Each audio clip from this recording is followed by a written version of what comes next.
Sup?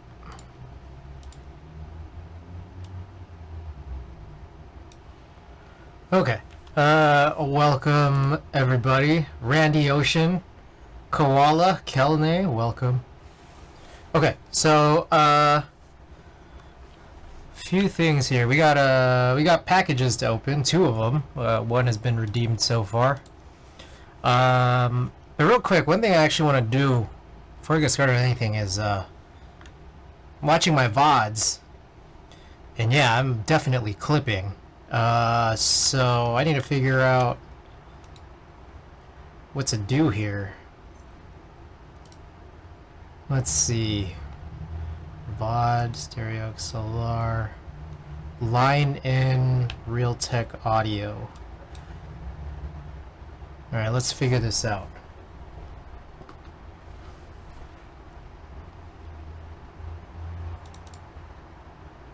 Alright, maybe if I just push this down, I'll be quieter in the VOD, but maybe it'll stop clipping. We'll see. We'll just do this for now and set it to 11. And then you guys let me know, or I'll just check the VOD afterwards. Okay. Anyways, let's get started with some. Oh, actually, I don't really have vitamins. There's not really a whole lot. So I guess I'll just take some vitamin D. It's kind of all I have right now. How y'all doing?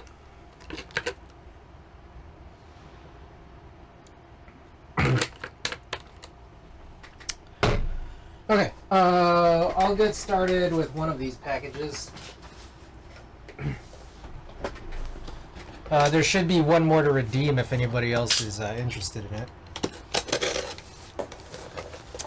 And we'll possibly be all over. And Andrew's supposed to be on, because I'm gonna work very mildly on adjusting the Hex 3C V2 for him today.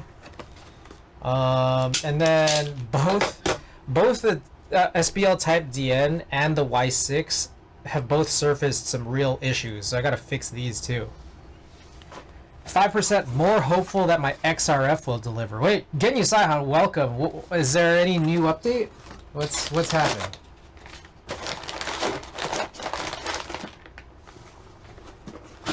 Clexus, welcome. All right. Package number 1.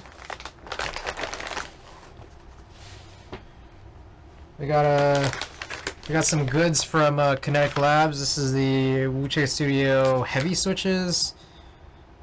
I think these are 2 different Chose Fox switches. One is Voyager and one is... I don't know what the other one is. Arctic Fox, one's Voyager, and then this is Baby Kangaroo switches. And then finally, in order to hit the free shipping thing, that cutoff, I had to add this spacebar foam. Never used spacebar foam before, but you know, I guess we'll go and try it. I confused at all this stuff that they've added here.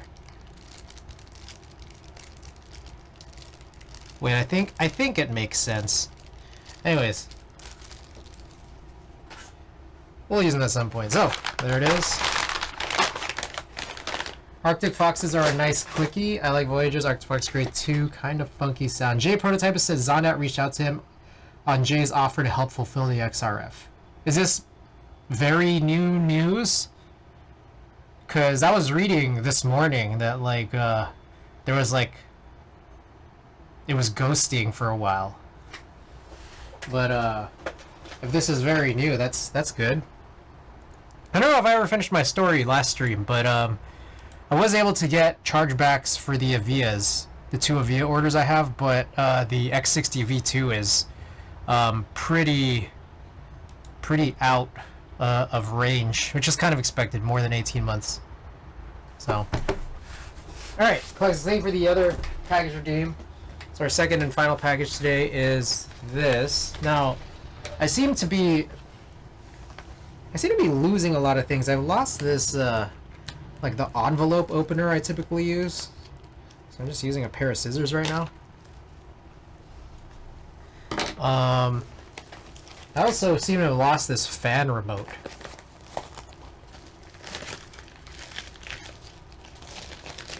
Alright. We got here. Ooh.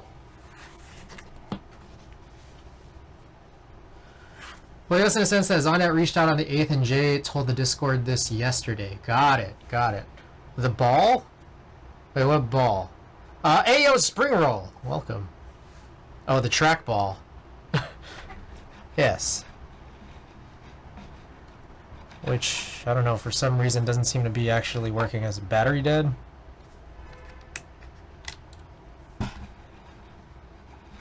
Battery might be dead. Okay, anyways. I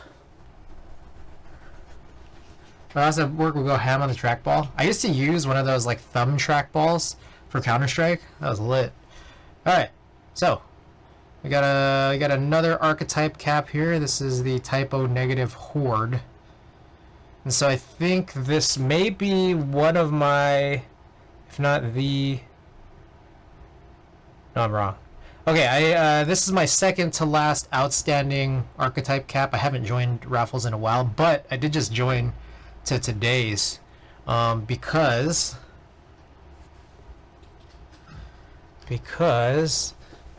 it's been a while, but I need to try to fill out the remaining 8 here, so to complete the archetype Chronos. So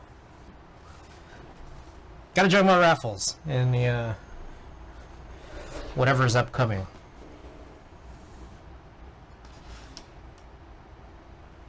All right. Hello, streamer. Hope you are well. Oxy, welcome back. Maybe. What if I put it like this?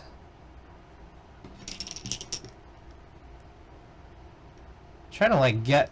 So I have this. My face cam is right here. I want to get the marbles on here. I also want to get this on here. But like I don't want to put it on this side because I know that like I'm moving this cable a lot and I've spilled out the marbles multiple times now already. Or maybe here.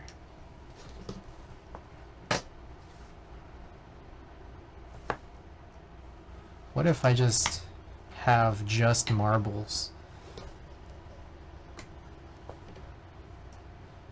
I don't know how I feel about that. Whatever. Oh! Forgot to wear these. Sorry guys. My bad. I need to wipe these down.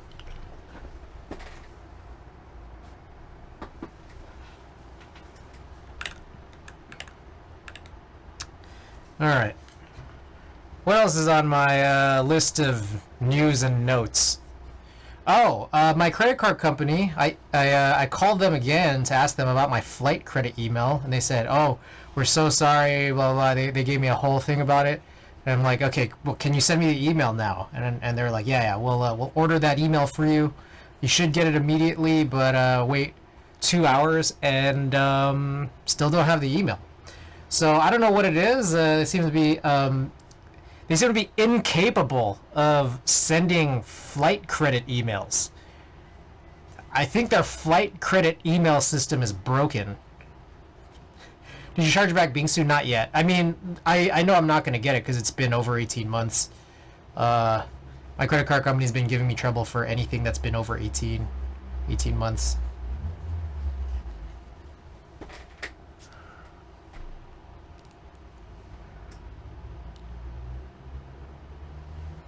Damn, that sucks. Yeah, but I don't know. That's what it is. I feel like maybe at 17 months, I should like just keep a running list of like group buys. I mean, I have a list of all the group buys I'm in, but like every month, I should figure out what's 17 months old, try to get the status updates on them, and if there's nothing, I should just start charging back every single time. That's probably like the best way to go, I think. Other news and notes. Okay, actually, there's a very, very minor task that I wanted to complete here this evening. So, oh! Technique, welcome. And McJizzle, welcome. Okay, so I don't know if you guys had seen this, but on the Discord, let's see how I get this opened up here.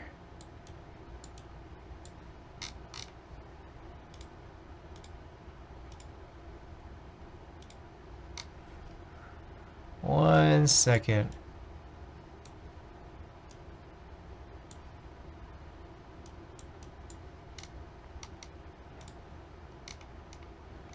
Okay.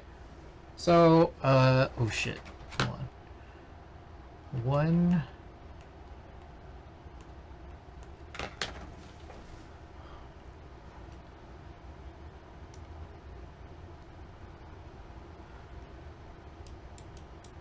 Okay, here we go.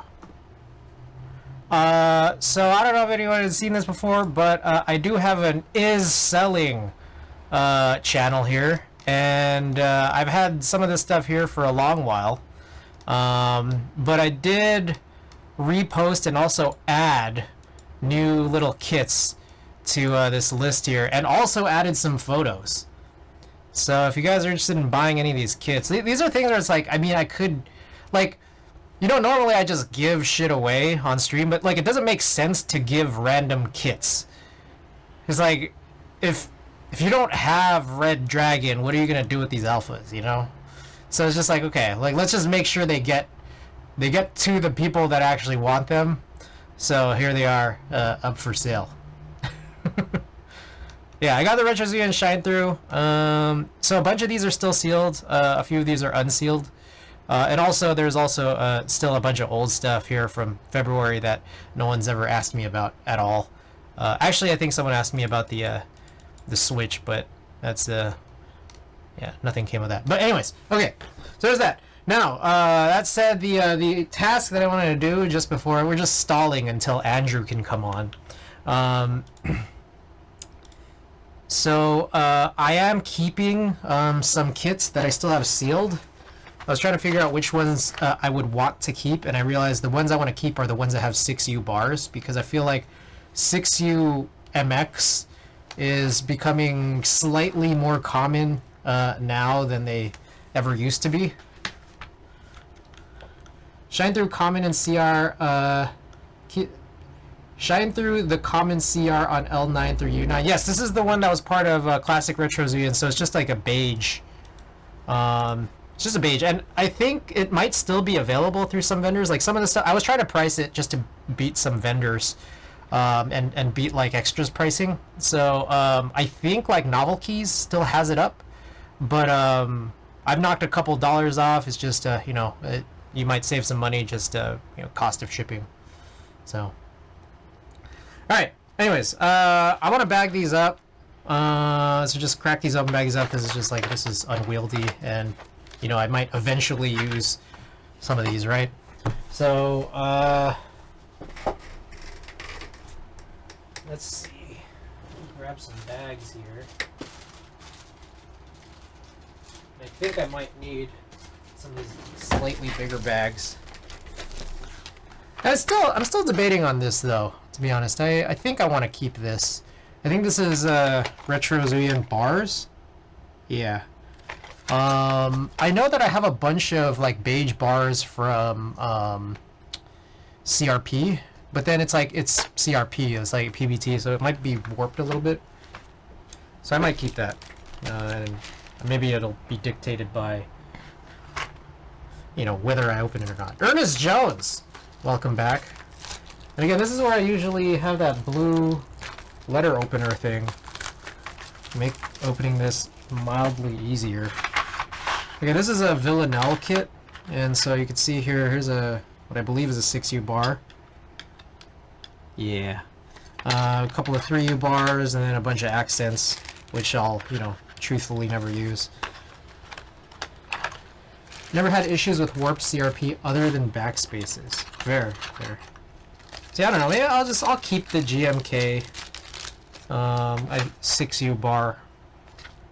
Why not? And we'll just see if I ever actually use it, and if it can compare to anything.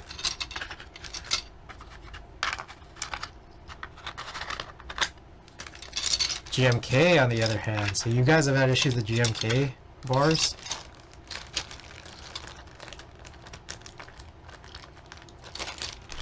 Alright, there's that. Okay, this is Purple Knight extension kit or something. I don't know exactly what it's called, but doesn't matter. Wadugaki! Welcome, guys. Check it out. We got the tea from Wadugaki, Yu Hakusho. Check them out. There. Check them out there. Oh, my name is Red. I want to change it. Do you know any GMK sets with the warped 1.5U alts and controls? I am not familiar. Back at it with the Morpheus shades. Hey, Exploding Corn, welcome. Welcome. I want to go back to teal. It's hard to tell which one teal is because I got these shades on. It's probably this.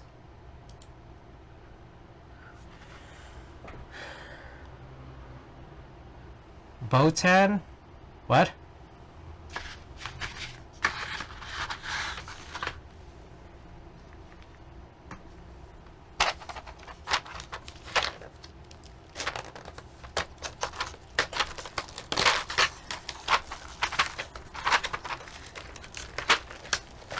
Okay, here we go. Botan on your shirt? I don't know what that is. I don't know what you're talking about. Anyways, Exploded Corn, Nighten, Wadugaki, in the house.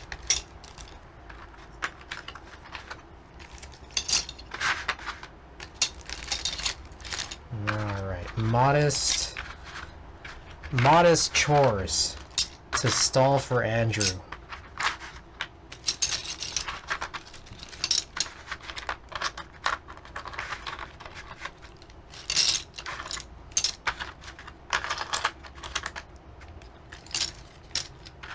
You know what's crazy is that, like, sometimes I'm looking at these kits like, I think I'm buying this kit for one key. GMK, oh wait, Jags shipped? Didn't, was it Handerbite that had that issue?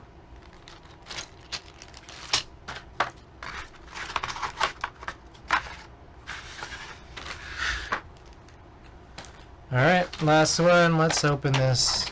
Let's open this up. Tons of sets do, like, at least a dozen. Wow.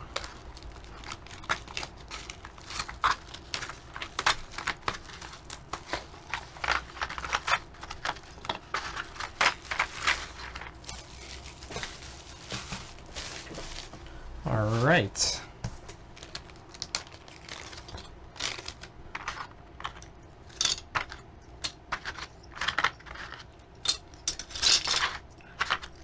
Speaking of, I got that 9009 partial set that only has controls and no alts. So if anyone has 1.5U alts in beige that they're not using, let me know. Okay. This concludes that chore. What else we got here? I think what we're going to do today is we're waiting for Andrew, and that'll kick off a lot of our keyboard work. And then afterwards we'll do the 5 rolls remaining from Outside Lands and Head in the Clouds. I think that's our plan.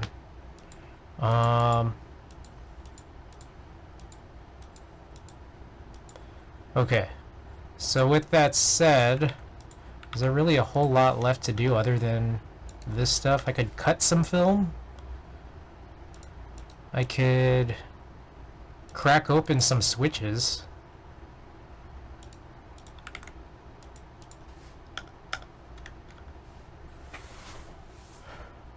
I mean, I could do these cuts. I'll do these cuts.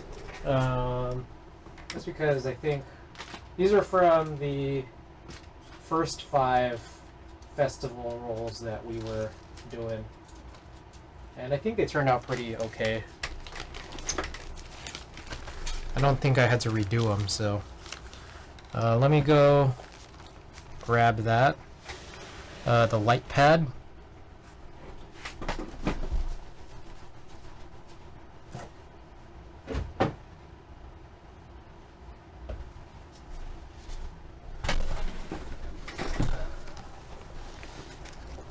List of known sets. Oh, is this new, or am I just been out of the loop? Know before you buy. Handerbite, Rudy, Botanical, Beige Cyrillic. Ah.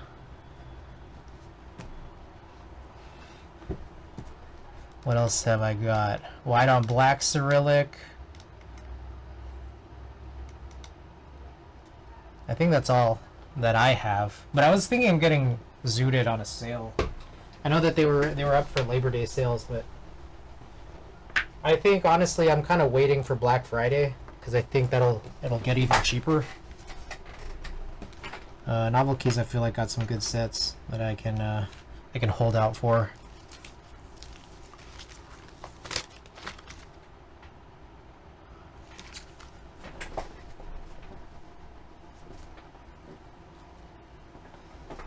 Dodged.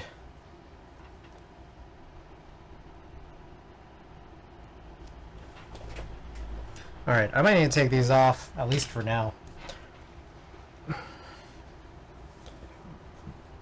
Wait on the holiday sales for the Oblo GMK Nord kits. Ah. Oh, speaking of sets and sales, I don't know if you guys saw this, but Kono, which is typically known for having absurdly high prices, is having a 50% off sale right now. And so I was actually considering, I realized GMK Deku, which has a Latin kit. I was thinking of getting a Latin kit for GMK Deku, but then I realized, like, there's no bars, I don't think. Yeah, there's no space bars on them.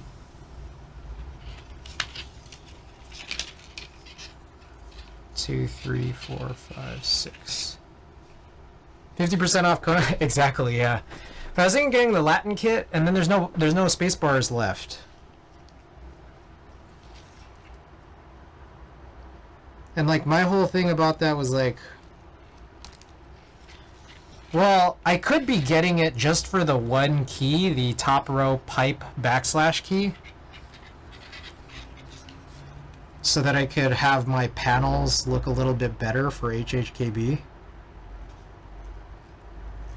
Or the other option would be to get it, and if I had an extra space bar, 2, 3, 4, 5, 6.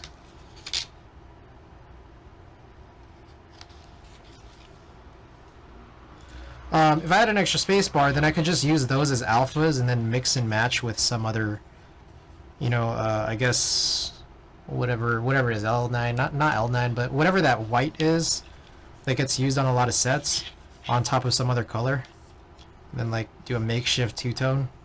3, 4, 5, 6.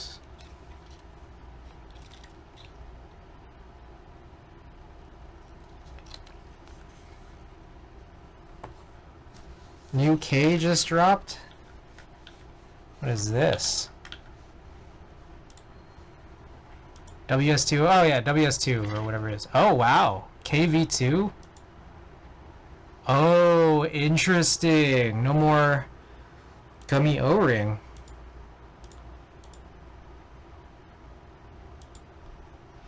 Norin. Oh, pink. Jungle. Raw. Oh, that's lit. The raw is lit. And it's cheaper. Then you got PC. Oh, and copper. Holy smokes, that's cool. That's super cool. It looks like it's like a gasket sock build. Magnet mount. Wait, what? Magnet mount?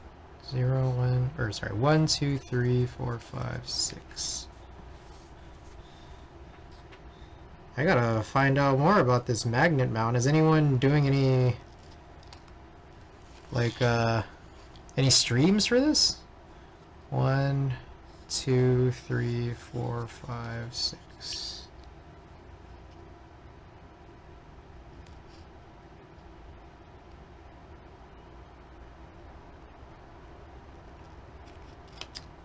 Shit, that is one of the worst cuts I've ever made. Alright. Let's just pretend like that's okay. It's not maglev. I mean, top and bottom housing is held together by magnets, then there's rubber gaskets on the magnets. Ah. Interesting.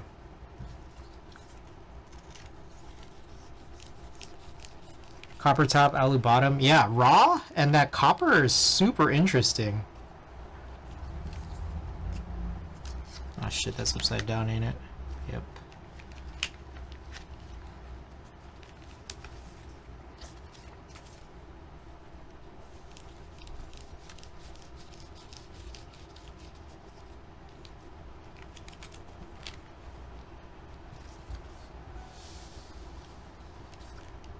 Dang. I do really like the color options they offered in round one. But I gotta say, man, I was actually not that much of a fan of the execution of the first one. Like, it was a gummy O-ring mount that, I don't know, it didn't, like, I would say, like, it doesn't feel quite as good as other gummy O-ring mount boards that I've built, and somehow on top of that was still harder to build than it really should have been. Should be on the Monarchy website tomorrow. I don't know why it's on shop.app first. Yeah, it's kind of weird.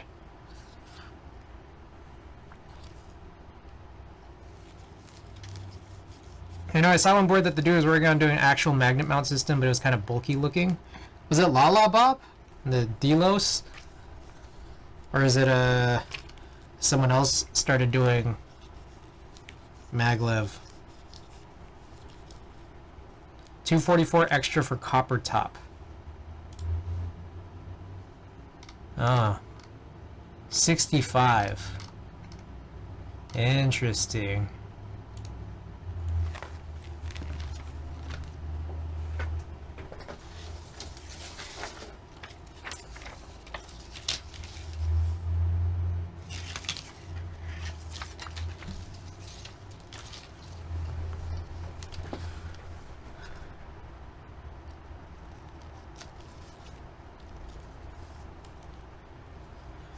Okay, 1, 2, 3, 4, 5, 6.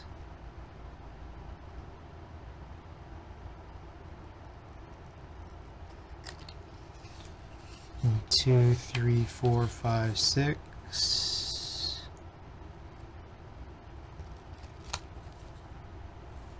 There was a lodestone years ago, but nothing ever came from it. I actually can't think of a board with copper top before that I've considered. Copper. Have I seen anyone do copper? I think that there was some Discord I was in where they were doing these, like, I think it was copper. Like, they were these, like, thinned out copper cases where it'd kind of be like I don't know how to explain it. It would kind of be like there were like holes in the case, but like it was mostly like a thinned out like copper thing, but I'd have to find it. Usually bottoms or weights, yeah. So 1, 2, 3, 4, 5, 6.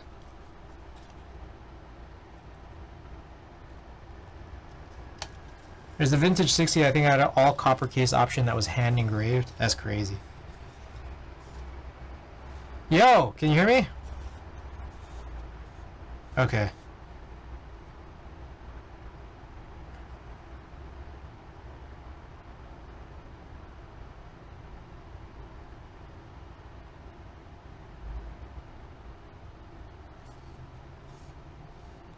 Oh yeah, no, there's no rush. I have a million other things to do here, so like I started earlier so I could.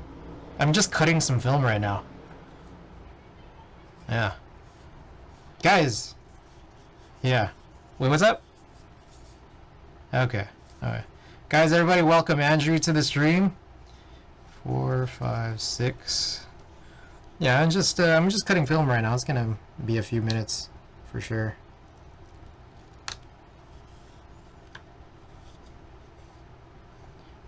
Three. No. Yeah, last night. I don't know, I probably ended around like 1 or so. Yeah, not too bad. And then I developed more from the festivals. Yeah, the festivals and stuff. No, actually right after I was finishing my Philippines coverage. So, yeah, so I'm going to be scanning more by the time I finish all the keyboard stuff I wanted to do tonight, because I think what we're doing for yours is just, it's going to just be a few minutes. There's not a whole lot to do, I don't think. Yeah. And then there's two other keyboards. There's two other keyboards I wanted to work on today where it's like, hopefully there shouldn't be too much. So, yeah, so I'm going to finish off with scans after all that.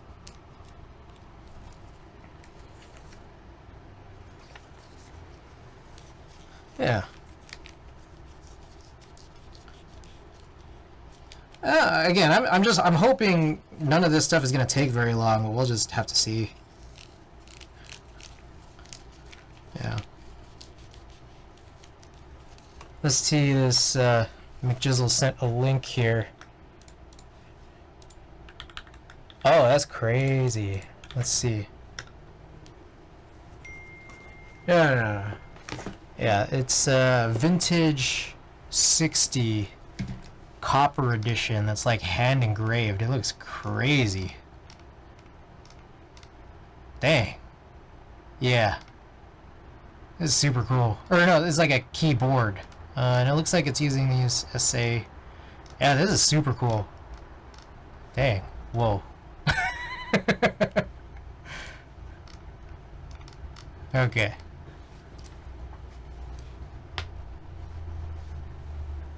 Really? Is it not hot where it's not hot out there?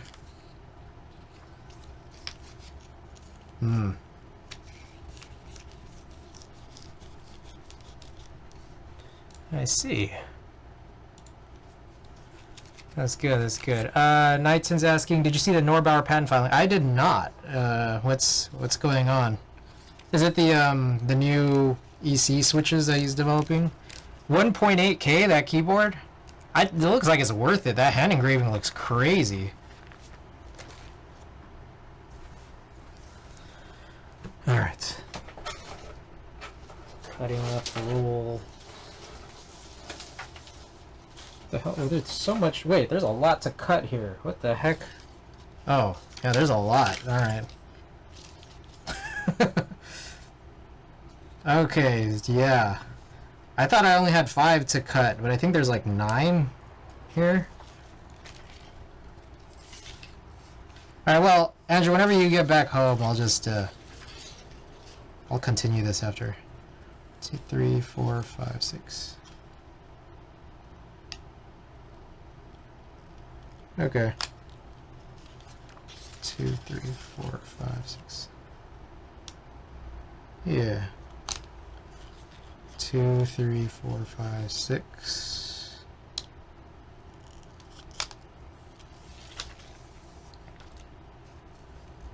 Oh yeah, the Norbauer shit looks wild. Interested to see how that turns out, but kind of a bummer that's fully proprietary, or it seems that way at least. Okay, yeah, send it over. Drop the link.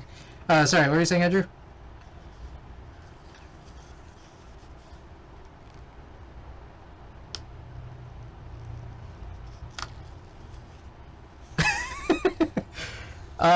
There's a few. I mean, like, I guess it would. It depends on what you're looking for exactly, but I guess there would be like, there's certain like Korean custom keyboards from the early 2010s that are super crazy. There's a couple of like, like hard to find, like for example, like Japanese ergonomic keyboards out there. Just other random like American vintage stuff. Yeah, there's some cool stuff out there. 2, 3, 4, 5, 6.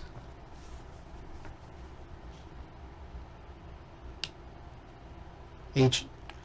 Oh yeah. So there's one called the HHKB HG, which I bought. I think I was mentioning I bought like replicas of them.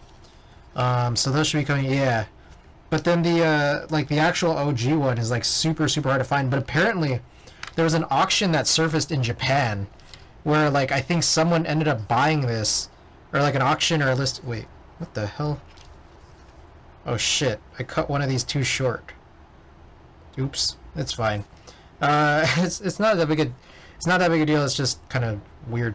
Yeah, no, someone found like an auction or a Japanese listing where they bought it for like $100 or something, and like that thing like yeah, that thing is like worth probably like tens of thousands of dollars. So that's someone got like the deal of history.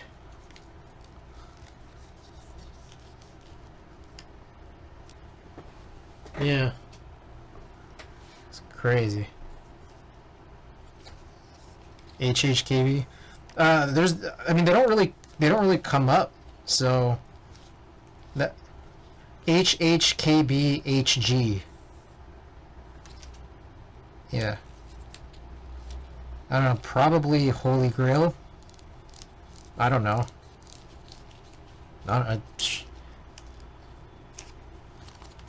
Oxy's asking, weren't the original HGs given as gifts to CEOs of other companies or something like that? I mean, I think it was for like staff of the company and probably some stuff like that. I remember someone was mentioning that there's some like I don't know, like there's an artist who has some like videos on YouTube, and then you could like spot that he had one like in the background, and I think there was a story like some people were just like kind of asking him about it, and he's like, yeah, I'm not letting this go. So yeah.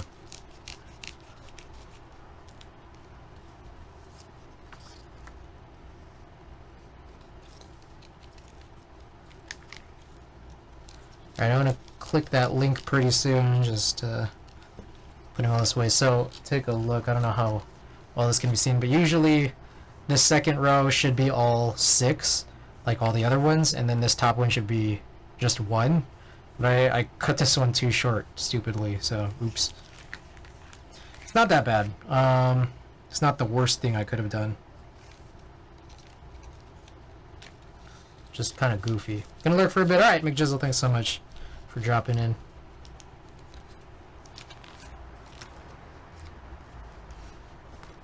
HHKBs.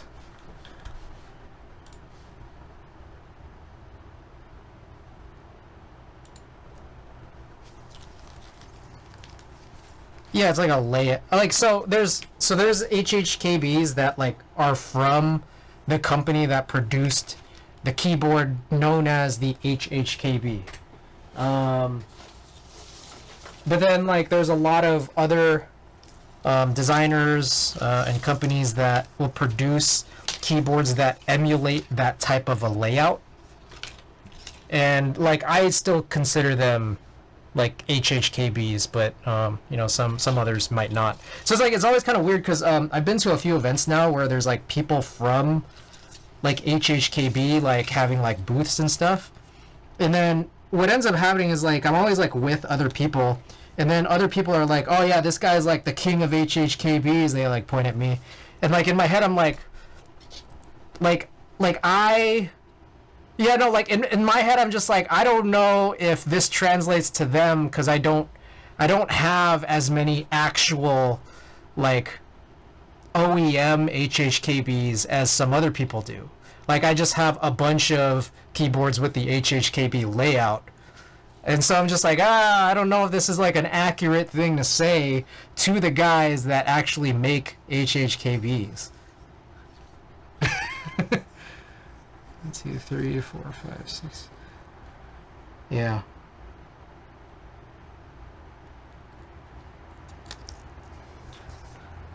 Let's see, 3, 4, 5.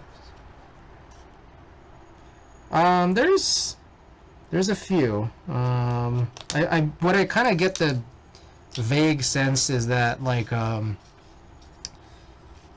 most people in the hobby, at least from just watching streams and like seeing other streamers do commissions and stuff like that, and looking at sales and stuff like that, there's a couple of other like layouts that are more like definitely more popular than this one.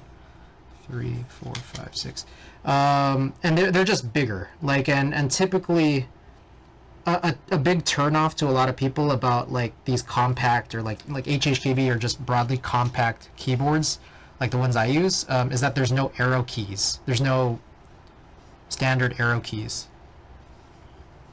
Oh, all good. 3, 4, 5, 6.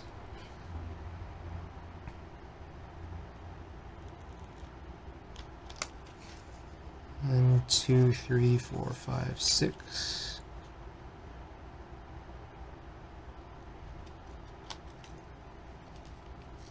Page went down for me. This is the best I could do. Oh, okay, yeah. Hard off. It's a great name. 1, 2, 3, 4, 5, 6.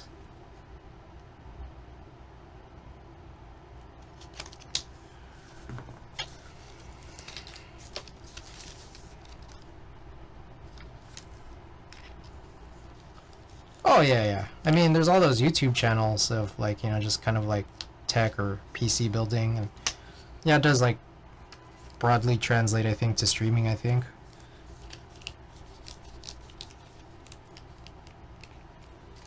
I don't think I've seen that. I've not been entirely familiar if that's a seed. I've seen people do mice. Yeah.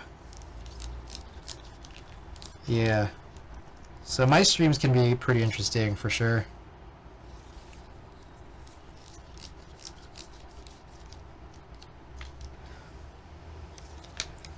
Like, I don't have a great interest. I do think it's cool. I do think it's like, oh, that's pretty neat. But like, I'm not like into it. Yeah.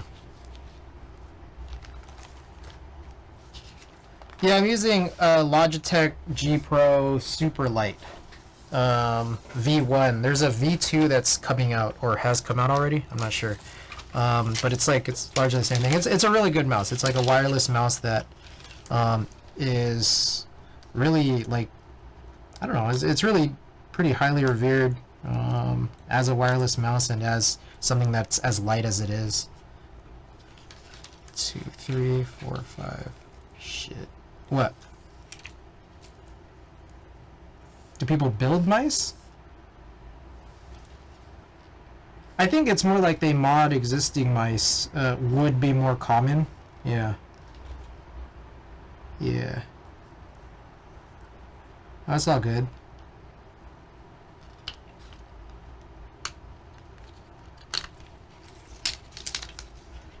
Two, 3, 4, 5, 6.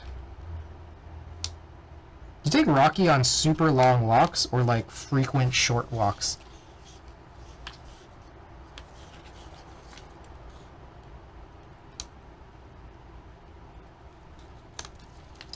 Hmm.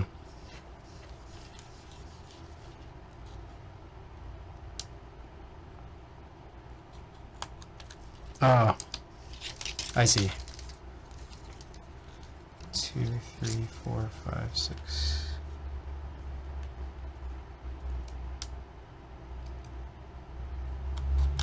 Hmm. I see. Hmm. I mean, no worries. You shouldn't rush. There's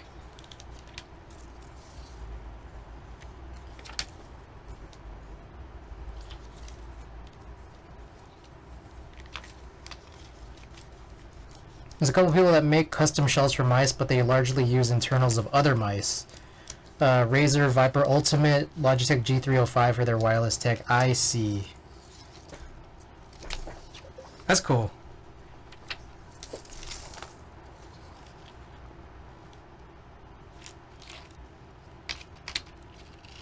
I'm not sure if I'm familiar. You mean like a... You mean the trackball? The trackball I used to use? Yeah. I was talking about that on stream earlier, but I don't still have that one. That one was crazy. I loved it. They don't make a shape like that anymore. I mean, there's like, cause it's like that specific shape, I guess, was at some point deemed less ergonomic than other like trackball shapes, and so it's like, like I don't know. There's like the thumb ball like is definitely still a shape that exists, just not like the one that I had. Like there's other thumb ball trackballs out there that are not that specific shape. Alright, there's still a few more in here.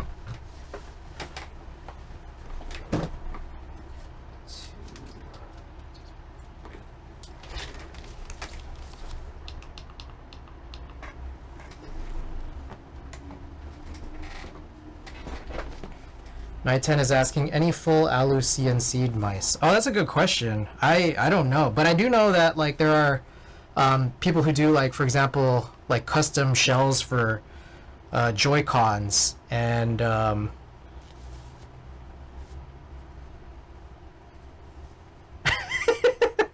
Andrew, I don't know if you heard that. Wadugaki just cheered 100 bits with a TTS message, Andrew suck these nuts. Just as an FYI.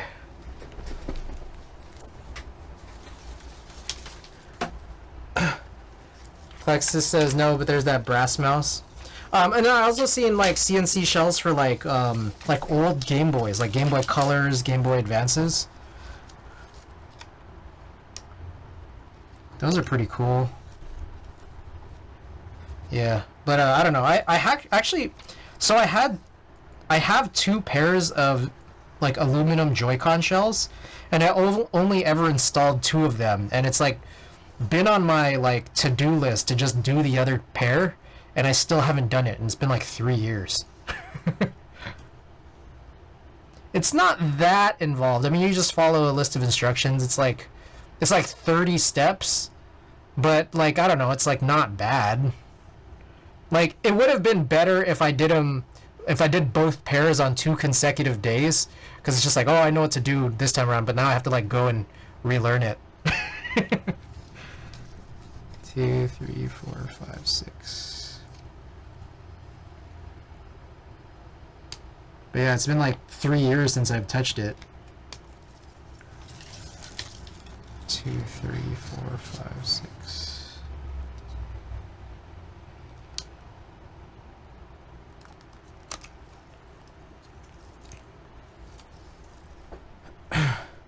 Razer Viper Mini Signature, which is made of magnesium. Whoa! That's crazy. Can you like... Yeah, it is, yeah. But I'm just like, can you ingest it and then like have improved sleep and poops?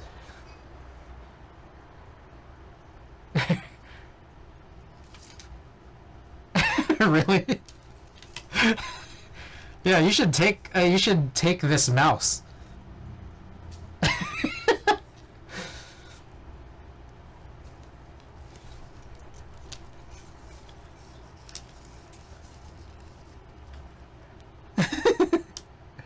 That's crazy.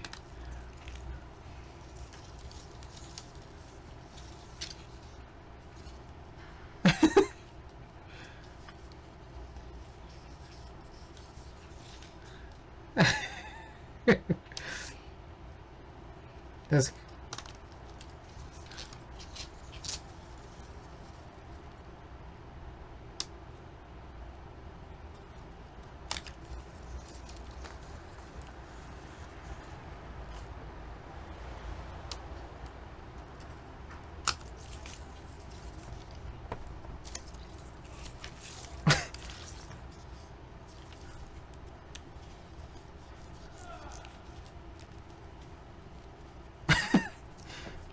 That's crazy. I mean, Yeah, I mean, my mom was taking Ambien for a little bit, and she would call me, and she would just, yeah, she would call me, and then she would say a bunch of nonsense, and then after a while she'd start speaking to me in Tagalog, and I'm just like, I don't understand what you're saying, and then eventually the call would just end, and then the next day I'd be like, Mom, were you trying to tell me something yesterday? And she's like, what? I'm like, you called me yesterday. And she's like, I did? And this happened multiple times, and then I guess she stopped taking Ambien.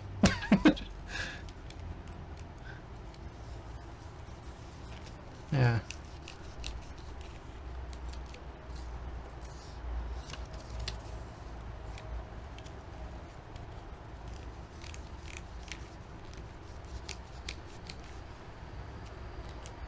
That's crazy.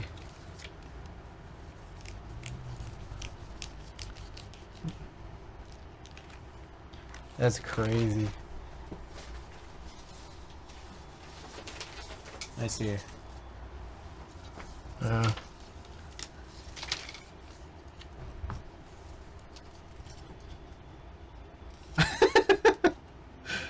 yeah, must be. It must be because you've already experienced something like that on magnesium melatonin, right? 2, 3, 4. You mean murder? You're not sure. How would you know you were asleep? 2, 3, 4, 5, 6.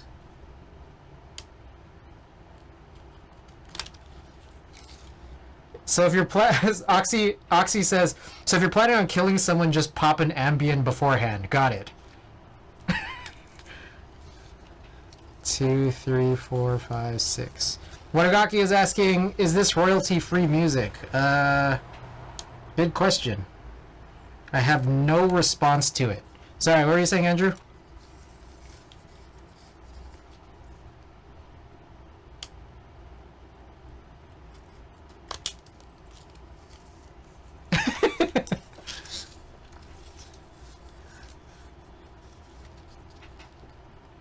I mean, I don't think killing the person you need to kill is raised. Just killing, the chance of killing somebody is raised.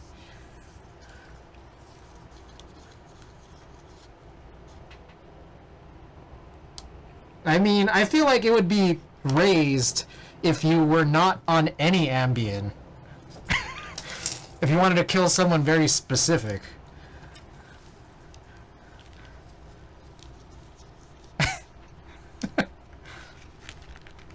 Yeah. True, true.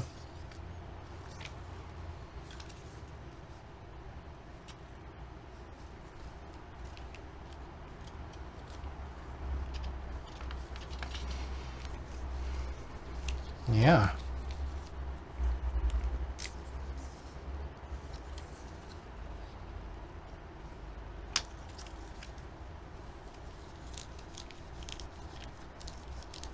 No, she would, at first, before she would, like, so before she would move on to Tagalog, she would say words, but, like, I couldn't decipher what the message was. Yeah.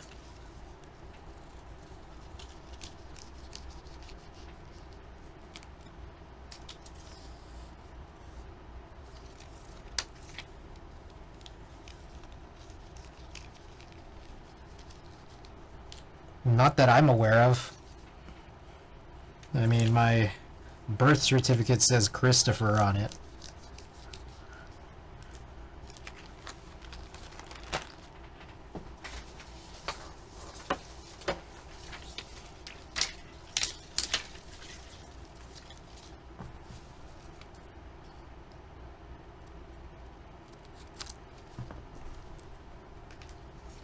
Two, three, four, five, six.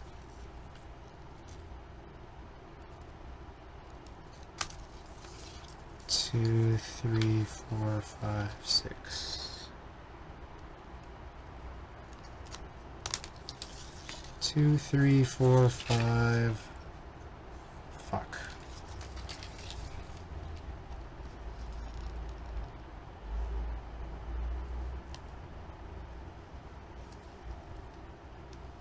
Trying to find where this cuts off. I worked, played Splatoon, and napped. 3, 4, 5, 6. You know, the usual. The huge.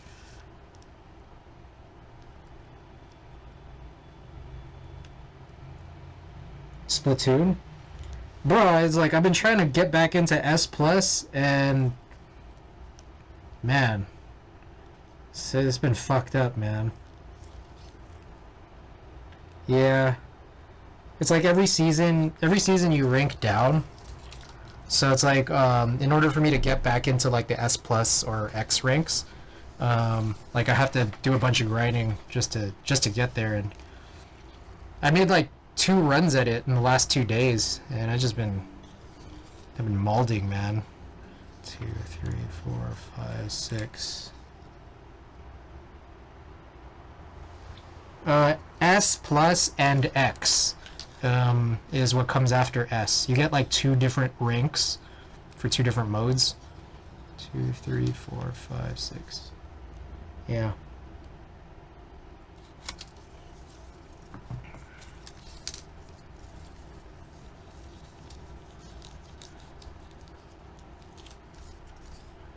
Sounds good.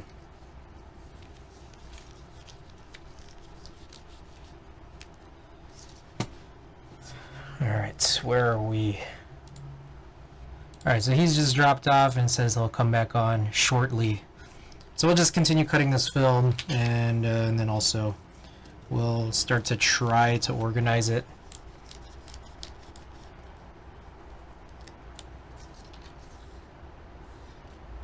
$30.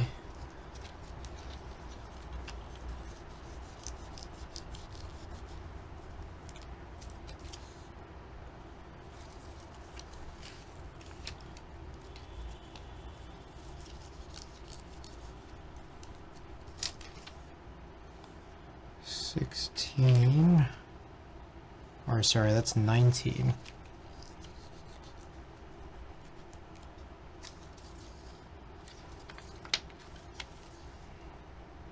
Oh, other quick news that I wrote down here in my notes. I got a reroll win from a mono.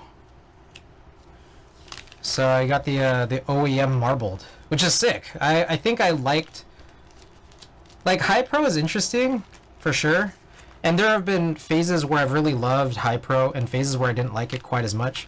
So it's like, I know that OEM is kind of like guaranteed, like I'll like it.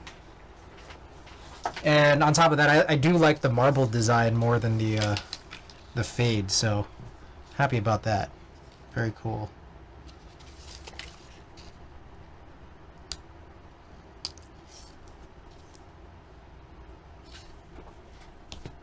The hell? Thank you, Oxy. Appreciate that. 2, 3, 1, 2, 3, 4, 5, 6.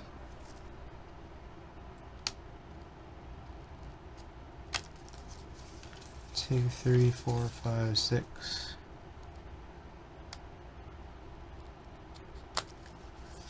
2, 3, 4, 5, 6. 3, 4, 5, 6.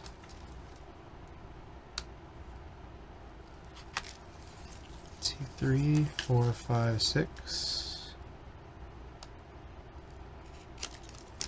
2, 3, 4, 5, 6. And this is our last cut, I believe. Yep. Sick.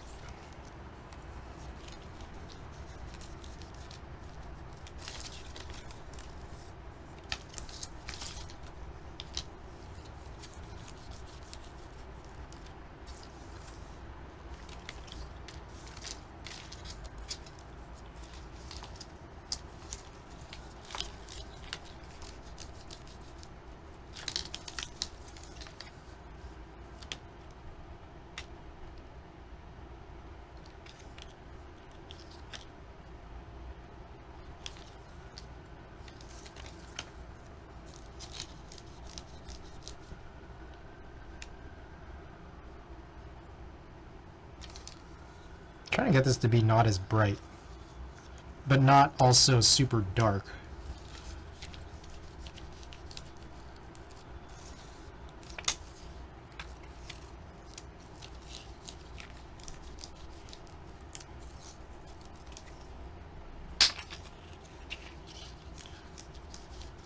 You guys remember overhead projectors? I wonder if those are still like as commonly used. My guess is no.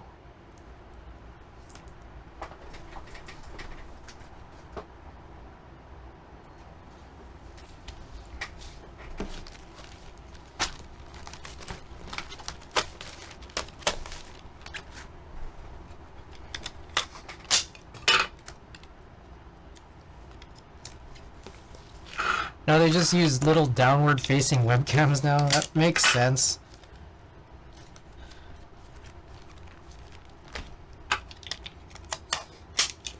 Do you remember those transparency sheets? That was cool.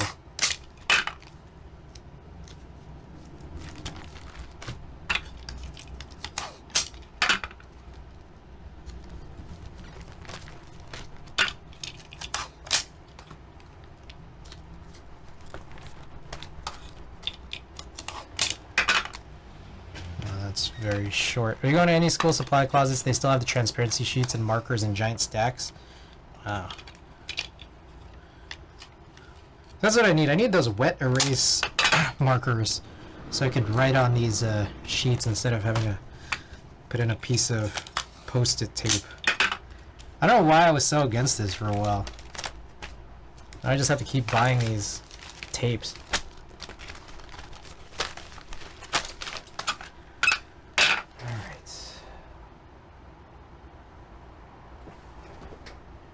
Now what mildly confuses me is I know that I've done some of these sheets already. Here they are.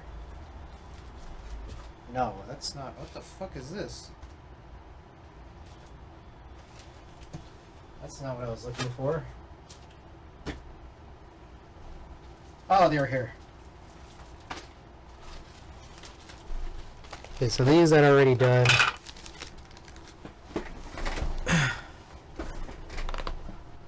Ooh, shit, that was crazy.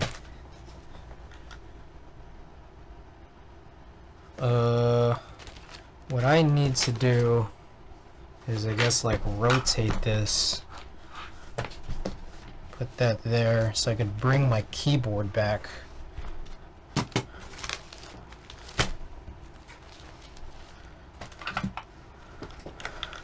gonna open up Lightroom.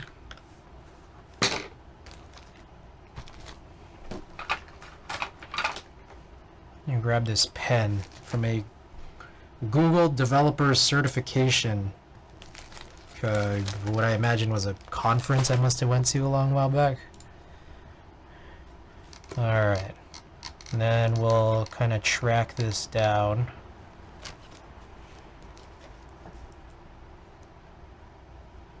So this is cement one. Number 11. Looks like it. So this is 0536.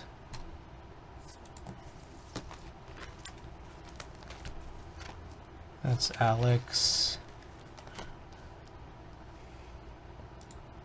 Ayala Museum, this one's 0541. Kalamangan Island. In case you guys want to see. That's not it. It's this one. 0534. Southern Leyte and FIBA stuff should be 0540.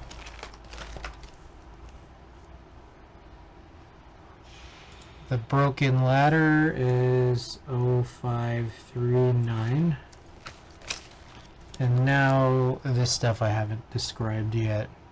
This one should be First Day in Manila, 0532. Actually, more than that.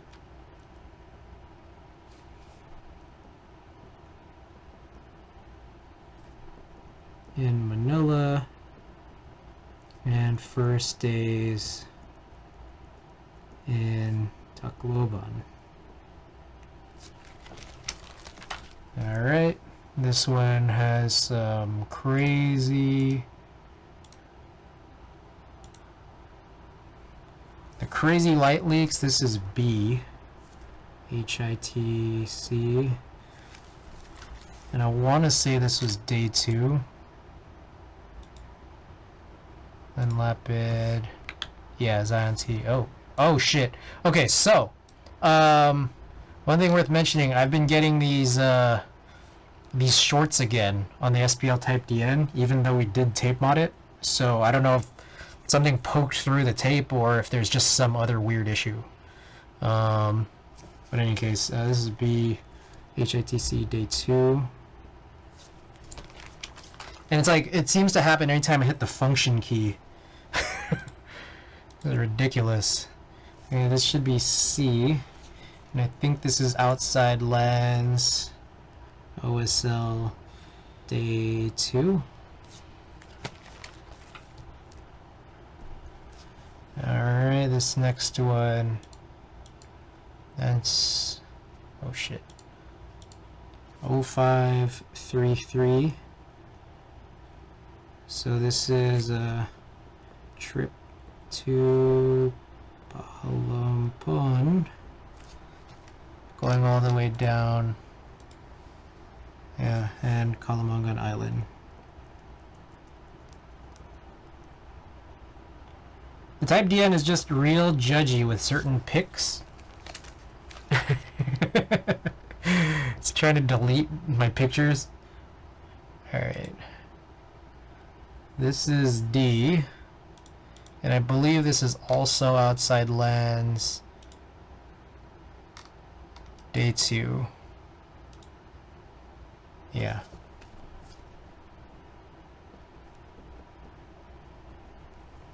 What was this? D. Alright. Next up is...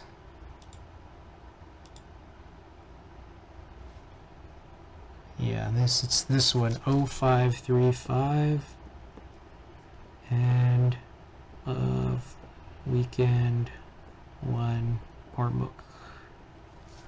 And also anything down here. Oh, this is Balut Day. Balut night. So that was also kind of towards the end of the week-ish.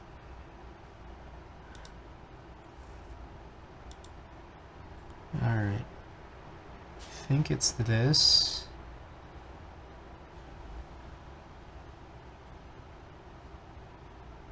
6, 5, 4. Yeah.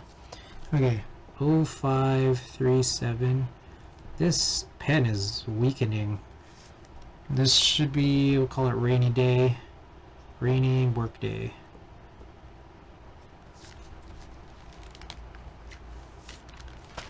But I have this, where is that? I had an HHKB pen somewhere. Just had it. Don't know what I did with it.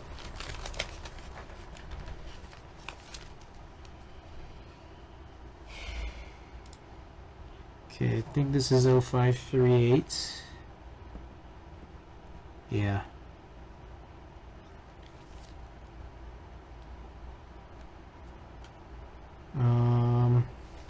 This was trip to Southern Leyte. Yep. And then this last one, I believe, should be A. This is outside lens. What day would this be? I guess this is also day 2. It's a bunch of, I did like 3 day 2 rolls here. I think there might also be a hint of day 3. No. Yes. And Day 3. Alright, so we now have a lot of this stuff ascribed here. Let's, I guess, kind of order them properly while we continue stalling for Andrew to get back. 3. This should be C. Whoa! What the hell?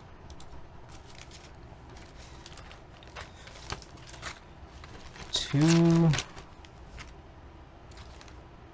539. 40. 534. 41.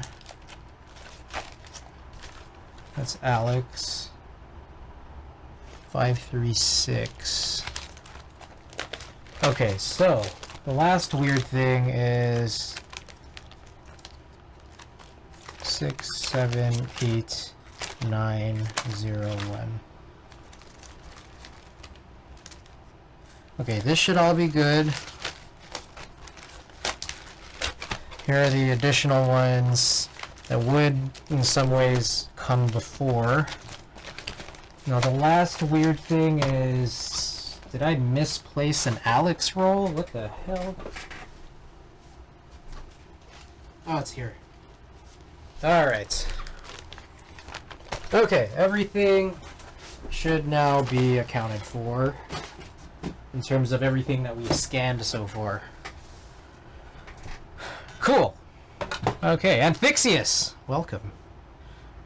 Alright, so I'll put this away.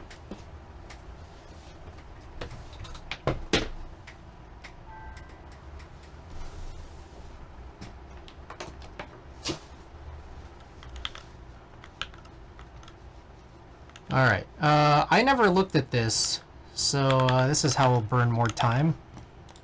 I guess I could also start working on some of this other stuff that's been a little messed up.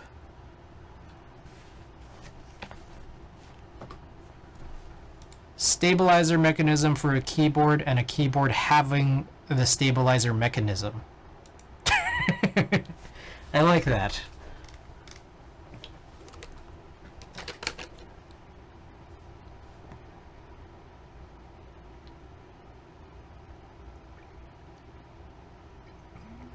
Presently provided as a keyboard and stabilizer mechanism, the stabilizer mechanism has a first housing slidingly receiving a first slider and second housing slidingly receiving a second slider. The wire has arms extending through openings in the housings and into the sliders. The stabilizer mechanism also has at least one of biasing members in the sliders, wire holders extending from the housings and extensions extending from the sliders. So I've been taking a breather, ate a stuffed burrito, now I'm the stuffed burrito. Well, welcome. Glad to hear about your bodily change. Bands for stabilizers? Yes, from Norbauer. Oh, this is super crazy looking. These switches.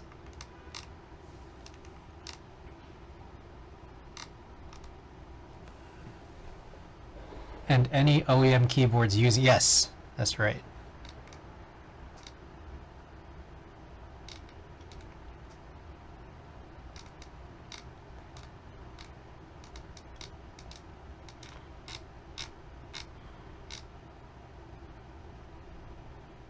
I see. Okay, there's a lot of just... Oh, whoa, here we go.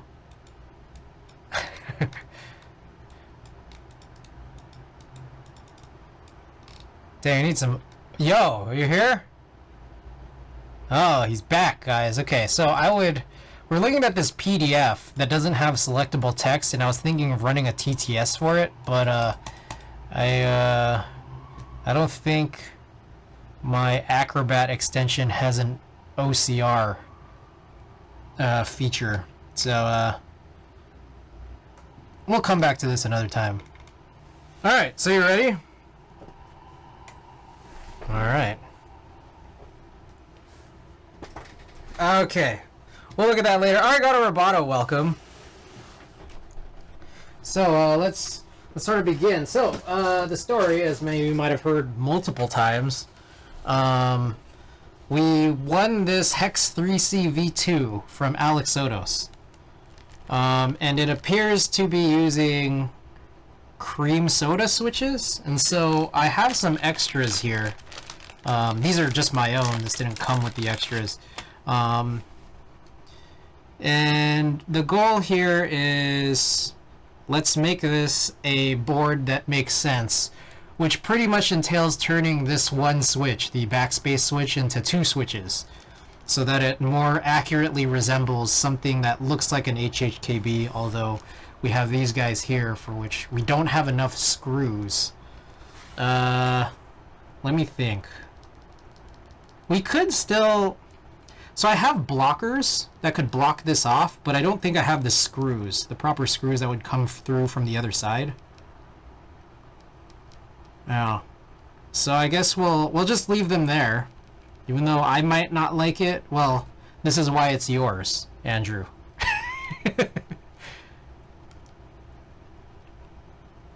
No, I'm gonna leave these here. I'm gonna leave them here for you. We'll have this be a keyboard that I don't like, but at least we'll change this to two switches. And then also I might change this to full touch. Maybe. I'll see how I'm feeling. This is positioned a little too far to the left because there's usually, when people position it like this, they'll have like a step in the key where it comes downwards, and they usually use that for caps lock, but I don't typically use caps locks. So, yeah, anyways. Bust out the drill, make the holes. Yeah. That's what I usually use right here. Yeah. So we're gonna make this basically look like one of my HHKBs, except you will have the keys here. Yeah. All right. Let's get started.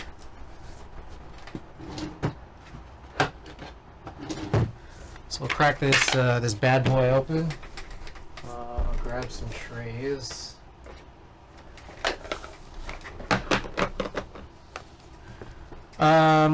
And so, for anyone who hasn't heard me tell this story a million times, this keyboard was running through Mexico, and I did purchase one, and then I didn't purchase one because, you know, I got it charged back from my credit card company. But in the meantime, I won this from Alex Sotos. He was doing a giveaway stream.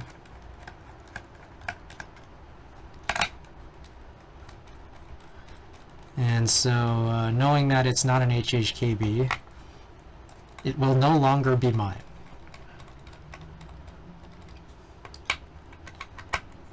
But at least we'll get to test it out. Like, I'll try it out today. And then we'll pass it along. And you know what I think I'll do also is, I might record a type test for tonight. That way, I have some record of it. Yeah. Thank you.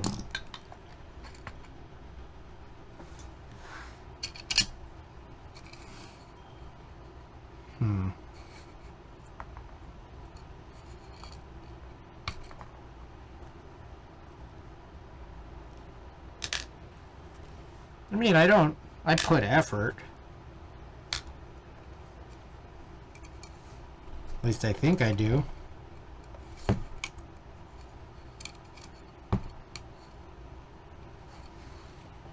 Alright.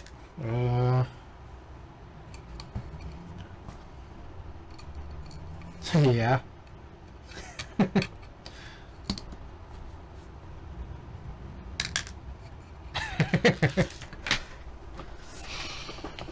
Okay. So there's that. Oh, okay. So then this uses... Oh, that's a little funny. So, okay.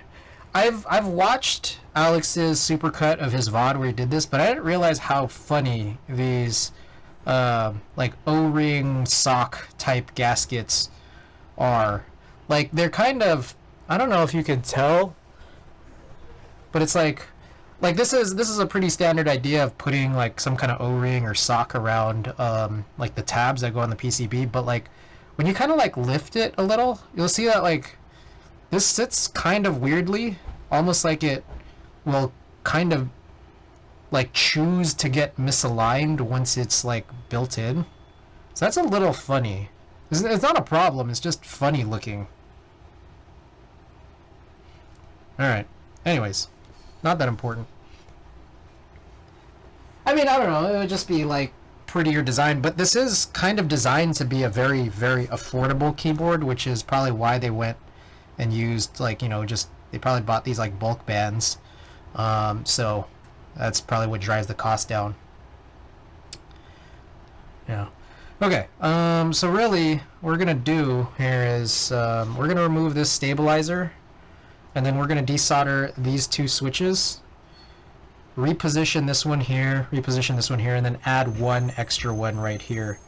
But another thing too is that I need to 100% be certain that this is a matching switch when it comes to, are these switches stock? I think so, I hope so. And also if the spring is the same. So that's what we'll sort of investigate once we get some of this stuff out. So I got to grab a work mat just to keep things tidy.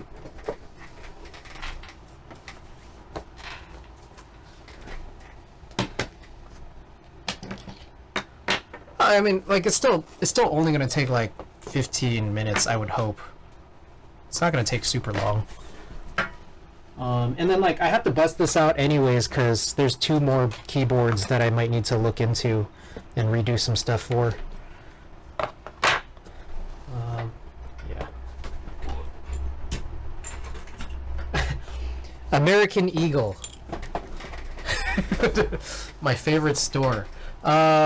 This is the SBL Type DN. This is also having an issue, so we're going to take a look at that after. Andy says you can barely hear Andrew. Let me see if there's anything I can do about that.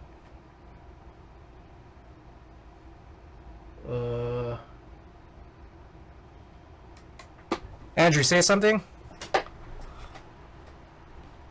Hello? Andrew, you there? Hello? You can hear me? Okay. How's Andrew's voice now? Is it better or is it exactly the same? No difference? Okay, let me try. Let's try. No, he's pumped up already pretty high. Okay, what? Okay, I was.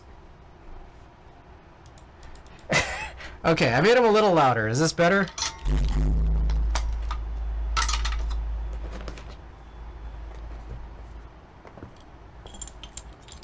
Yeah, it also... Well, I mean... Waragaki, can you hear me? Yeah, that would probably be the best judge, right? Is if you can hear me but not him. It says I'm normal, but Andrew's quiet. Hello! Waragaki, is this better? Everybody else out there, is this better? Hello.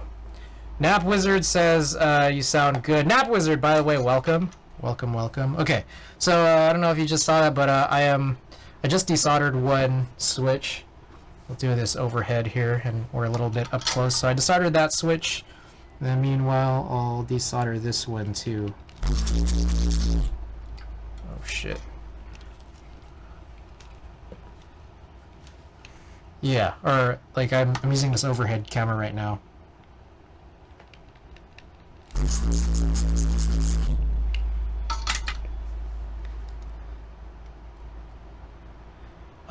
Mediocrity, welcome. Chris sounds good. Andrew's faded. Never mind, there he is. Okay, so it sounds like you're good. Sounds like it at least. Okay, and then I'm gonna unscrew this stabilizer here.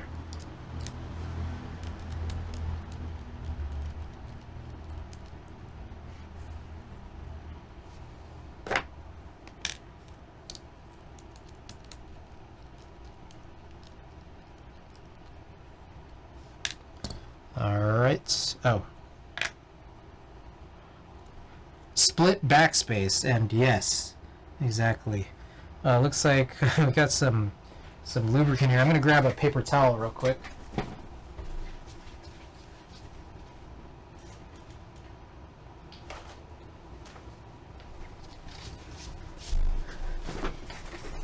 Okay. Yeah, there's a ton of lube here. Yep. All right. So that's gone. So now we could basically, the plan here would be to just solder these into place.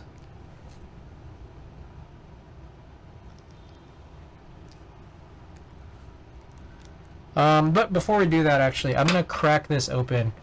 Rate Alex's stabilizers out of 10. Well, I've kept 3 of them on here, so we'll find out. We'll find out when we actually mount some keycaps onto them, and yeah, we'll see. All right, so let's crack this open. I'm gonna take a look and see here what we got. Also, just in general, I'm going to go back and look at the spec for cream soda switches, because I kind of don't remember. Gateron cream soda. Alright, 18 millimeter spring, 63 grams. So a little light for me personally, but most people think that, you know, my taste is a little bit heavy. So hopefully you'll like this, Andrew, because a lot of people like this sort of spring weight. Okay, so yeah, so we cracked that one open that came from here, and I got extras. So let's just check to see, does it look the same when I pop it open? Yeah, I mean, I'm pretty sure that's the same spring. Lube wise, I kind of need some tweezers.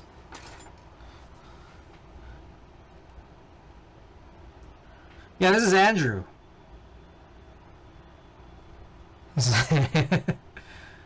Okay, so this looks, and I think there's like a little bit of factory lube, right? Is that part of the, yeah, that's part of the specs, just factory lubed. So we'll throw that back in there.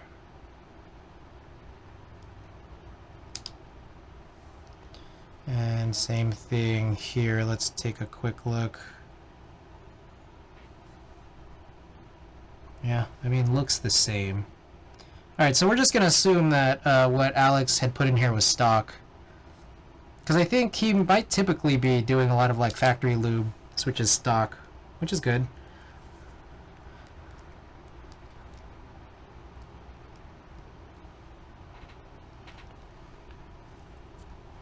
Alright. We'll punch this in. They're stock? Okay, perfect. And they are cream sodas, and not just switches that look exactly like cream sodas, is that right?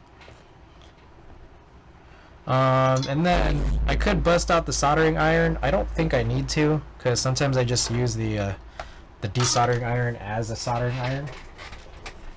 I do need to solder.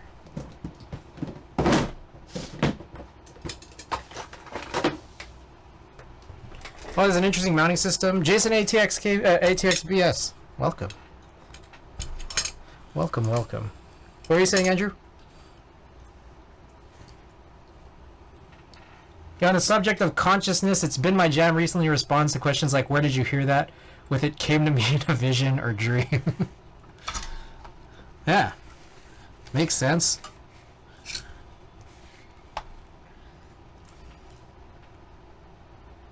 Alright. Oh, let me zoom out a little.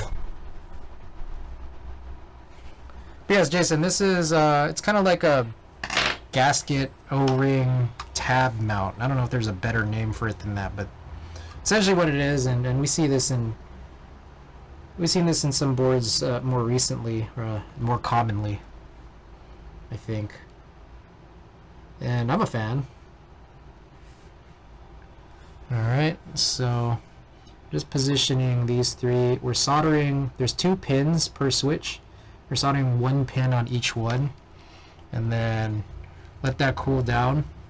And what I do is I hold my finger on this side and just push as hard as I can while I sort of reflow it and I push in. So that way, as it cools down, I know that it's getting aligned to the circuit board properly. Then I come back here and do the same thing. Just like that. And then one more here. We should be good. Alright, and then finally 3 more pins to solder. Just flip this around this way. Ooh. Okay, maybe I'll go on these ones first. Come on, baby. There you go. Solder that in. And here, I'm gonna have to flip this the other way. There's an LED there that I'm not comfortable with potentially burning. Okay, so that should be it. We'll put this O-ring back in right here. And then, yeah, that's like kind of it. So it's real quick. Maybe, actually, before we, I mean, we can, oh shit, we can like just kind of seat this right here. And then I'll plug this in right now and we'll check to see that everything works as expected. Yeah. So there it is. It's kind of, we got the LEDs on here, so if you want to customize the colors before I send it to you, I can do that for you, or I could just give you instructions on how to do it once you get it in. Okay. Alright. No, it's just, it's static. I think the blinking is coming from the alien light behind me. Yeah. Alright, so here we go. Let's map this to something I like. So you know what it's like to be me when you type. Alright, so we got split backspace, and we're going to change this. I guess he never changed this, but maybe it was just fine. 7U. And we'll keep these two as controls, even though, you know, I typically don't use them because they're not there. Okay, so then this one, we change that to backslash, and we change that to the tilde backtick. And then this one changes to backspace. So we drop that one down.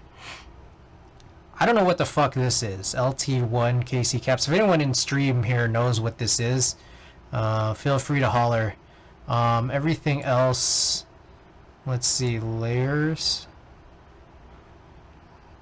Is there anything here? I don't even know what this LT stuff is. We're going to change that to MO1. KC, I mean, I can just hit it and then see what happens, which is a whole lot of nothing. Nothing seems to be happening. Okay, I'm going to change that to control. Left control. Oh shit. Left control. Alright. So I'm scanning, making sure everything looks good. I think we're going to change that to right alt and right win. And you can change this stuff too if you want when you receive it. This application is called VIA. You can't really get this desktop version anymore. In fact, like what I should be using probably is the one that's called the one that's online. Oh shit! Can I use VIA? We're on caps lock right now, but we'll adjust that.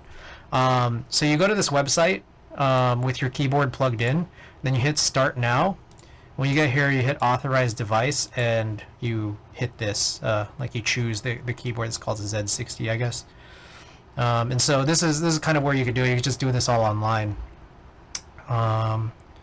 Okay, and then on the second layer, this is what we want to adjust because this is nonsense. So get rid of all of this. Let me also close the desktop version.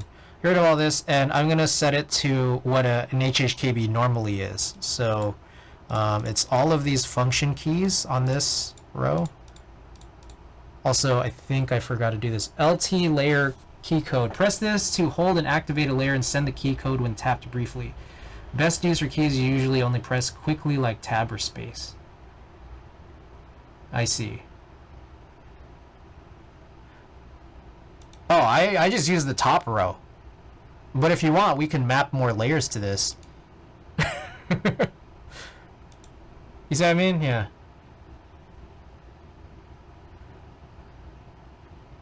Yeah. So the idea here for a typical HHKB layout is you hold this key at this position. So if you want to see it overhead, that would be this key right here. So you hold this key, and then like where it says MO1, like the 1 refers to the layer that you're on. So while you're holding this down, anything you tap here is what ends up happening. So I'll demonstrate that once we're done here. So the typical layout that I have here looks like this on this second layer. I think this would be here, print screen, scroll lock, pause, up. So the arrow cluster is on the second row, which this is a common reason why people don't like these smaller compact layouts, is because they don't have dedicated arrow keys. But like for me, like in my mind, you can live. I mean, just use a second layer for it. So like here's the idea. Like, do you know stenography? Are you familiar at all with stenography? So like the people in the courtroom who like type really fast. Yeah, so like just imagine like we can look up what a stenographer keyboard looks like. So the idea is like there's very few keys, right? And the thing is like to capture everything that you wanna say, like you have to do key combinations. And the act of doing key combinations is called chording, CHORDING, right? The thing is, on like a regular keyboard, like say, this one right here, you kind of, there is like a concept of chording already through the function, or through the keys known as like shift. Like the fact that you hold shift and then press a lowercase letter, giving you an uppercase letter, that's chording. The fact that when you hold shift and you press one of these number keys, like on the number row in the top, and then it gives you a symbol, that's the same thing as chording like this, right? Like it's the same general concept. And so the idea of like, for example, not having like arrow keys like this, you're still chording just with another dedicated key that's meant for giving you like navigation keys. So you're holding this function key down and then you're pressing this diamond cluster to get your arrows. And that's chording in the same way. So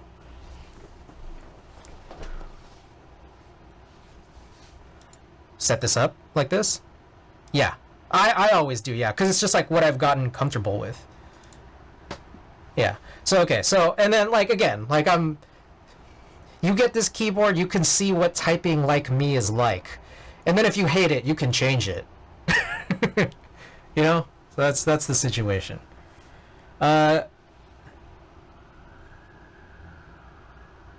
Yeah. I mean, like, for the most part, I imagine this is what, this is what people in courthouses use. But, like, the thing is that you can learn steno yourself and you can, like, make your own keyboards to do this. Like, it looks like someone here has done this, Oh, shit, sorry.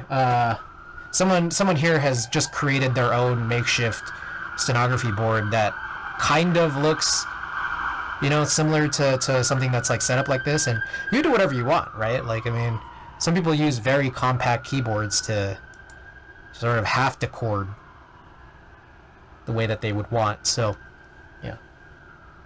Anyways.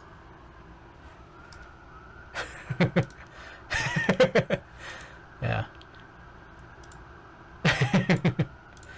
Yeah. So anyways, this is we call these layers, like just like in the general hobby here, we call these layers. And so the way that we have layers set up, or the way that I have my layers set up for HHKB is you hold a key, similar like you would hold shift, and then you'd end up getting one of these, like a layer that looks like this. So, wrong one, // and then we got home and page up, And then down here we do plus, minus, end, and page down. Okay, so I think this about covers everything we would need or want to look for. We can add some extra stuff here for like changing the backlighting modes, which I guess would be something like I don't know, BL cycle, something like that. We'll just add a couple of these. Actually, BL minus plus cycle, and then we'll have this be nothing. Okay, so we'll play around with this and see if this even works. But okay, so the idea is that like while you're holding this key right here, you have this diamond cluster for the arrows, and then you have like these 4 keys for like your other navigation keys if you're trying to move up and down the page really fast, which is what I typically do, and I think a lot of people do. I'm not sure if this is how your computer usage looks like. But you also just have everything else here that you might need, like for example, you know, the common shortcut for rename a file on Windows is F2. So you would hold down this key right here, and then you would hit the 2 key to get to F2. To toggle caps lock, you have to hold this and then press the tab key. So yeah, but yeah, that's kind of all how this is sort of set up. Jason has provided the information on what the previous thing here was for, which you could play around with. We could talk about it, like, you know, when you receive this. It seems like a fun thing. I've just never really used it. Johnny, welcome. Building a stand-up board. No, I'm just explaining chording to Andrew. Yeah, Kelne, this is Andrew. Yes. Yeah. Okay. So that, yeah. Okay, so here we'll test this out. Just make sure everything checks out.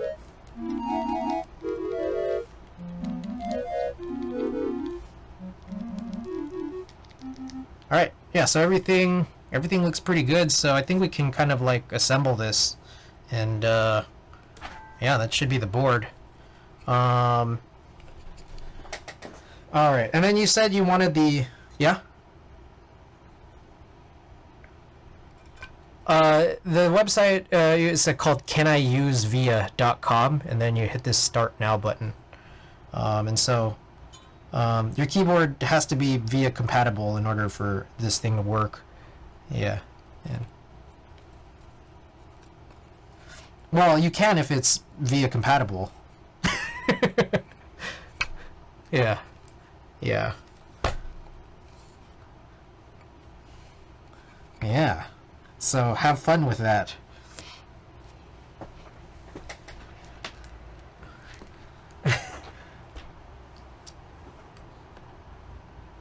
Yeah, but again, like, for a keyboard to be VIA compatible, it's like, well, there has to be like some semblance of them being interested in keyboards to know that it exists. So they would like know to change it if they did, you know?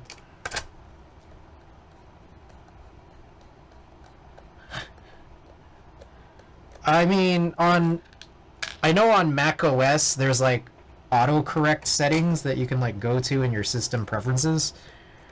So you could probably play with that if that was something that interested you. I think I used the wrong screw here.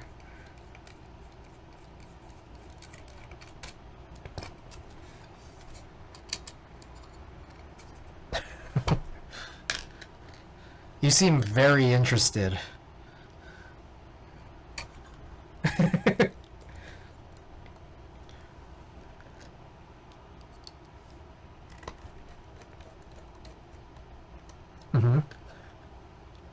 Yeah.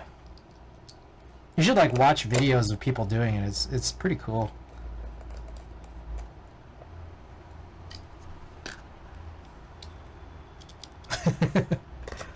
Oh, here we go. Sorry. On the wrong scene.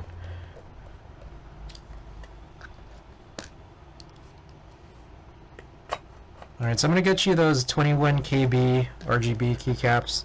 Also, anybody here, I don't do it very frequently, but like keyboards. If you're shipping keyboards with keycaps, should you keep them unmounted or should you keep them mounted? Anybody here Have any advice?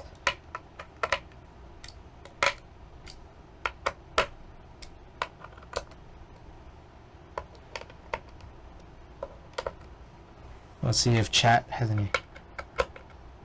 The view? Yeah. Yeah. Alright, let me look for those keycaps. 1 second.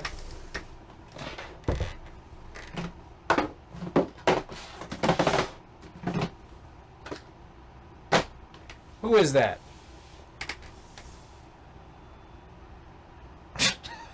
Thank you. Thank you for that. That's very kind. Very kind and very much appreciated.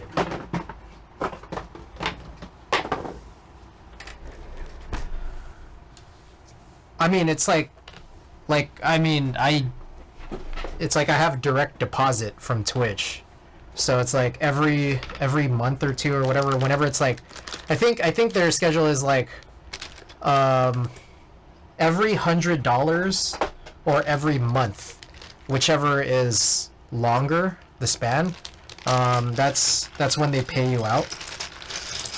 So, and that includes like sub money and bit money and ad money.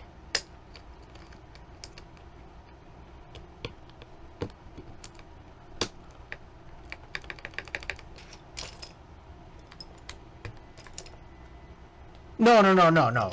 Like, it would be like you get a direct deposit every month if you make $100 faster than a month. I think that's what it's like. Okay, I'm also realizing I think we need to make this spacebar spring heavier, which is actually not that hard to do because this is plateless, ZXCVB, so it should hopefully be somewhat easy to do it. So I'll take care of that shortly.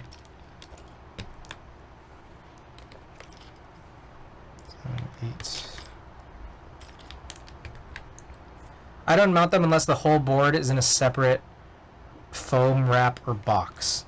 So it does come with a case, like a carrying case. I have shipped a board like that recently.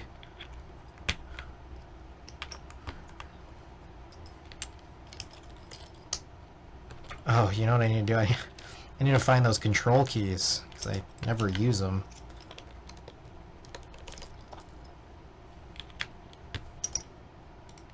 I get some more light in here.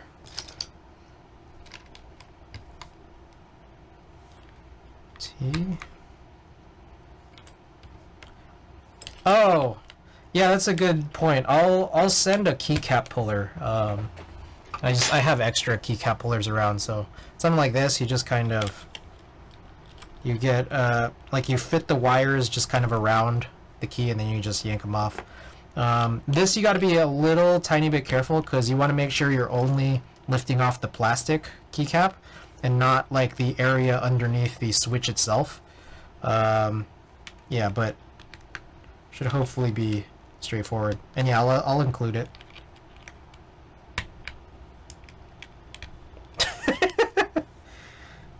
Thank you, Watugaki. Yeah.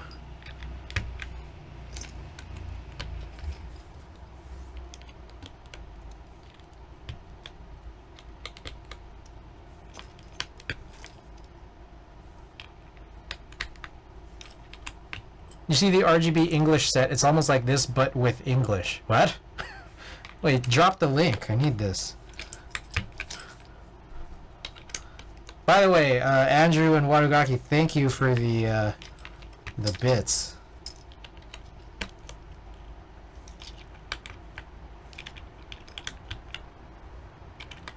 Yeah.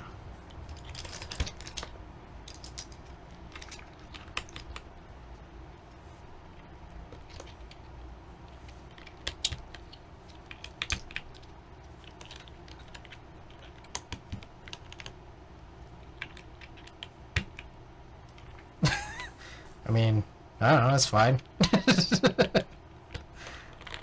Okay,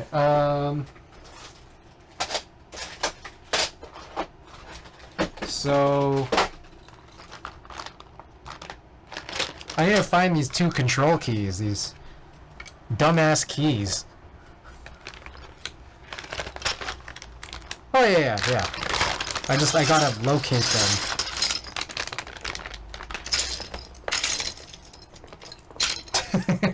You better be. Here it is. I don't know the answer to that, to be honest. Do you know anyone who makes custom keycaps that would want to collab with me? Good question. HHKB streamer can't find his control keys. Triple control, yeah, so many controls. So many.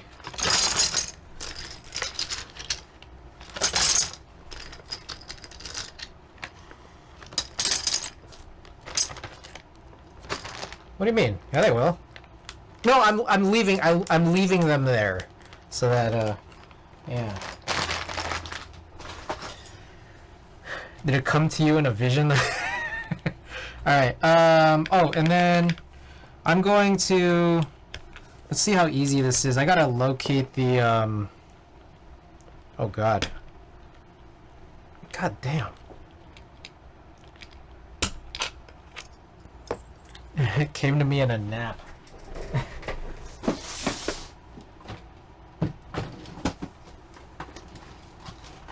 Huh? I was just trying to pull the spacebar off. I'm trying to look for a small tool. 1 second. There it is. Okay. So on this switch right here, we need a spring with more weight, because the space bar is a lot heavier than a lot of the other switches. So like to be able to like spring it back up, there needs to be like a little bit of added support. So yeah. So we'll put 75 grams. We'll see how well this works. That's a cool tool. Oh yeah.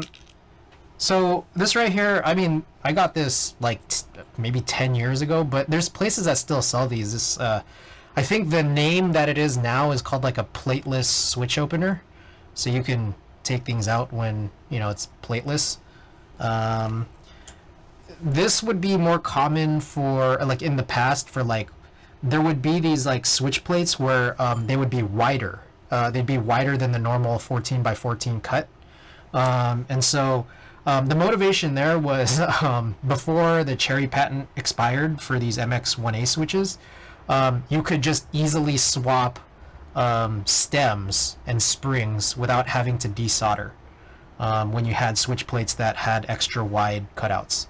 And you could kind of see also in some older plate designs where it would kind of look like a sideways H, so that the actual like leg tabs could come out of them. If the whole cutout itself wasn't wider. So, alright. Anyways, let's just throw one in real quick. I'll also, because I want to see how heavy it is.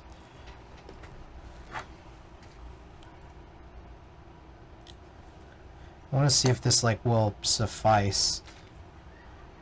What the fuck did I do with the, oh. The stem was in here. Oh, shit. Come on, baby.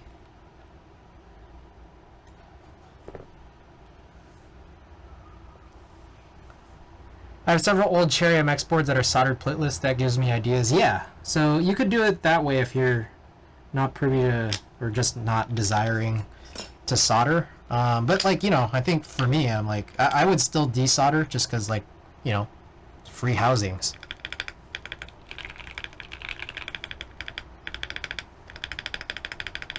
It's like, I guess this works. We could go heavier, but maybe you won't like that. I think this is fine. Also, Alex Soto's stabilizer tuning, 10 out of 10.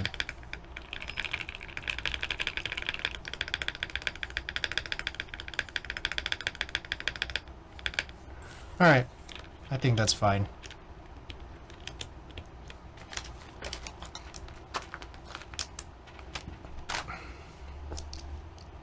Okay. That should conclude this. So, let's run some tests. And let's also see if I could do a proper recording. It's been a long time.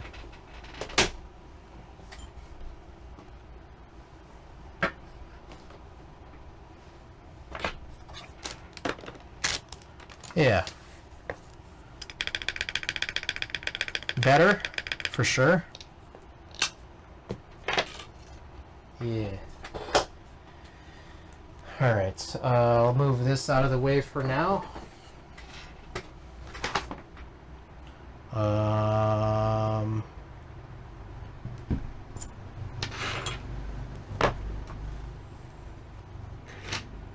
It's like, it's a 60%, it's basically just an HHKB with the extra control keys. But like it's a 60% win key, with split right shift and split backspace. But a lot of that wording you can kind of omit. Just 60% win key list, or sorry, win key. Yeah. Alright. So let me just go back and we'll quickly check, does everything still work? One would hope so. Authorize, connect. Oh.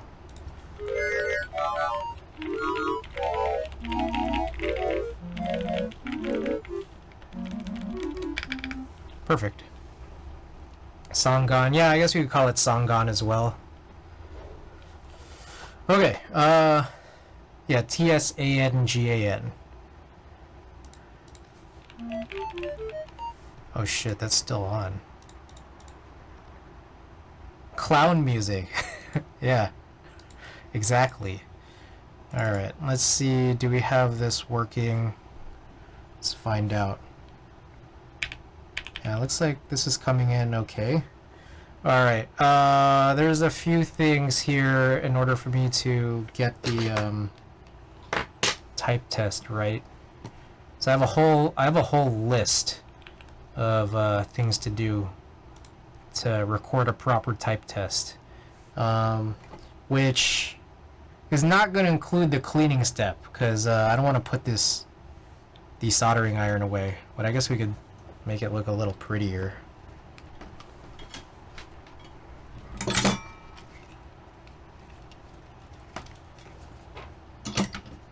There we go. Okay, to do for type test videos. Alright, I gotta point this downwards. I'll move some of this stuff. Also, we'll put the leather mat under this as well.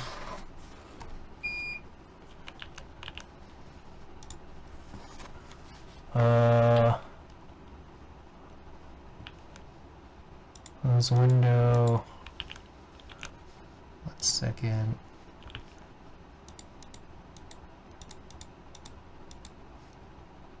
Alright, give me a few moments while I do some general administrative things here as I get this type test ready. This is the X3CV2.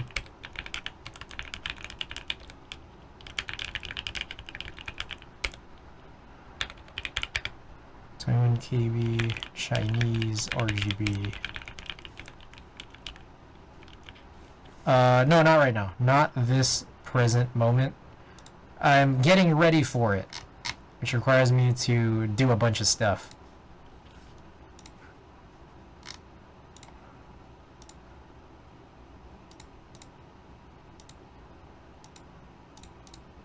So, 3-minute co-working stream. Alright, this is the...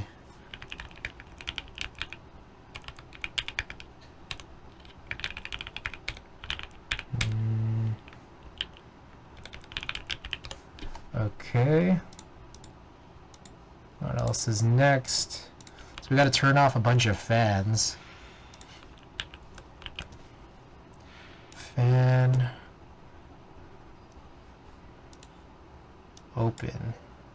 And open. And open. Commander Pro cooling. We turn off 4 and 5.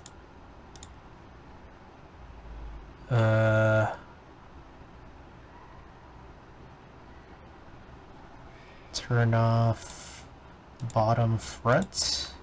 And then we change Magewell to, oh shit, Magewell quiet.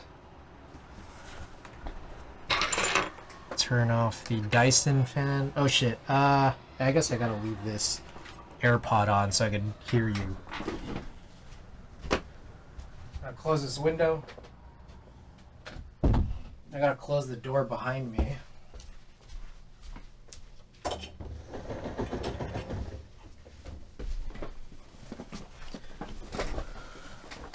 Oh yeah, absolutely.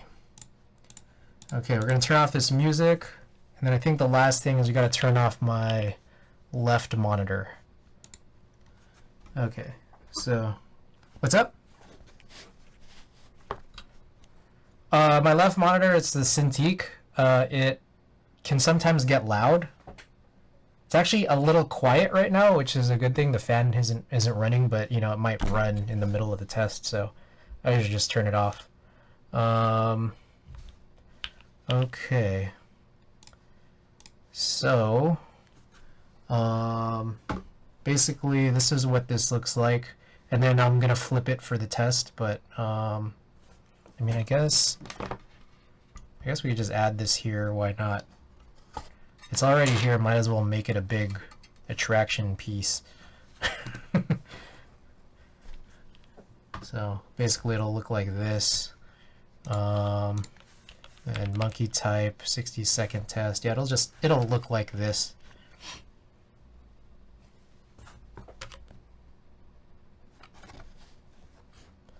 All right. Okay. I'm gonna turn off this this screen here. All right. Here's the type test, everybody. This is the Hex 3C V2. Wait, I have caps lock on. That's what it says. Why? Why is it on?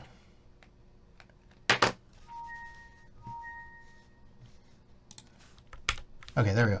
All right, Hex 3C V2. This is the, I guess it's a proto from Alex Otos. Oh, interesting. Okay, so one thing I'm noticing, actually, there might need to be some more adjustments on this board, which we could do after the type test. If you, I don't know how easy this is to see, but when I look at it from the side, because it's plateless, there's no plate to like kind of level off everything. I'm noticing one specific key, the U key, is a little bit like uneven. So I'm gonna open this back up actually right after this, but right now yeah. I mean it's fine. It's just gonna be like 5 minutes or so. There's like a little 5-minute mod. So we're gonna fix that. But we're already set up for the type test, so I might as well just run the type test now. It's hopefully not super distracting. I don't know if people could tell here that it's like a little bit misaligned, but you know, whatever. Nah, I mean, do you want me to? You wanna run a? Okay, in that case, I gotta get this screen back on, and also it's hot, so let me get this fan back on here briefly. 1 second. Oh shit.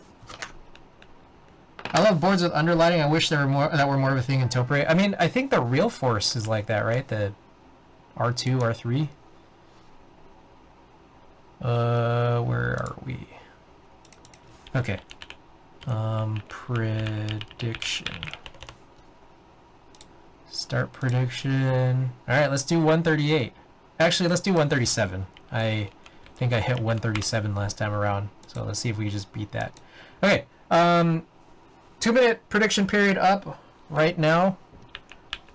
So, get your points in. Could add Underglow and SIP PCB now. Can you? I still haven't used one yet.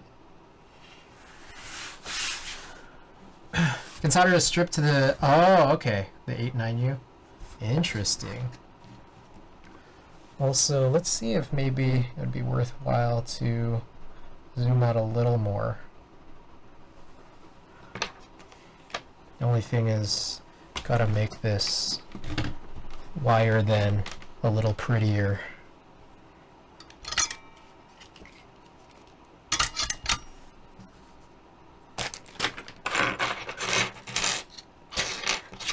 Just move all of this shit out of the way.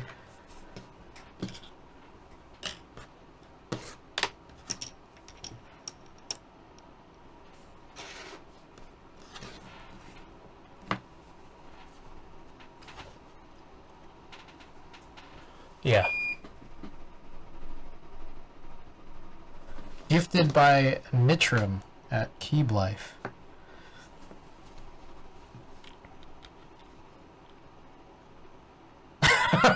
Yeah. Did you tell your brother about that story? That was crazy. Alright, well, I don't... Yeah, okay, I don't know if I told this story on stream, but for anyone who hasn't heard it, here it is. So, Andrew came up to San Francisco right before I went down to Vegas. This was in late July.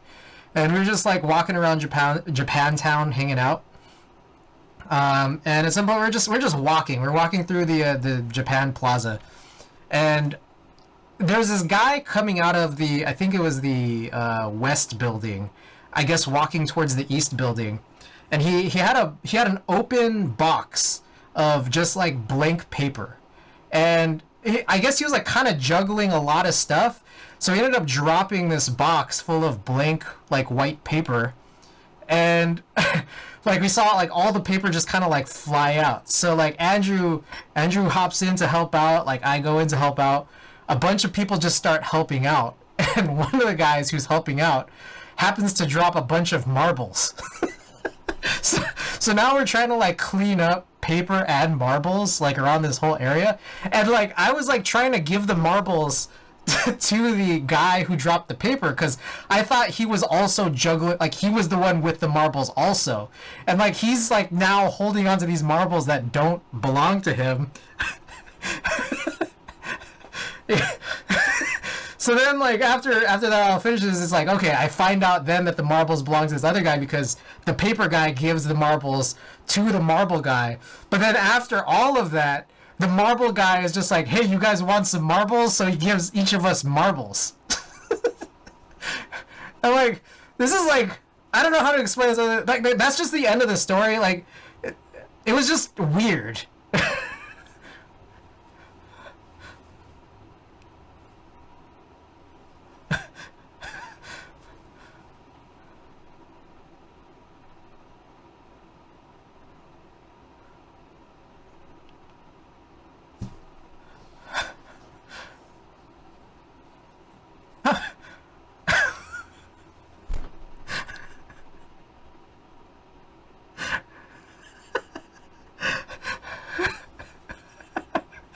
Oh my god, that's 100% a social experiment. You were on camera, it's gonna end up on YouTube. No, you know what was funny was that, like, later, we were still walking around the Japan Plaza afterwards, right?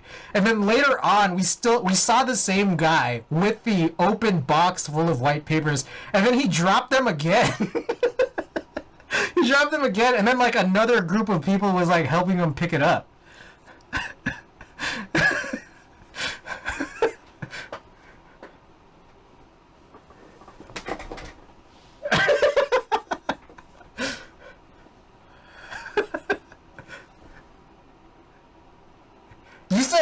you said you were gonna give that marble to your brother, and then your brother's gonna be like, "Where'd you get this marble from?" And then you have to tell him the story, which is like a largely strange and in some ways unbelievable story, or like kind of like I don't know. I don't know if I would even call this story interesting. It just kind of leads to nowhere.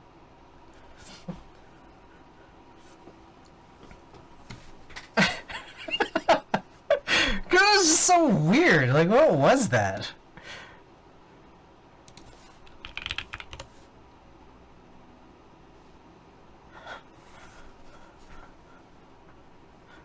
Oh, yeah.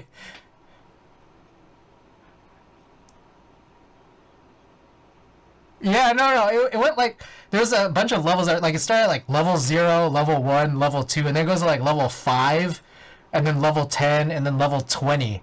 And then level 20 is like they had another name for it. It was just like hell. uh. Not Wizard. No, these are marbles from Nitram Namelog. It just reminded both of us, both me and Andrew, of this story.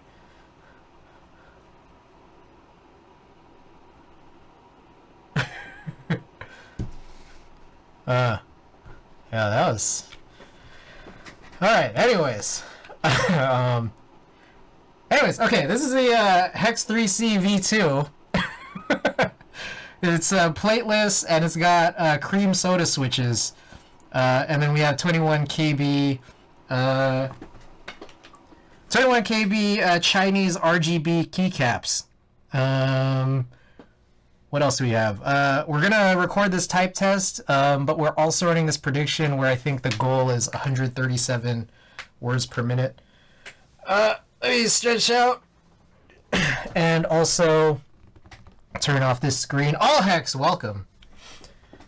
All right, I think we're good to go.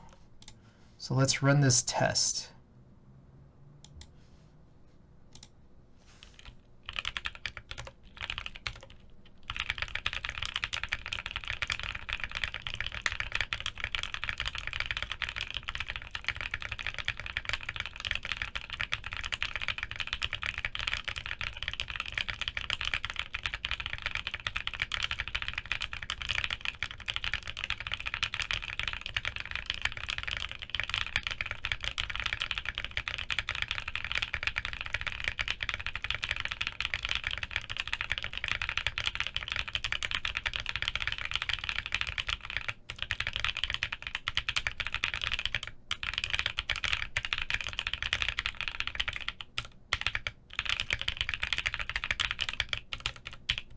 God.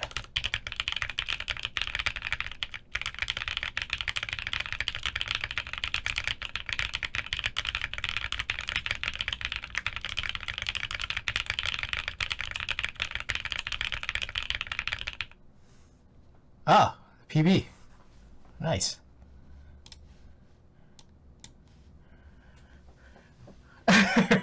Also, I talked twice in there. I said, "Oh God," right in the middle. So I think we need to do this again.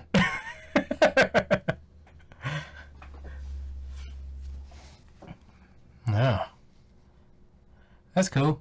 Okay, no more name swaps. Siege is when McCrizzle. There's pleasure cave, and then there's pleasuring. What are the board specs? Sound nice. Well, personally, I'd give this keyboard a 0 out of 10. Yeah, the corners aren't blocked. I was like, what is this? Alright. Let's do another one. It's not HHKB, trash. Yeah, trash, 0 out of 10. So it's okay, so it's stock cream sodas, plateless, and it's 21 KB keycaps. 10,000 out of 10 board, no wonder it's good. Yeah. Plateless Hex 3 CV2. Alright, let's run another one. Imagine having the name corner blockers and P being on a win key. Yeah, that's fucked up. Alright, here we go.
Alright, that one was better. Ah, that was nice. That was nice. 0. Alright, let me get this window back open. It's hot in here.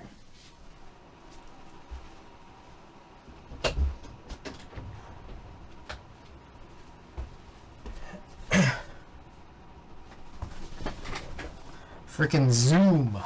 PB no longer on an HHKB. This is like when PB with a 40. Remember to peep the English. Oh shit. There's a link. Okay, let me check that link real quick. I'm good. Let's see. Oh, that's interesting. That's cute. It's just English. It's the same thing, but all in English. I wonder how the keycap quality is. I probably could be down for this. Like, why not? Yeah, I might cop. It's just like it's another keycap set, but like it has like the same RGB that the one that I'm giving you has, but it's just English, like repeated 4 times.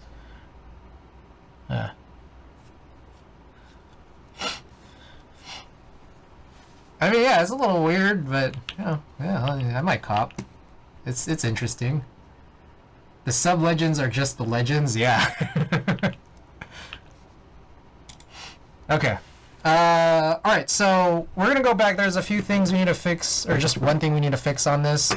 I'm not gonna run another test after it, but there's also two other boards, the SBL Type DN and the Y6 that need some investigation. So let us put this stuff all back together here.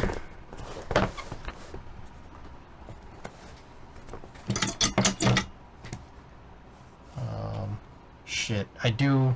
Fuck. I need a board in here.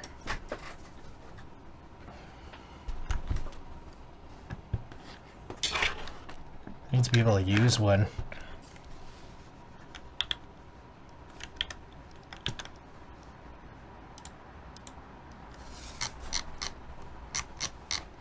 Where's my B key? No, where's my B key? Pretty solid kitting for the price. Wait, also let me just make sure here. Does it have HHKB kitting? Looks like it. All right. Yeah. No, I'll cop.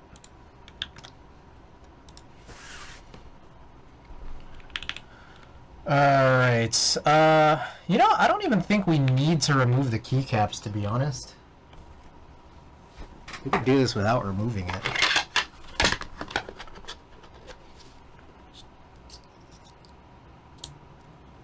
B.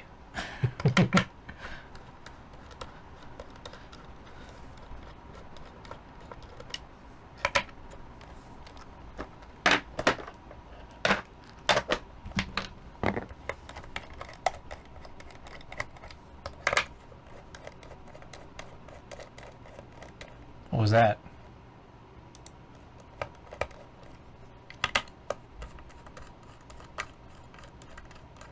On YouTube.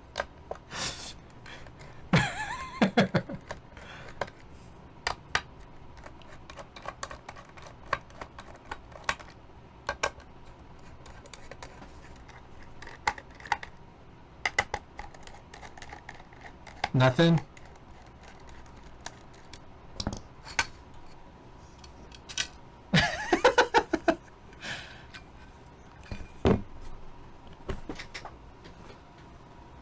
Alright, the U key, oh, looks like it's this. Okay, that makes it easy.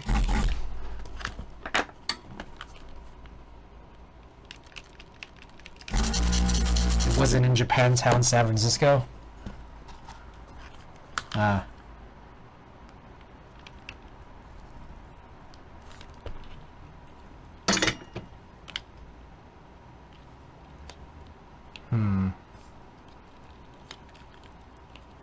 Okay, I need to...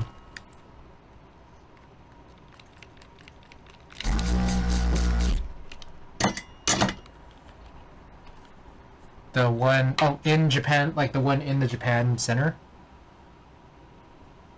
Yeah, that's pretty lit. Okay, one thing I'm curious.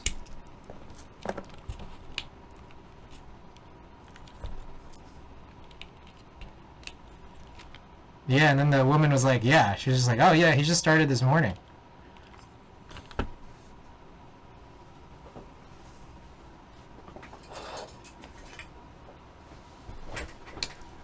The grind. You envy the grind. Alright. You know, I have a feeling that there's a chance I didn't need to desolder this, but I did, and it looks fixed now, so we're good.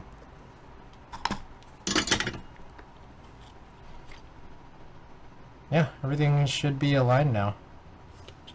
Cool. And we'll plug it in one more time to test, but like, I kind of don't need to.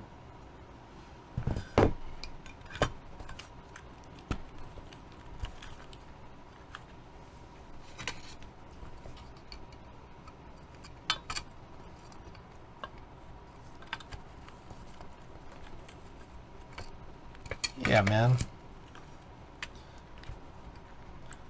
I owe a lot of packages out, most notably this one. Arigato Roboto has won a bunch of stuff over the last several months that I haven't shipped out, and then Klexus also won the recent big GMK giveaway. I feel like, hold on.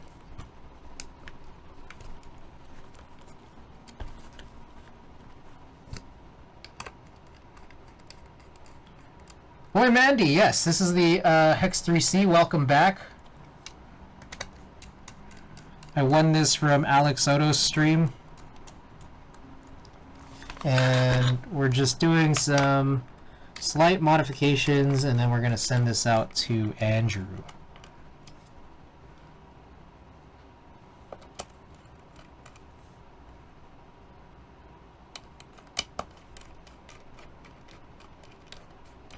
Yeah, for sure.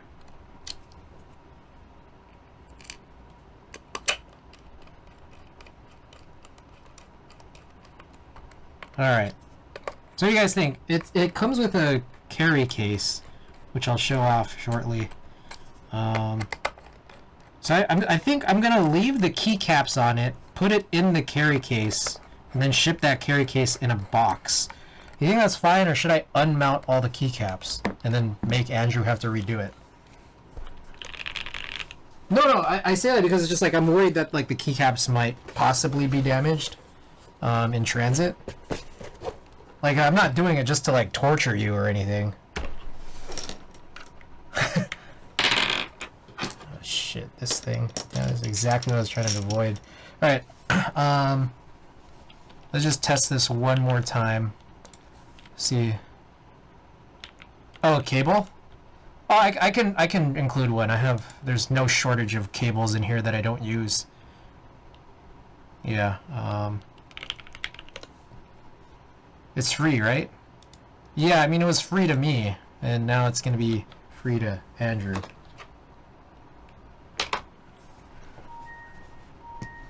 Well, actually, it cost me one switch. I had to add one switch to split the backspace. Oh, also the keycap set. There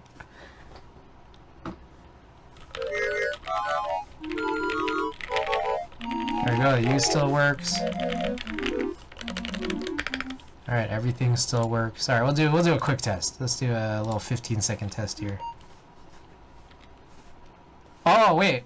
You know, if I leave on via, like, it'll make noises. Well, I don't know if you can hear it on the Discord, but everyone here might be able to hear it.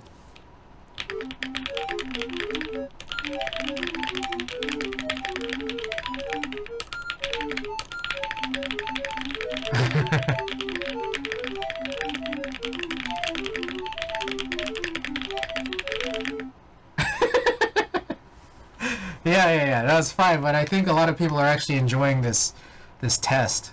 This test is hilarious. Well, no, it's because like there's chimes on the key tester. So it's like when I type during the test and I leave the key tester on at the same time, it just sounds really crazy. Oh shit, I gotta pay out. Oh fuck, damn it. Alright, sorry. Okay. I'll pay out after this, but thank you, Miyakuri, for reminding me.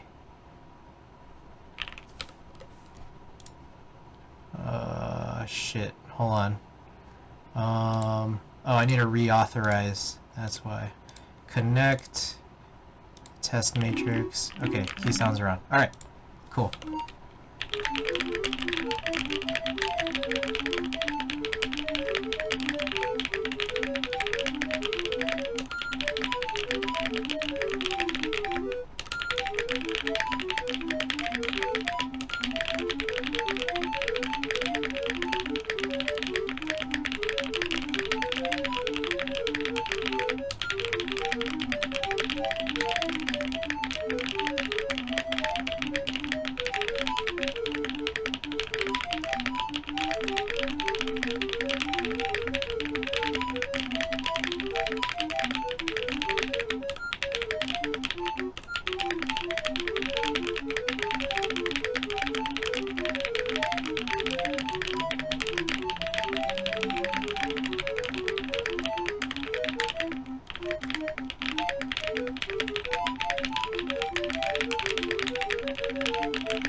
What I was thinking was, like, I think you can load your own tests, like your own custom tests.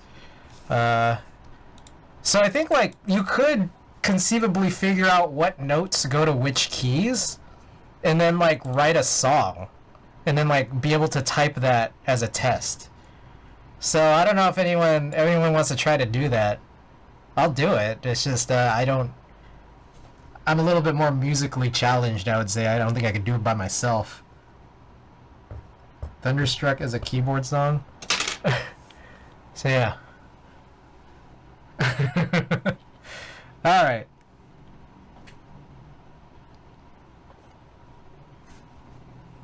I don't know what happened, but I remember at some point I did find the model, and like, you could buy it on eBay.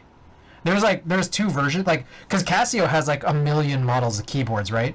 But that specific one, there was like an English version and then like an international version.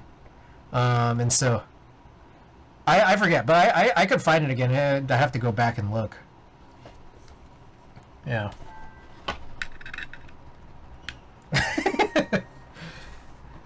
Alright.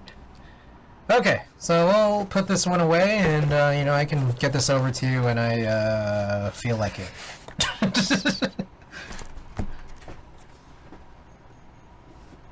Yeah, of course.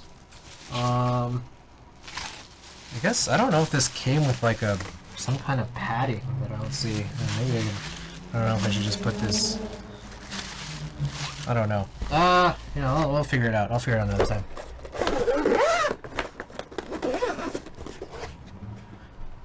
Okay. Now, let's look at a couple of other boards here. This one, most specifically, because it's the one that I have in front of me and is plugged in. So, I've noticed a couple issues. It was at the end of the day, like, it was all fine until maybe around 4:30 p.m. Oops.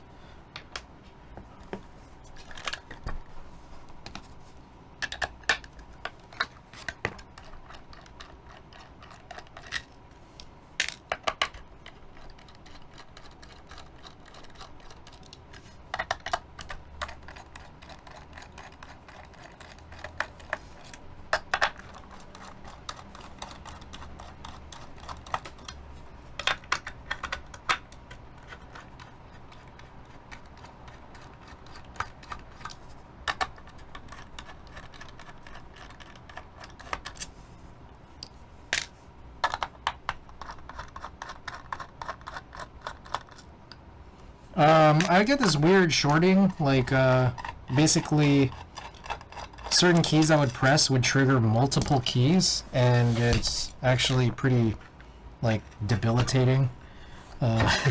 So, well, we'll see if there's anything that has a rose here.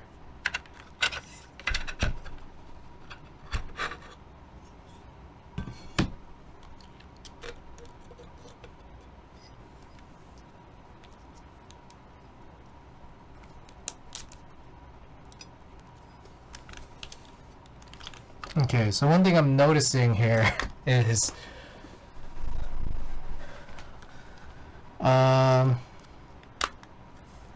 there is a mild exposure of one joint here, which is on this side, so it shouldn't be affected.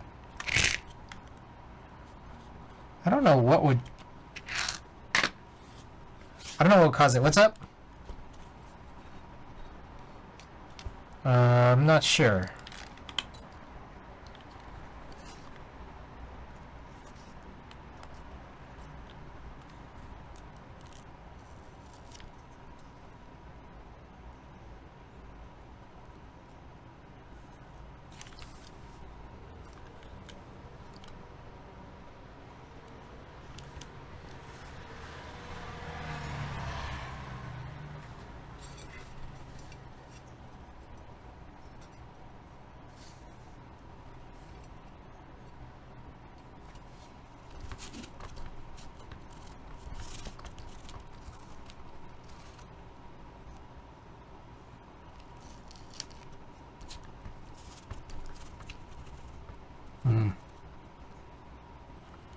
I don't know. I may have heard this. I'm not sure.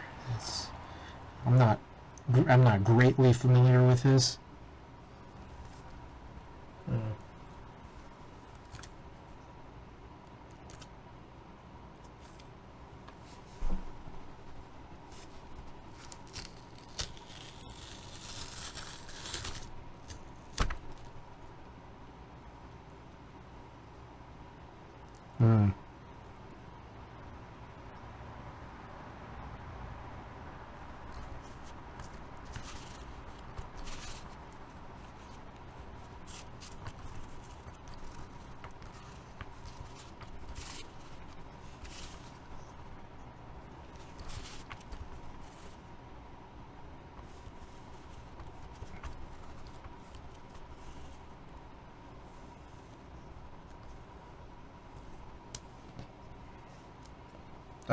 It would depend. I mean, yeah, it would depend.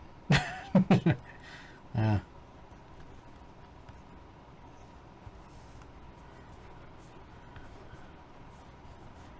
Mostly JavaScript. Is that the reverse engineered Windows OS software? Is that, you know, that's what Antixious is actually asking.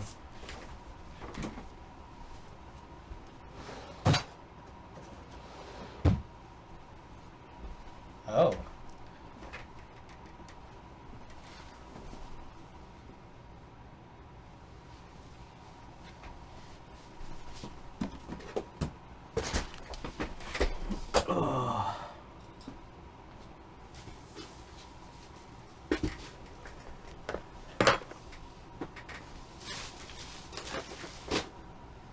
I can't find my gaffer's tape.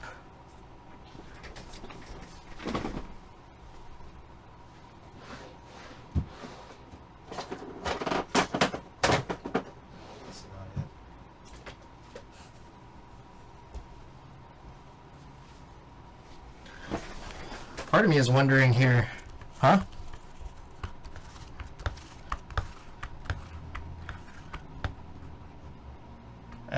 Okay. I would pull it in, but I need a working keyboard in front of me first. So, okay. I'm trying to find this.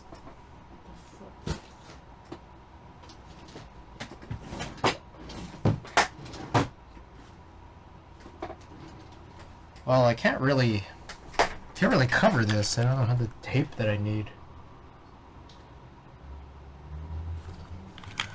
Alright, well, So, anyways, what's a little bit strange here is there's nothing that's exposed that I can see that would cause these shorting issues. Like, I mean, I just shifted this down. The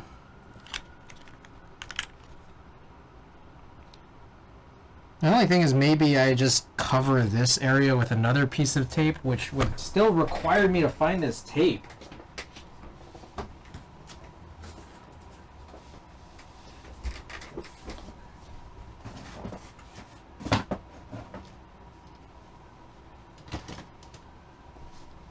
Oh, Achua! Welcome! You might have figured out Thunderstruck. Dude.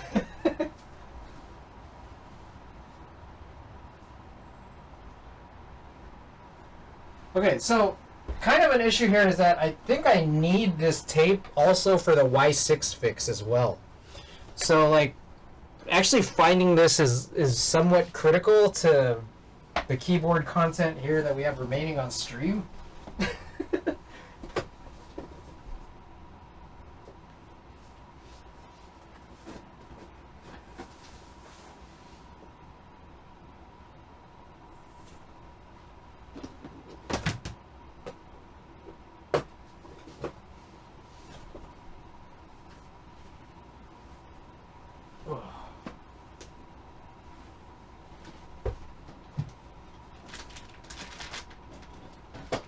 I mean, I have some blue masking tape. And it's like it's not even the same thing anymore. But I suppose it could suffice. I rocked too hard and broke Via. It almost broke my ears. Zero, welcome. I'm trying to locate some tape.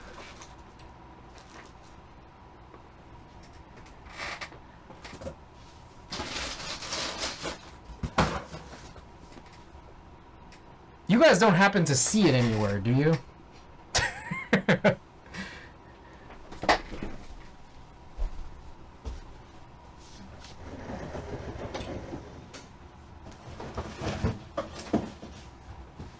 Oh shit. I found it. It was in my kitchen. I don't really know why. Okay, here we go. Back to business. Okay, so I don't know really what's causing these issues. I'll try though.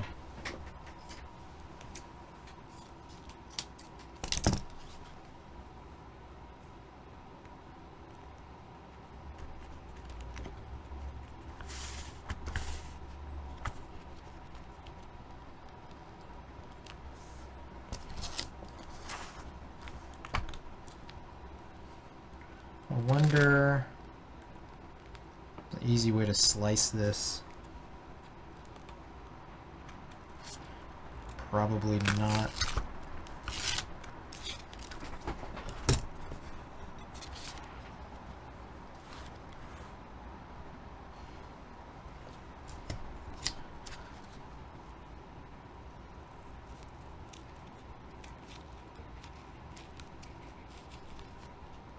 I mean, I don't even think this top section is where the problem is going to be.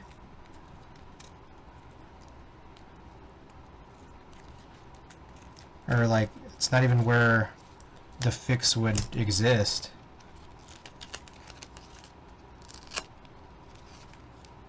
I wonder if I could just tear it. Alright.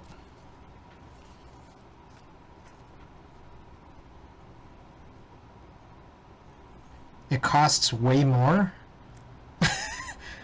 So it's like you're supporting your streamer at a higher level.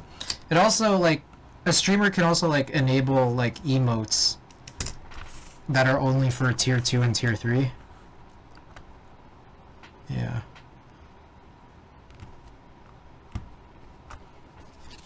Alright, and then I guess I'll just put, like, another layer here, I suppose.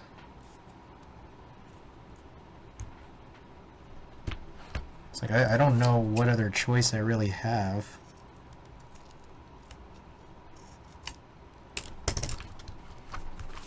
And then I guess I could also put another layer on here.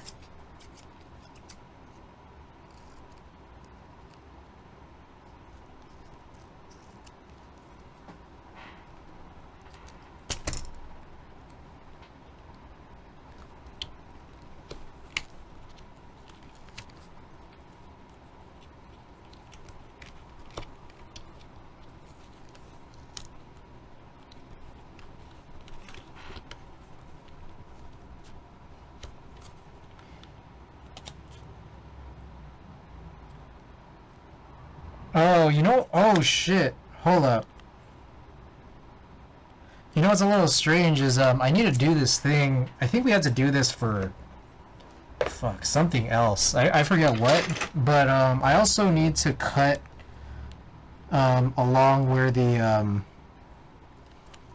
these mounts are for, like, the O-ring mount on this board.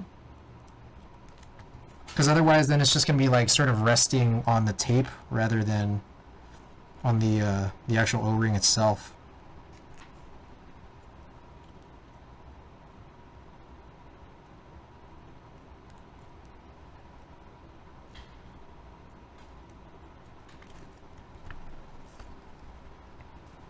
So these are kind of like the edge cuts on this PCB, and these are the ones that are becoming even somewhat critical.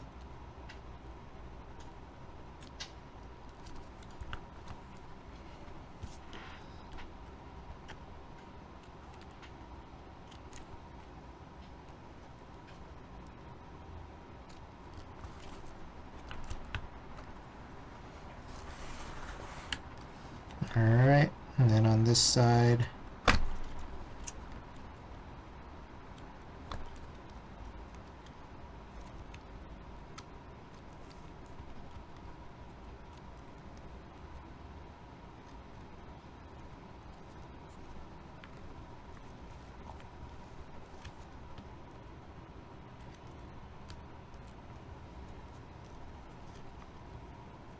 a little bit more on this. Okay.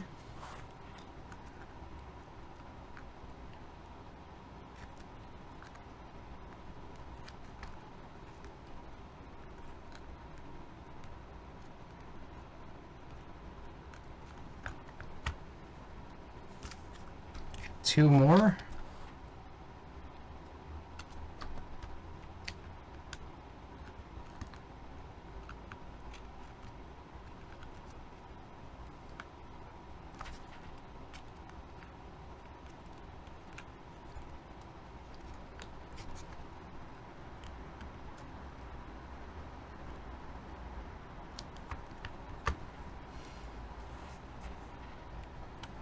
Last one.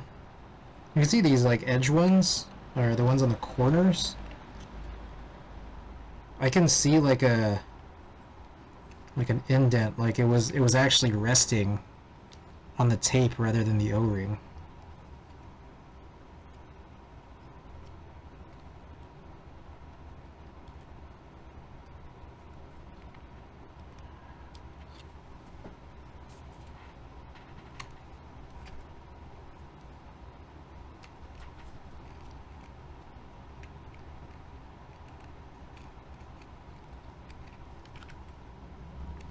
Okay, cool.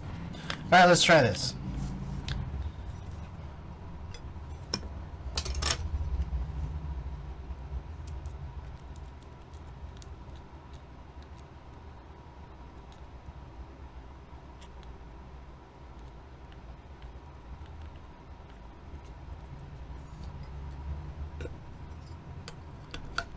Yeah, I was using this, I've been using this since, I want to say, Sunday? Is today Thursday? Is it Thursday right now?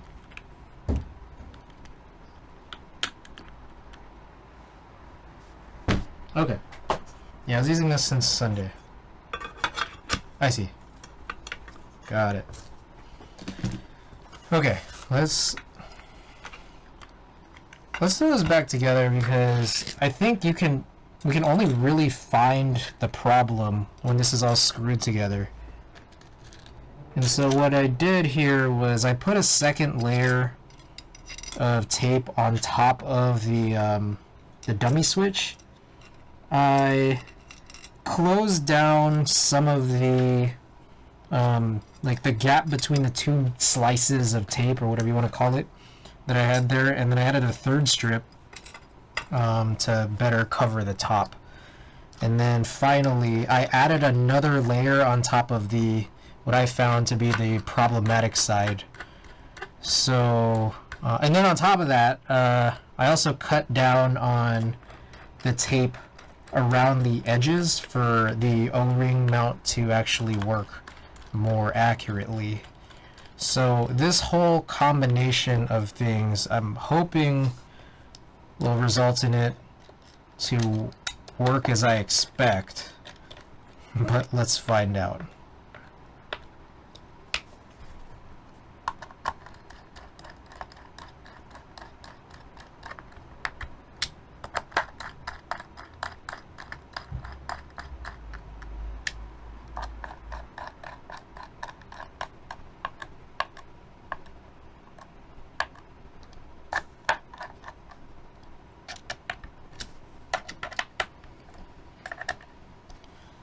Oh yeah, and then also this is the red velvet keyboard, the SBL Type DN.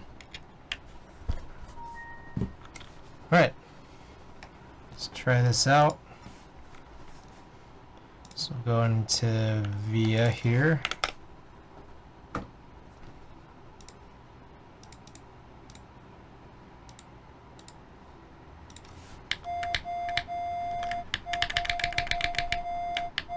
Alright, I mean, it seems better now, for now. I don't know how the problem resurfaced earlier.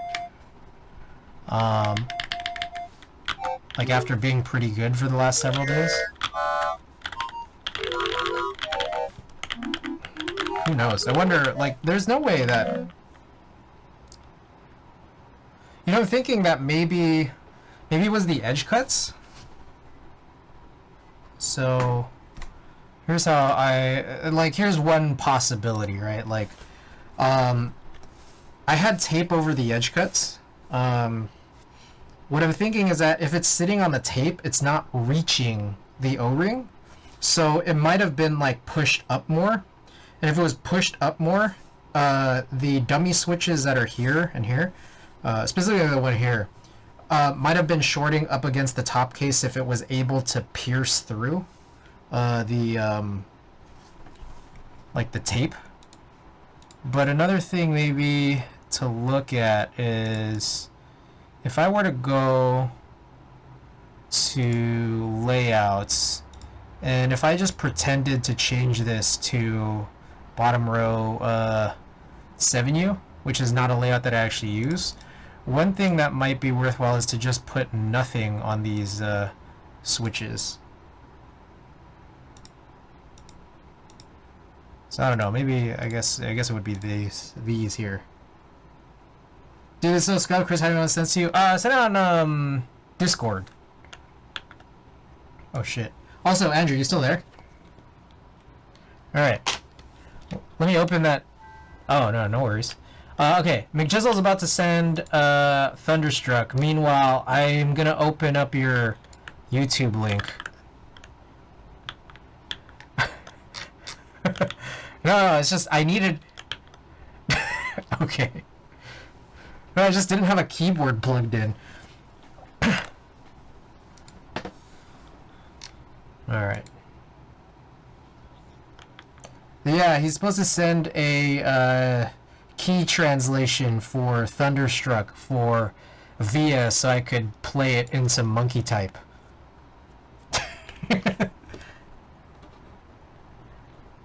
Alright. So, I mean, here's the funny thing is that, like, I was only running this SBL Type DN for this long because my Y6 was also scuffed. Like, there's a bunch of stuff that I need to fix for that. So I'm not really even going to have a whole lot of opportunities to really try and see whether or not the shorting will resurface. on this because I'm not going to drive this for a while, I don't think. But okay, just sent in the keyboard general. Ah, here we go. This looks like a good song. Alright, here we go. Escape. Let's do change custom text. Okay. Oh, I need to have, can I use via open? Start now, authorize, oh.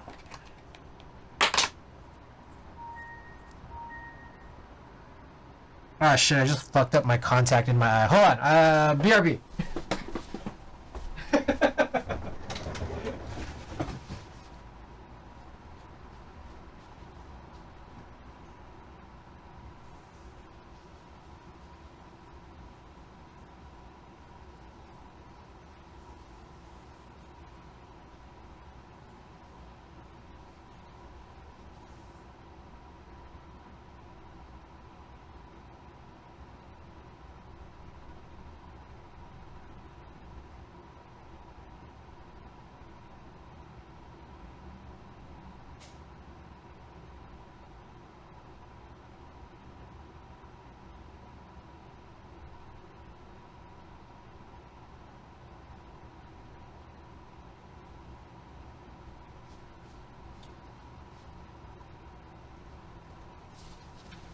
Alright, I'm back. I recommend using two hands, one just for the H and the other part for the other for the moving part with two fingers. Okay, let's try this. Design. Oh shit. Key tester. Test matrix key sound. Alright. Here we go. Oh shit, I gotta turn that. Man, I gotta figure out a better way to deal with this.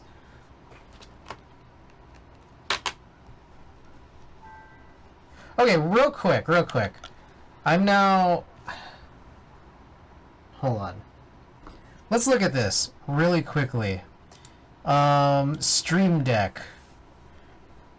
Can I, like, put in some kind of, like, toggle play?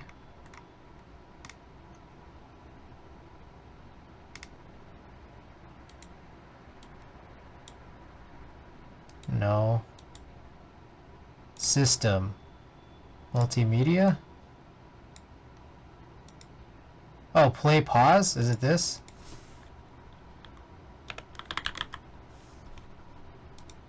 Okay.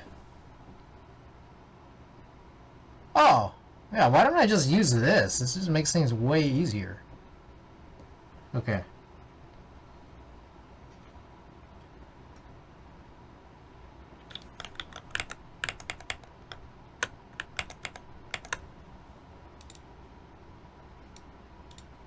Alright, here we go.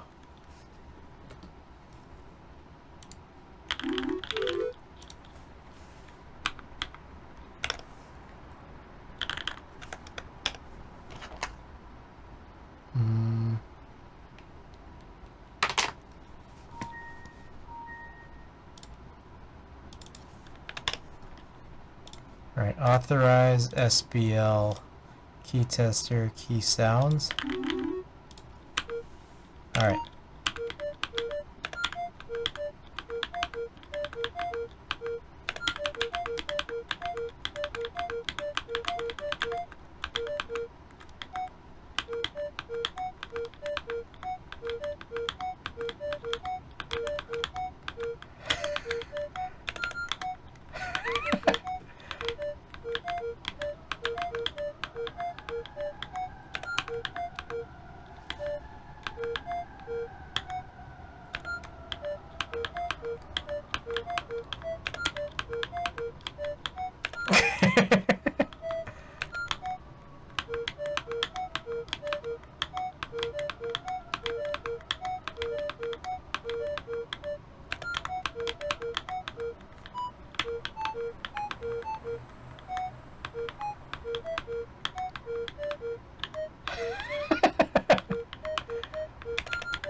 This reminds me of that trombone game.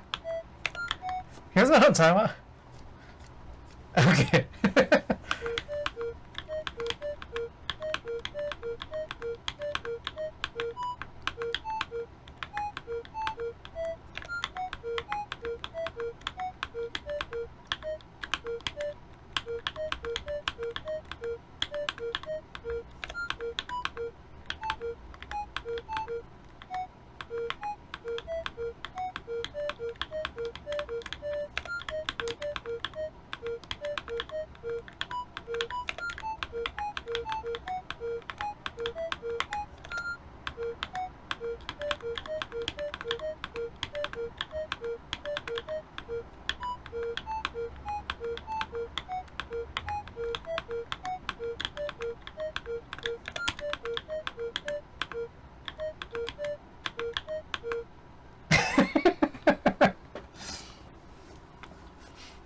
Alright, that was nice. Beautiful music.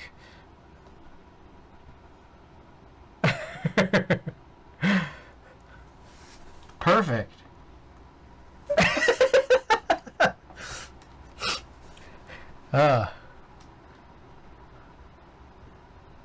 Excellent. The songbird of your generation.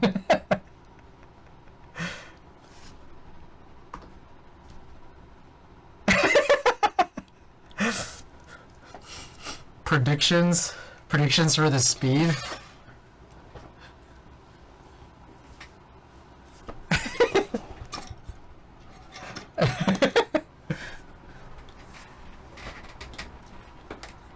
All right, next up, this keyboard here has a couple of problems. Hasganero, welcome back. Oh shit, I keep doing that. How's it going?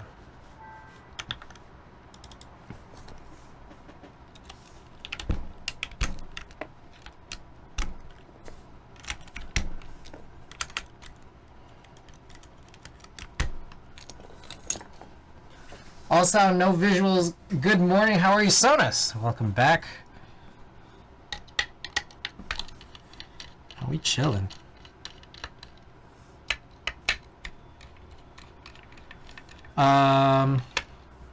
This is our third keyboard that we've been troubleshooting. Also, for those of you who weren't here for this discussion, Kono, US vendor that has very high prices, has a 50% off of GMK sets, and I'm debating whether or not I should get the Deku Latin alphas for at least replacing this key to be the same teal, but maybe to replace more keys to be teal. What do you guys think?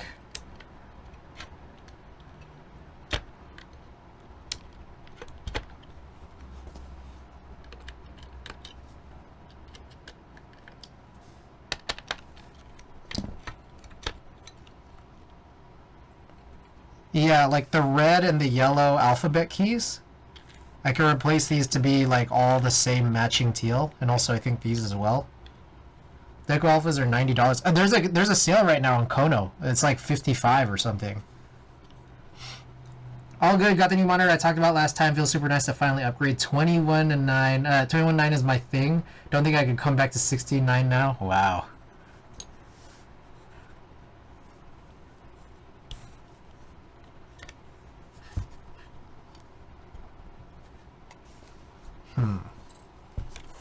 Well, the theme is mostly just because like I got a teal. the bottom is teal. Yeah, but I don't know. It's cool. I already have like this same exact teal theme on another like assembly, so it's like it's not like that big of a deal either way.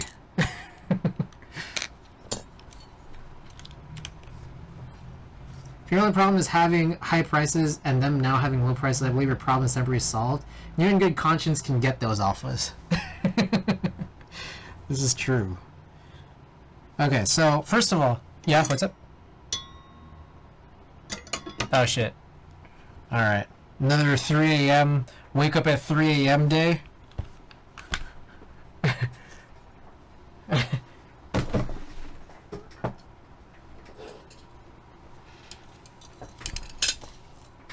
Oh yeah, that happened for sure. There was one day.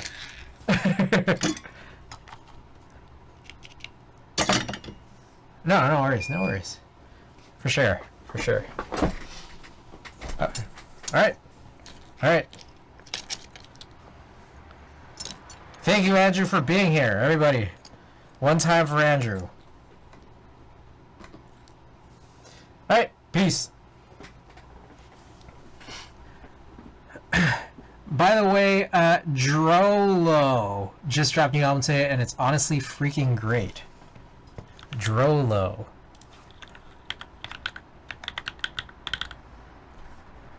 Alright, let me add this to my list.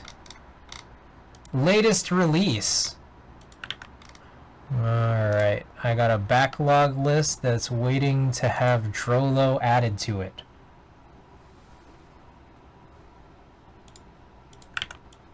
Alright, added. Big Fernando, welcome back. Alright, so one of the big issues with this board that I could not use it, you know, it caused me to not be able to use this at all, was the fact that I didn't solder in the 2.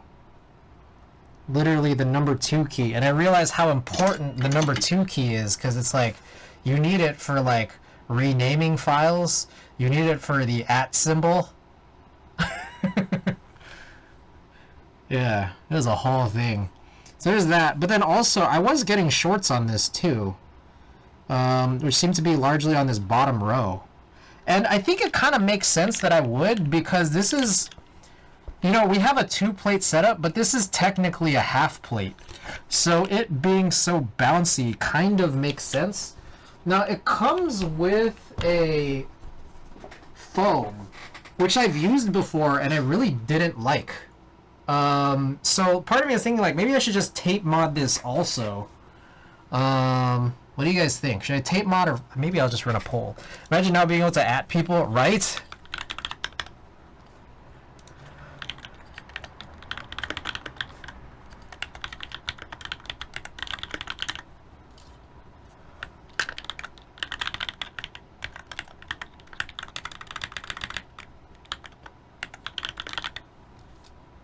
All right.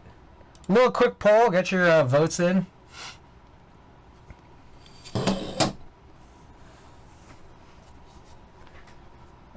Meanwhile, I gotta find what this Y6 stuff is. This.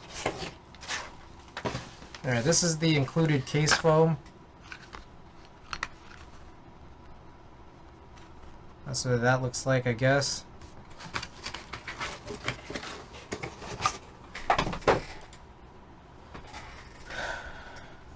Yeah, I vaguely recall, like, man, I did not enjoy this. But, you know, I think we have to do one or the other.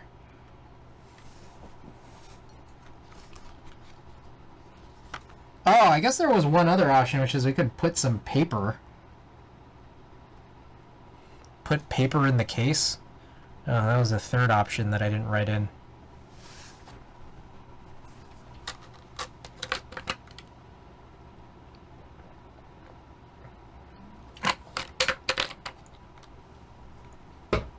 Actually, I guess while this is going, I could probably kick off a cleaning for this.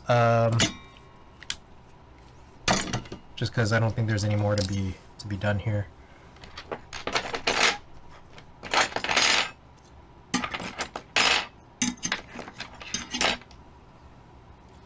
Are there any new HHKB aftermarket housings that are interesting? I think the big one people are talking about is the Taycan, but I don't think it's like for public sale right now.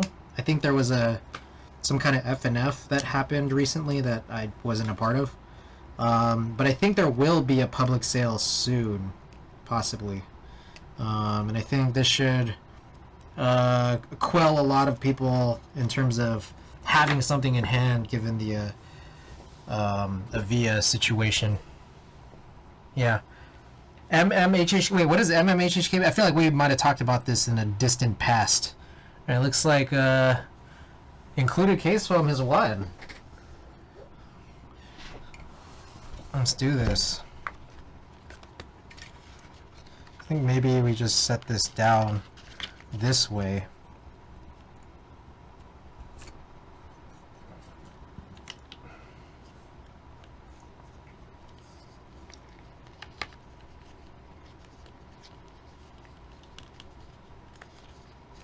My god, this is annoying. Okay. Studios that fits both the Pro 2 and Pro... Oh, that's interesting. Yeah, I mean, I don't know why there are cases that don't support both. is a China one? Is that like currently available, or is it over? Heavy Rail doesn't feel so heavy now that I've gotten to try show stuff. Wait, so there's an S60 V2 now? Like, after the HG, there's a second version? That's not the Snipe? It's an IC, will be a buy soon. 200 unit MOQ. Okay.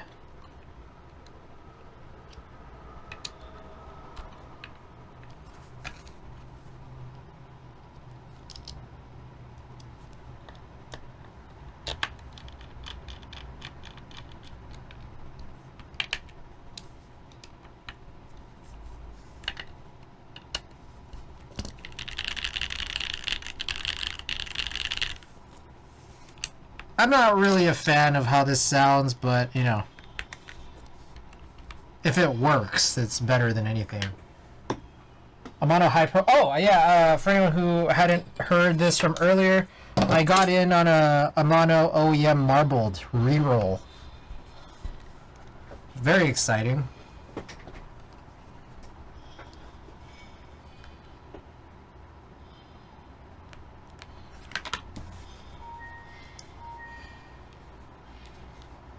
Alright, let's check this out and see if we have any good new luck.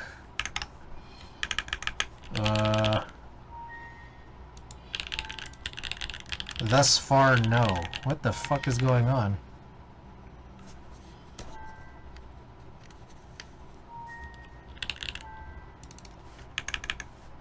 Bruh.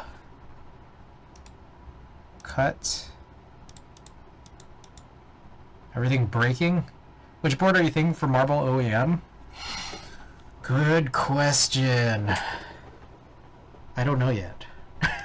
I haven't thought that far ahead. Why is there no go button?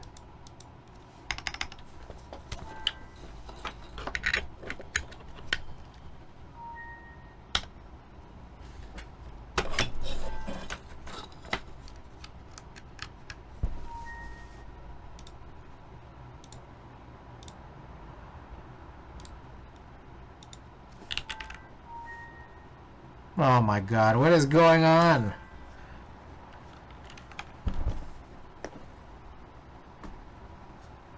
Buy now, figure out later. It's quite funny, we were working on an F1 8X inspired 40 on stream a couple weeks back, and now Zezio is trying to initiate interest in doing a private / small scale group buy. It's pretty interesting. Ooh. 40% F1 8X. Oh, that's crazy.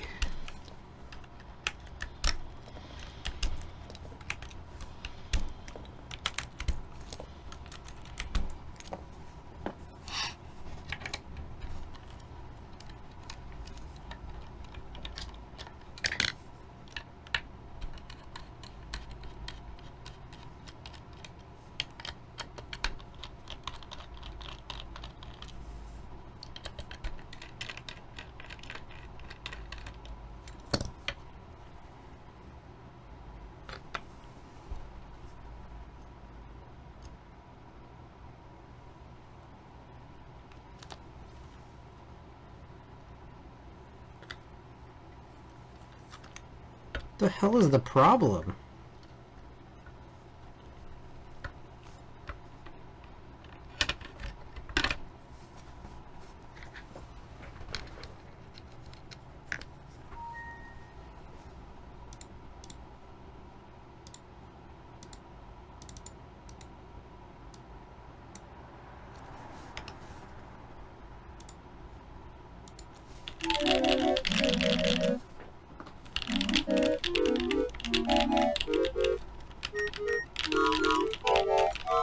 Alright, it seems okay now. What was that? If we did an HHKB top, would you get it? Maybe. Maybe. I would be more inspired by an actual HHKB. But it also depends. I'd have to see... I'd have to see what it looks like. See what layout is offered on it specifically. Maybe. You just missed Thunderstruck playing on it. Oh. What the fuck? Hold on.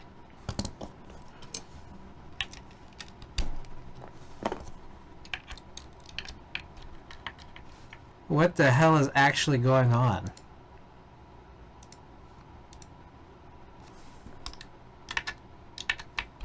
It's like, did I screw it down too tight? Or is it a situation like we were talking about, is 2 a kill key for real? We were joking about it last stream.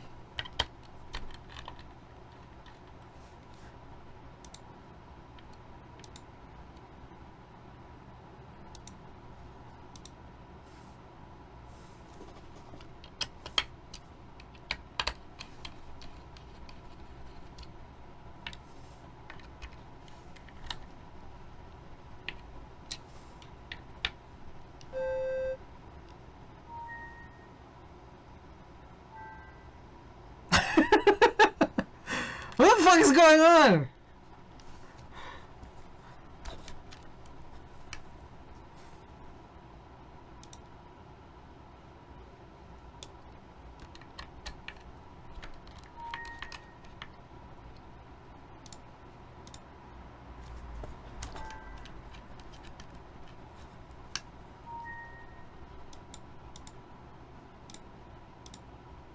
You can tell it has to take a shit, but has to take a shit before taking a shit, hence 2. Ah. Okay. So I've loosened up this corner screw, the top left corner screw.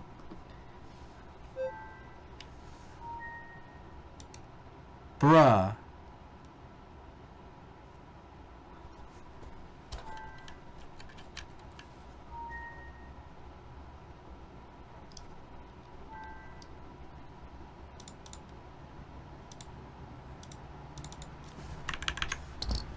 Nothing is harder to shit when you don't have to shit. Anything less than a tablespoon is just a fart. Is that how that works?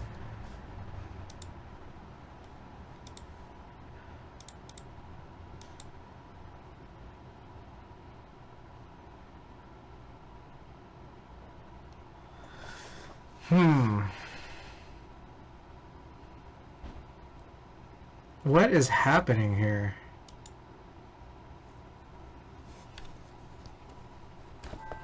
Alright, I think there's something deeper happening here, and I don't like it.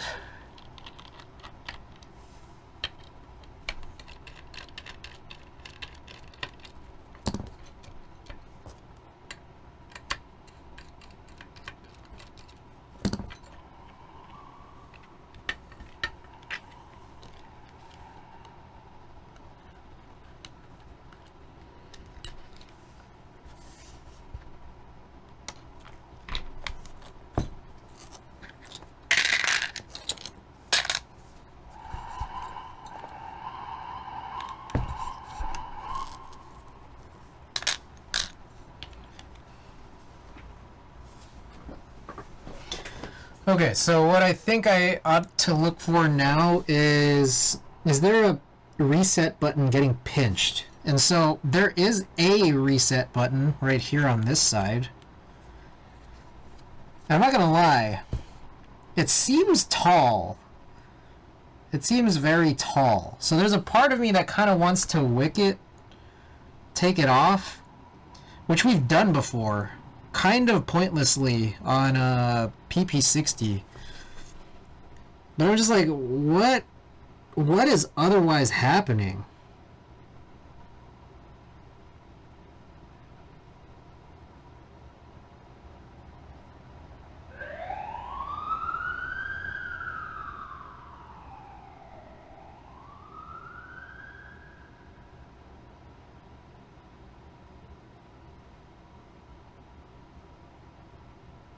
They're coming for me.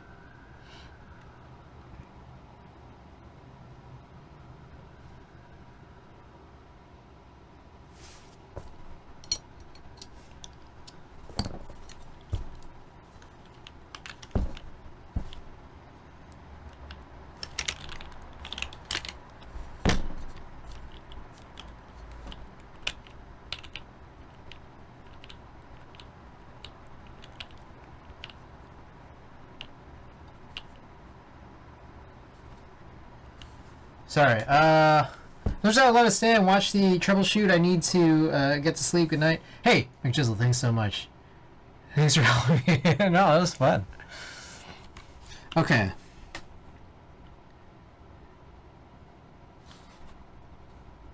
I am really thinking about removing that reset button.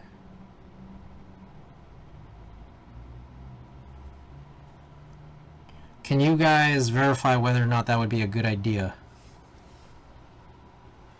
And is there a way for me to do that with a thick-ass desoldering iron so I don't have to plug my soldering iron in?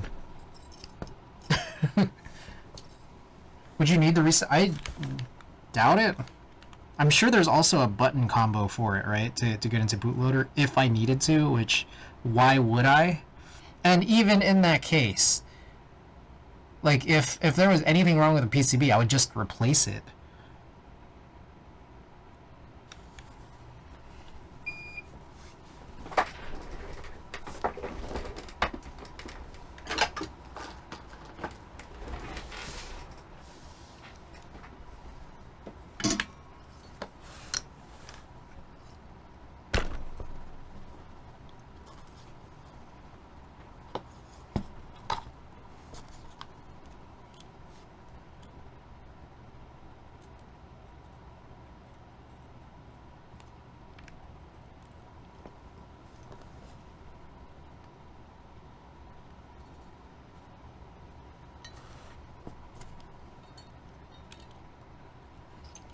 I'm gonna cut this.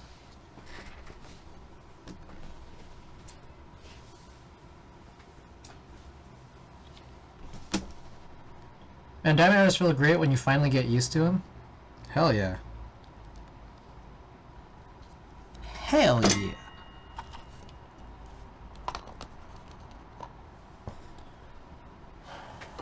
The tweezers? Oh, here.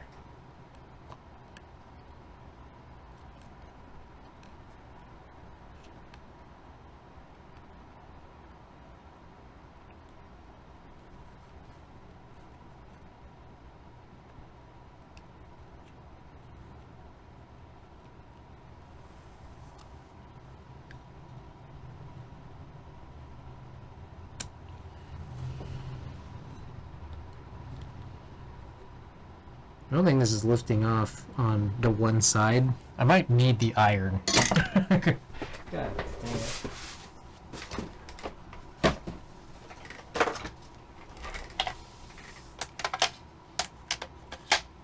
It's just really unwieldy to use that gun.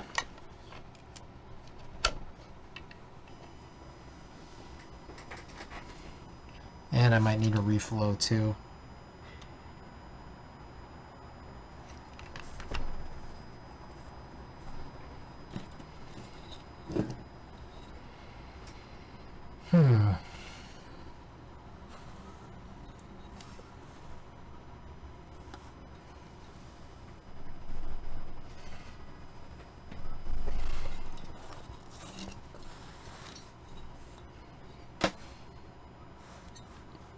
So I'm going to reflow a little bit of solder right there.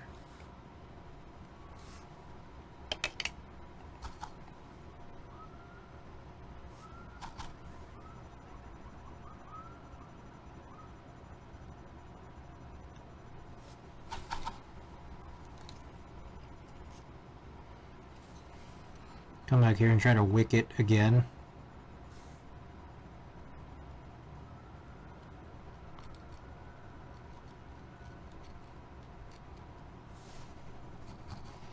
Guess on the other side too.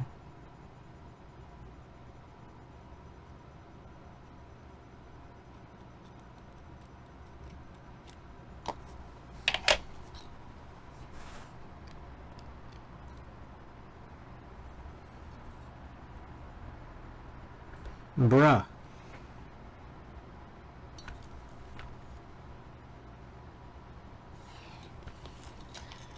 I can't get in there.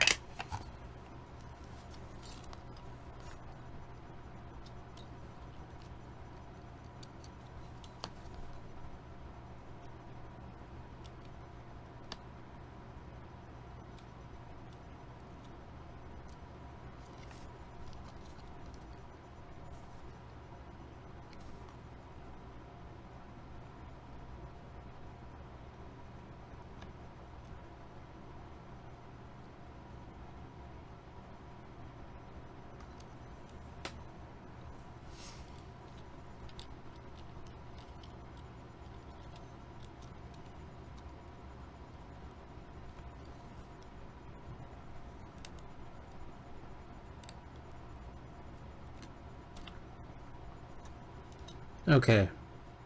I got a little piece of it off. It's kind of lifting off on one side now.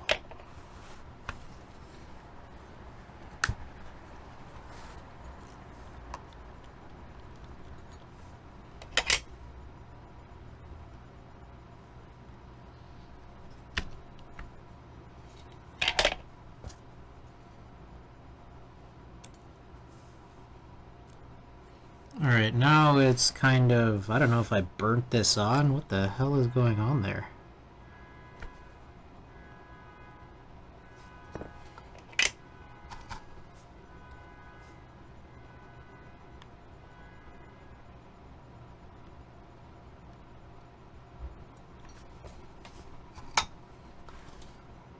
It's kind of like a weird, ugly-ish blob, like the whole thing didn't lift out. The hell?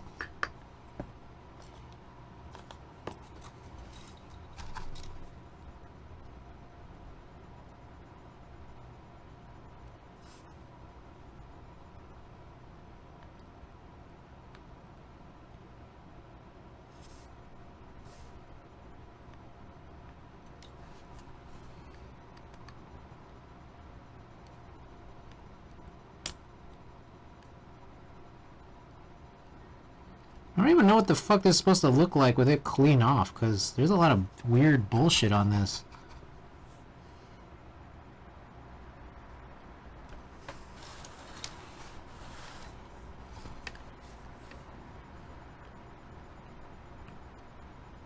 Alright. I got it off. The hell was all that?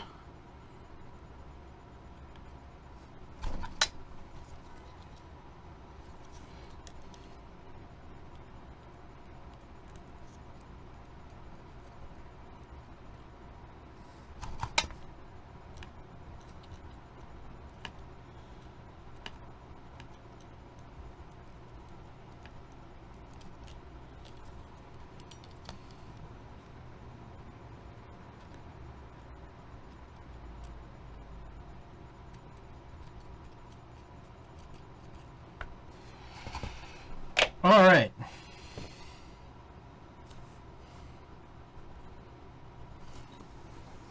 I wonder if we can get away now with taking out the foam, because I'm wondering if like the half plate, the palm half plate might have been doing something a little crazy, pushing down on this what I felt was a really tall reset button.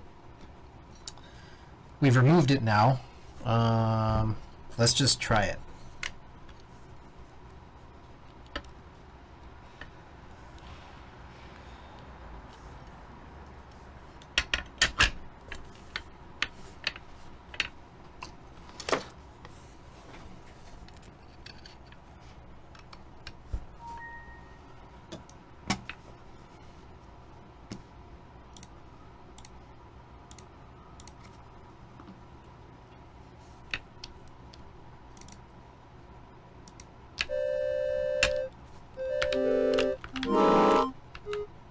That might have been it. Holy shit.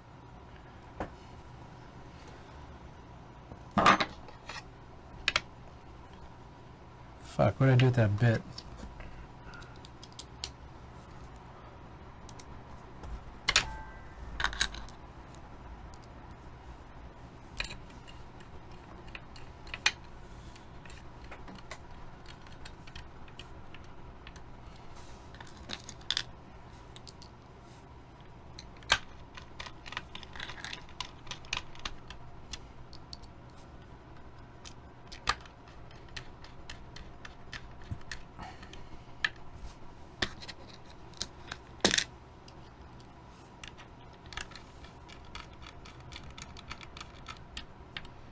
Okay.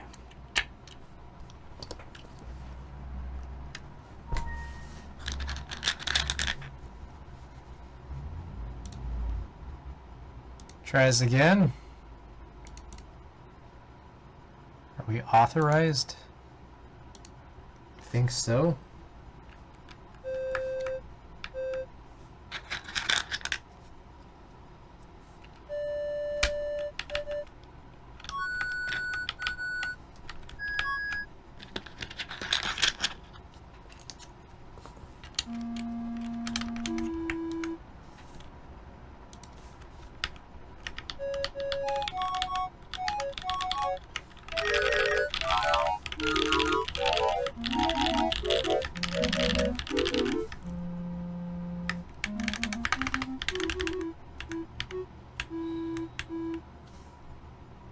Wait, yo, hold up.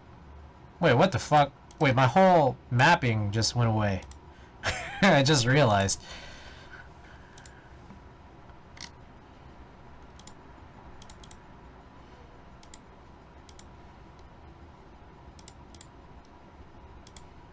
Alright, nothing. Nothing. Right alt, right win. Man, the fact that VOD uses a whole tone scale for each row always catches me off guard. MO1. Basic. That guy and that guy. Backspace. Left control. Alright, looks good. I'm gonna go back to layouts and change that to real. HHKB. There we go. I can't tell. It's not actually on, is it? Backlighting? Whatever.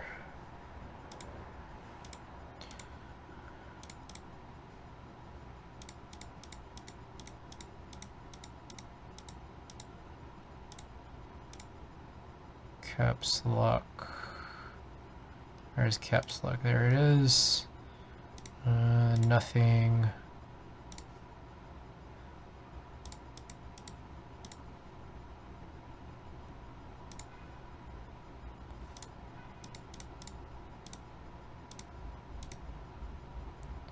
/ home page up left right plus minus end page down down. And then nothing, and I think that's it. I guess we can add this just cause lighting BL. The hell was that?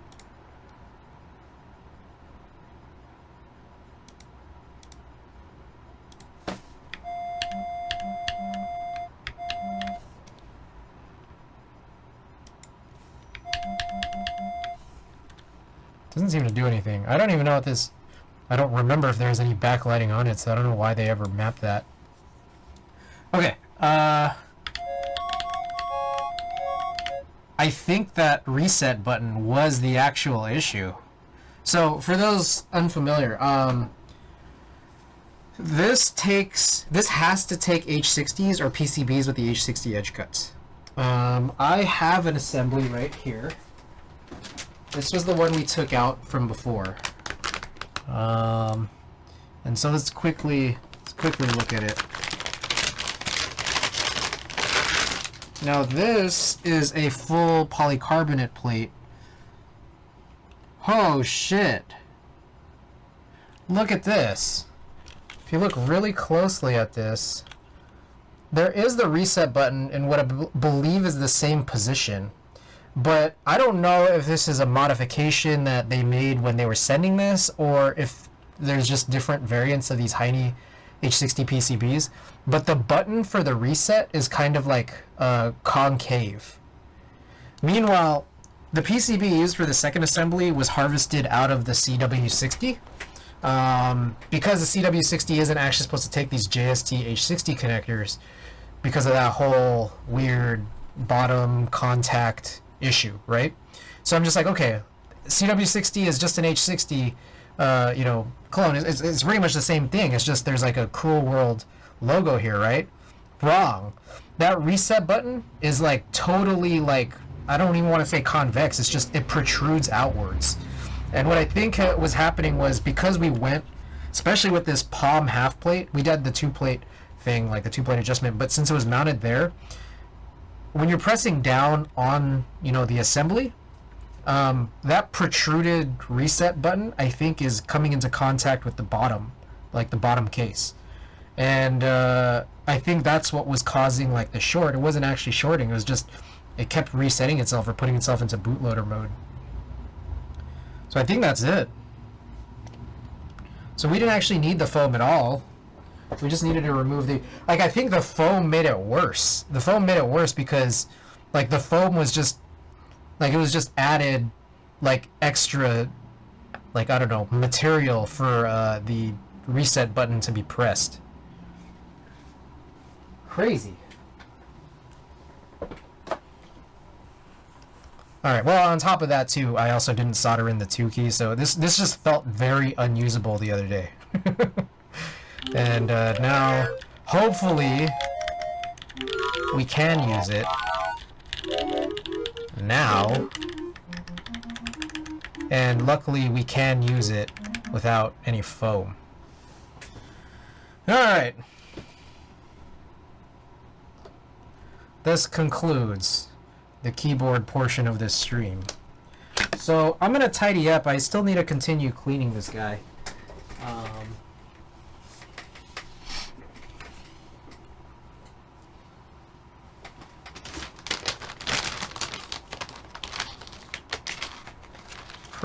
Crazy stuff.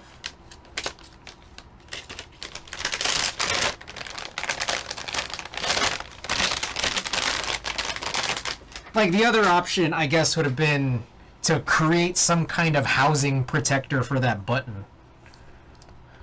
Do you have the Vile? Do you have Vile installed, or do you use a web version of that as well? I have Vile installed. I didn't even know there was a web version of Vile.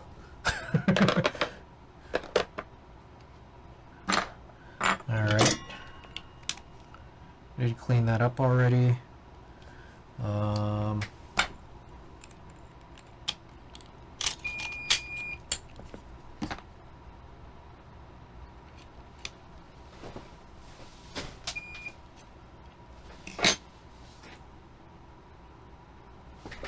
hell just dropped? Oh, it was a piece of solder. Try to clear this out. Tried installing, but Windows flagged as malware. Huh.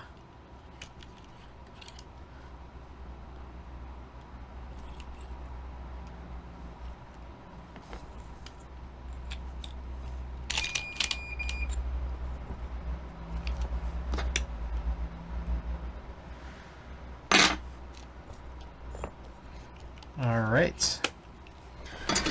So it should be good now. I am going to power this off and it'll cool down a little bit, and then we'll try to do that thing again where we cover the tip.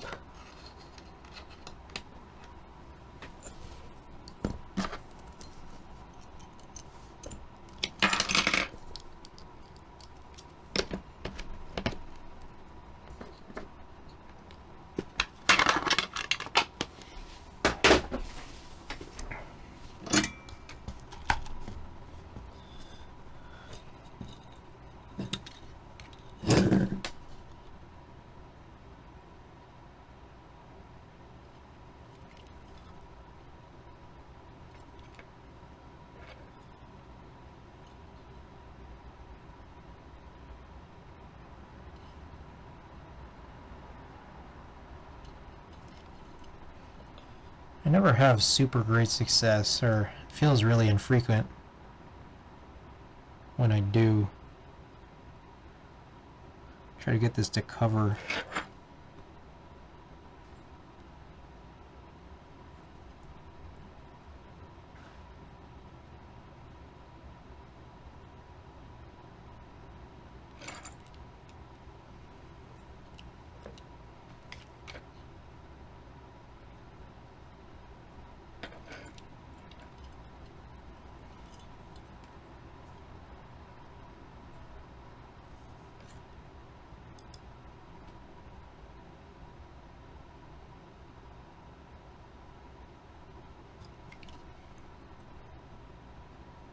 Well, wasn't able to do it.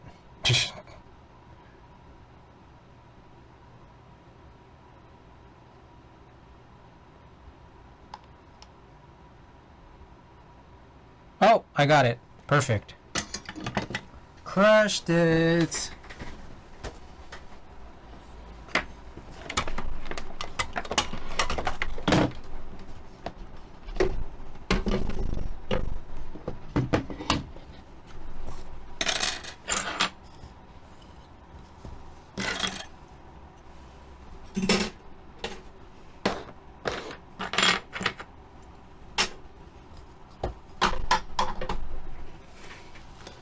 All right.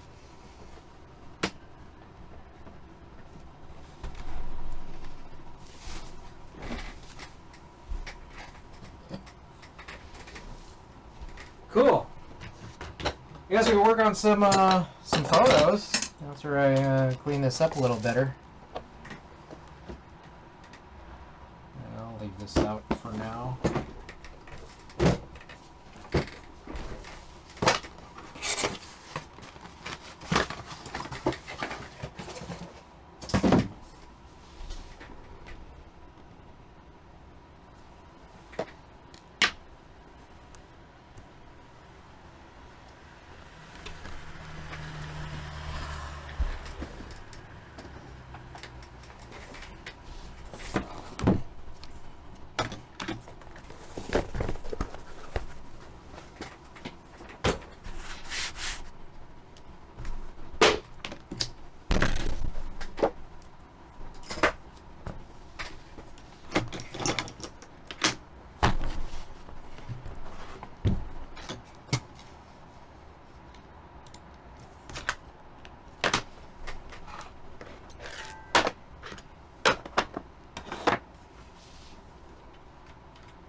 I'm gonna go wash my hands real quick.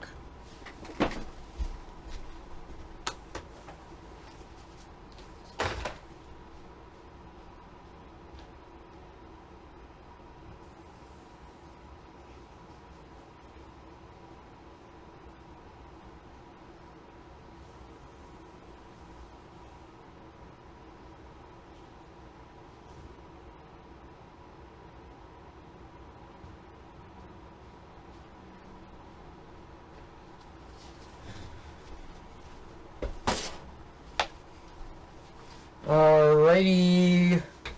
Alrighty.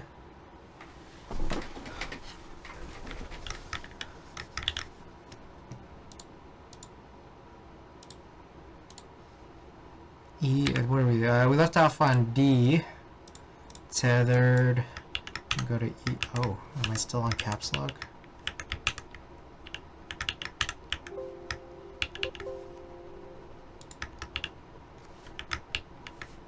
Or is there some weird issue where I don't... What the... Hold up! Hold up! More troubleshooting we got? What we got? Left shift. Oh, you gotta be kidding me. Hold up. Did I...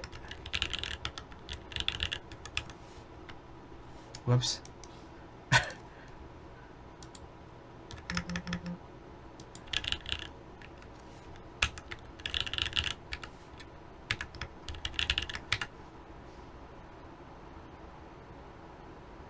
Okay. Why was that so hard? Is left shift working funny when I'm using synergy?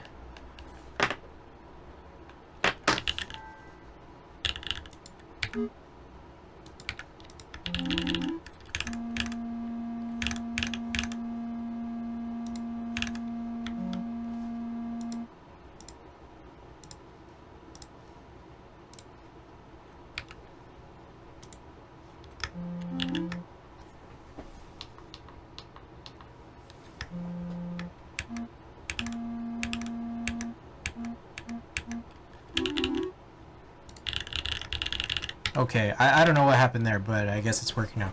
Okay, let's Let's get a move on this on these scans. Got a bunch more shots here from outside lens and head in the clouds. 5 rolls tonight. So we're gonna get through this and yeah. You stay for the ride. We are gonna have a sticker giveaway at the end of stream.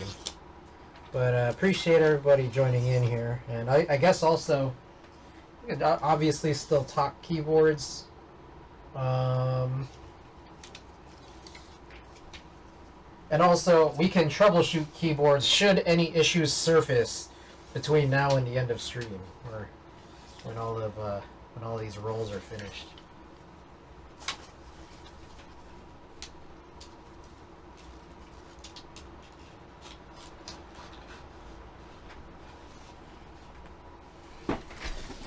Alright, and then also this roll should additionally include some time here that I'd spent prior to the festivals. What the hell's going on?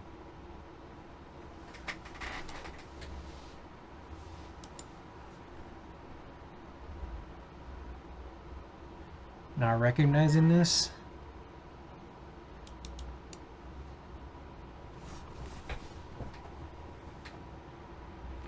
Come on.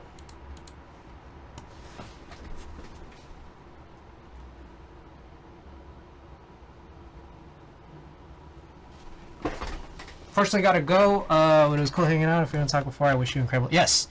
Hope you have a great weekend as well.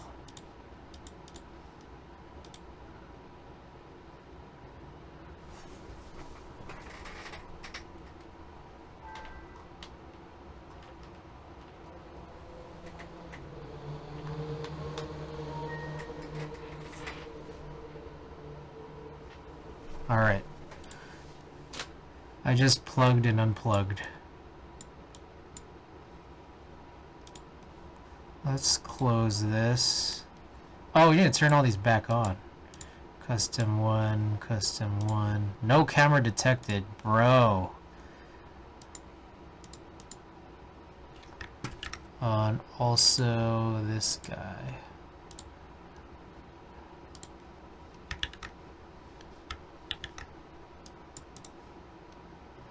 I'm gonna restart Lightroom.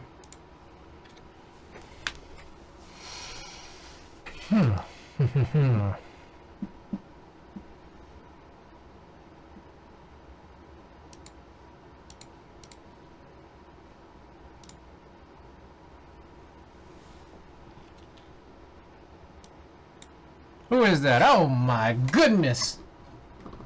Hammer Brother with the big old raid! Alright, we're having some issues detecting this camera. Hammer Brother, what's going on? Gotta get to sleep? Okay. Alright, well, I hope your stream went well.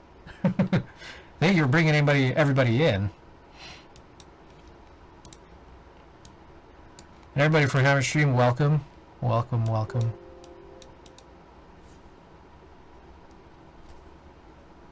Alright.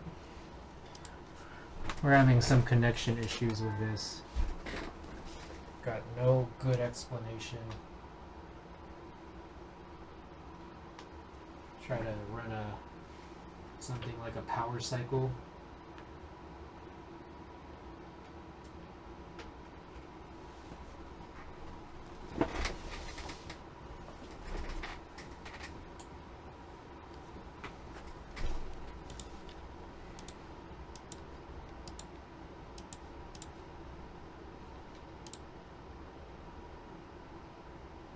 I'm new. What is the best TKL? HHKB. Jason709, welcome. Alright, I don't know what's happening. Alright, you know what? I'm gonna restart this machine here. I don't know if maybe this kind of went wild when we were running this recording from earlier.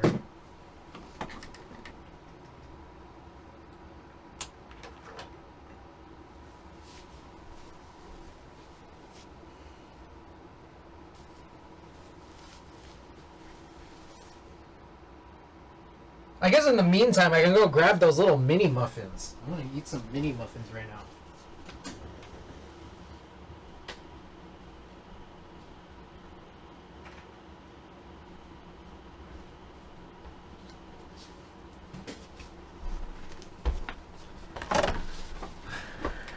One day you will convert. I don't know about that, man.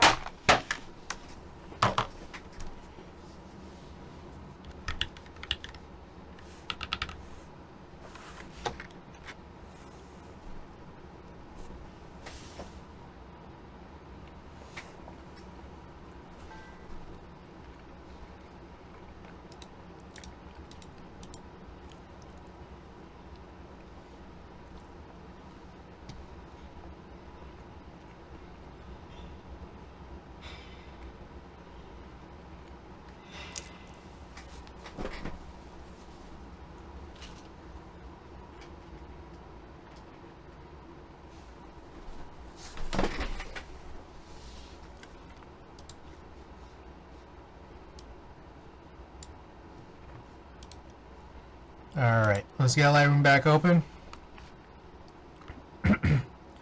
Show me your OG TKL. It's too far. Too far.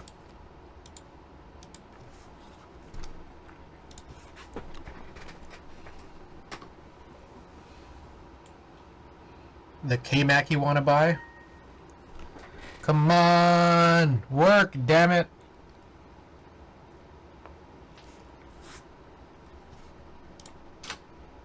There we go! Finally! Yeah, show. I'll show it after this first roll. We got 5 rolls to do. I'm gonna do this first roll, and then I'll bring out the K-Mac.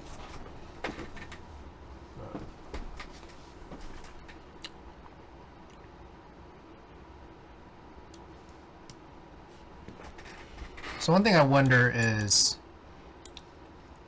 how in focus this is.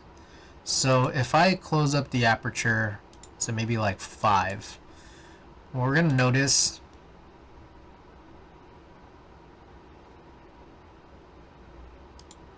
is nothing happens when I try to hit that shutter. Bro, what is going on?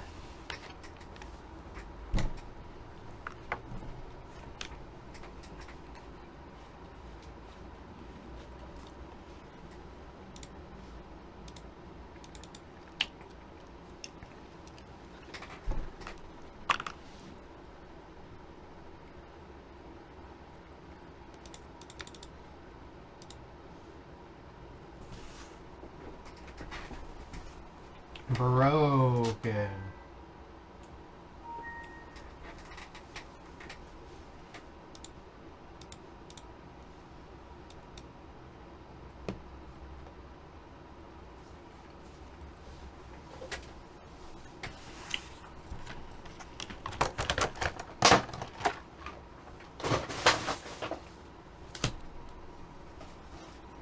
Alright, so here's the thing.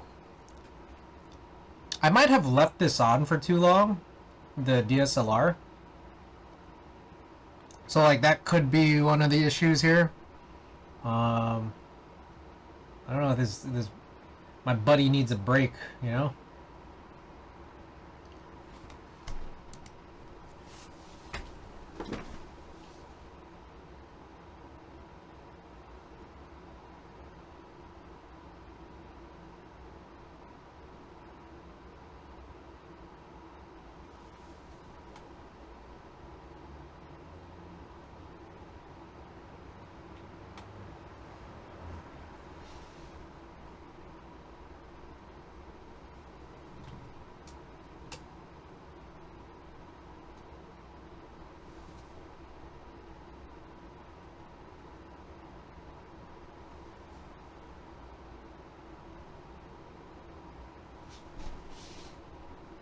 Hold up real quick.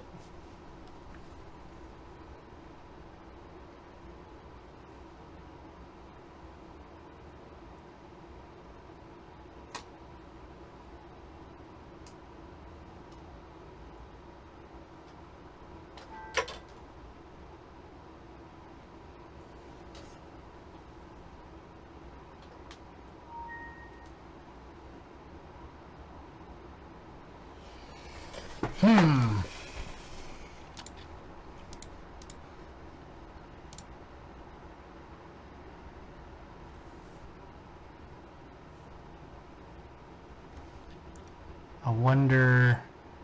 I wonder what's happening.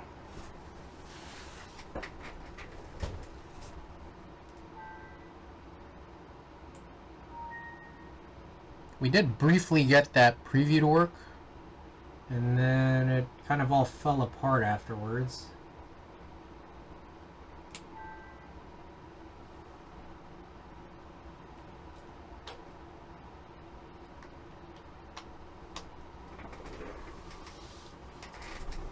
Lightroom also wants to see the LED. Yeah, I'm gonna give this a few more minutes here before I try to figure out, or before I just kind of give up here. So give me 1 second.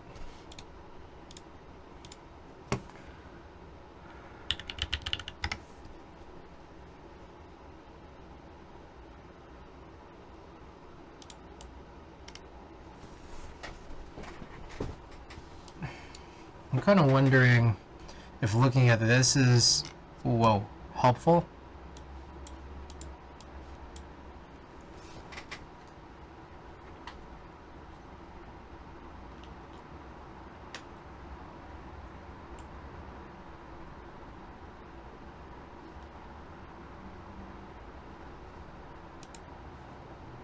Tether Nikon, wait, oh, hey. Should I don't know. Can I just send a report without anything? Was that it? Hold on. Okay, what if I just try it again now?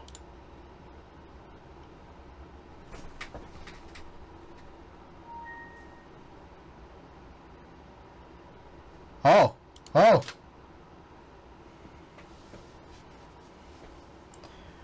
Okay, that was weird. Let's try this now.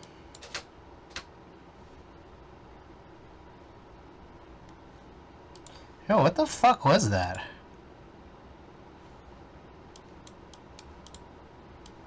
Oh, surprisingly pretty good. I'm just taking a look at some negatives now and how they'll kind of expose. Well, I'm trying to scope out if we're like truly in focus. And this looks a lot better than maybe what I was looking at from before. Remember talking about buying headphones while you were here? Yes, I remember. Did you buy them? Did you buy what you were trying to get? My headphones hurt me. It's a sign.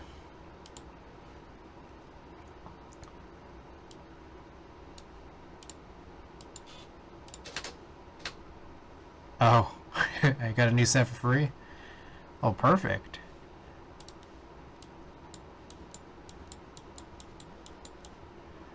Okay, I think we're pretty in focus, so let's switch back to our typical settings. 1250 f13. Delete all of this. Things seem to be working now, so let's just proceed.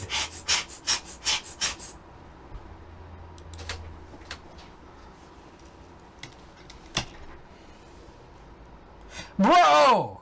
What the fuck?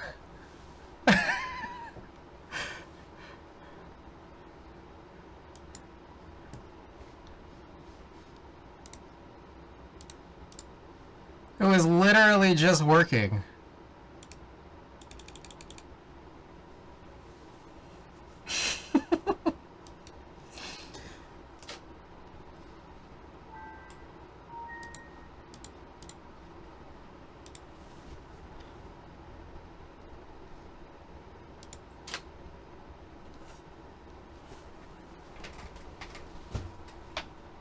Alright, watch it break again.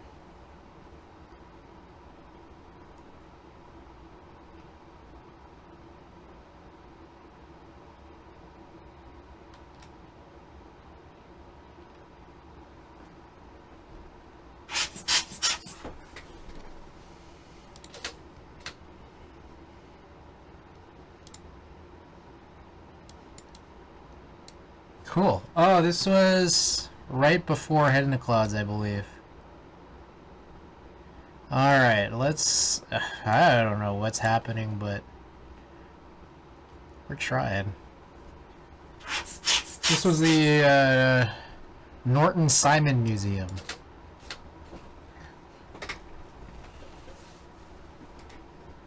Oh my god! Why? Why are we having so many issues?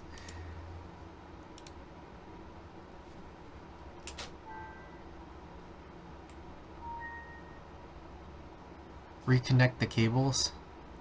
Yeah, I should probably reconnect from the other side, but I have been. That's the weird part.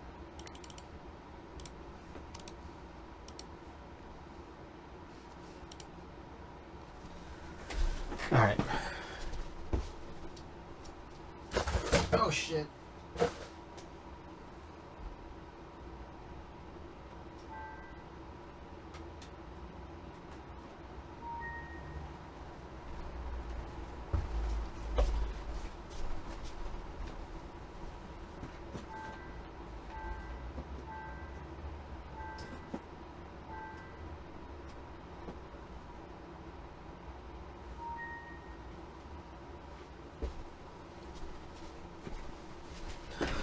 Okay. Try again. Who is that? Oh my goodness. Bring out the big old raid. Welcome. Lawrence says hi. Hello, Lawrence. How you doing? Beige Lad, Motion Grape, Shonies. Welcome, welcome. I've been troubleshooting this. I think maybe I might have some cable issues, but let's try it now. Missing your HHK beats from Cube Life? Oh man, I miss them for you.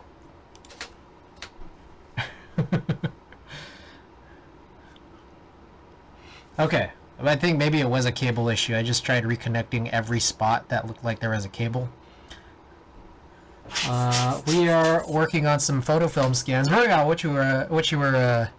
were you working on? Your film shots have been hot. Did you say 32 millimeter? So these shots here, I forget what lens I even brought. This might have been a 35 millimeter. This is 35 millimeter film with a 35 millimeter focal length lens, if I recall correctly. This was done, I believe. Oh, this was probably my Contax T3. Had to have been. Ginkgo 65 Pro. How'd you like it? Was it great or was it wonderful?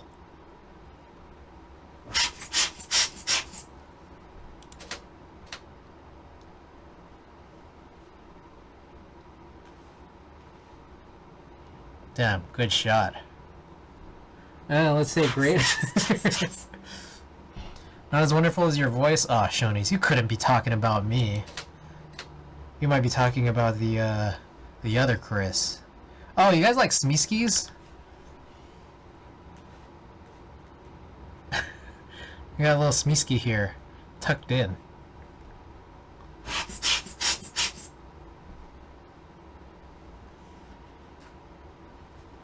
Or they're releasing a Ginkgo 65 Pro Max. I heard it uses USB-C.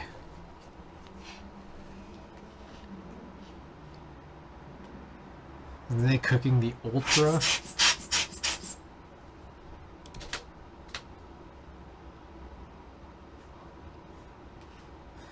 I love taking food pictures where there's like no food left. It's one of my favorites. One of my favorite things.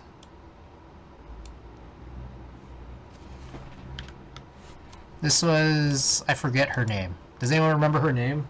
Maybe it'll show up in one of these other shots.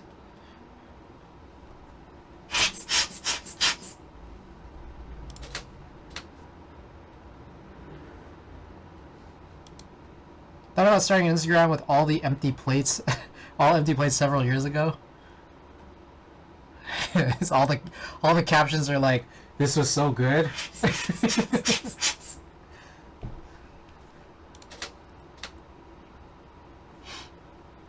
This was day one. Day one of Head in the Clouds. So before I got stage access.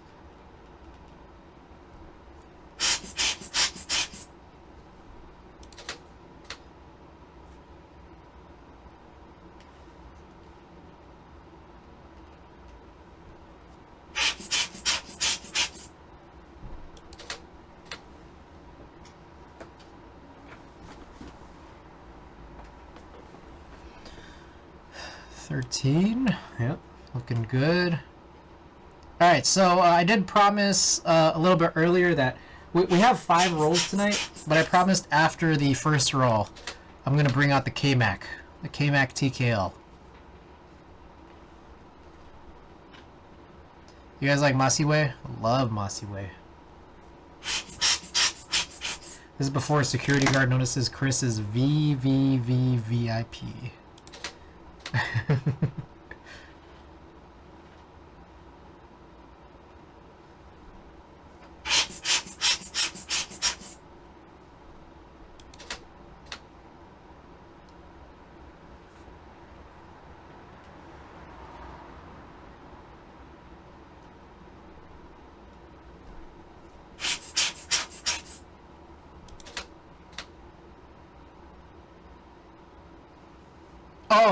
I forget her name too, but she was lit. She was like Chinese hyperpop. It was crazy. And then she had like, I don't know, wushu guys during her act.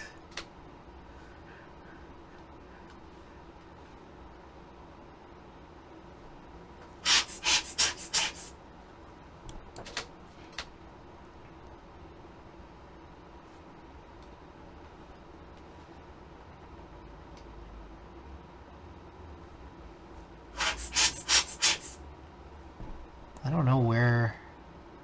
I guess it's like that.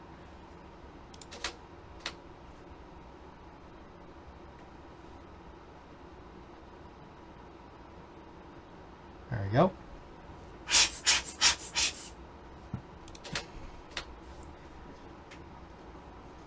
Motion Grape, thank you for the lurk. Oh yeah, Foam Viperate. Super good. We saw some of Alex's shots of them the other day. The other day? Whenever it last was.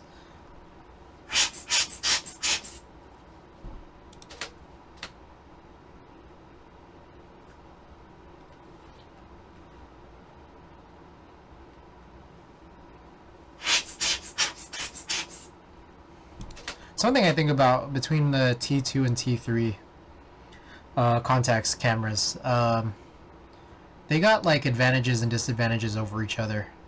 T3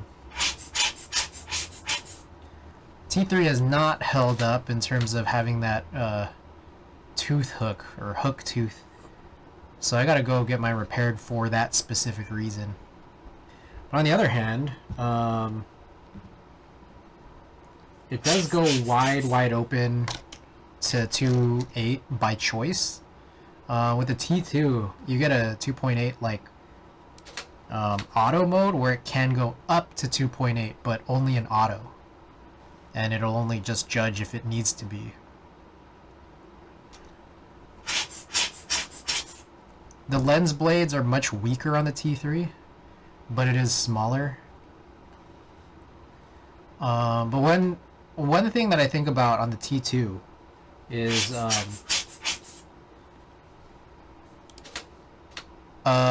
it's actually a slightly different lens. It's I think 38 millimeters, where the T3 is 35.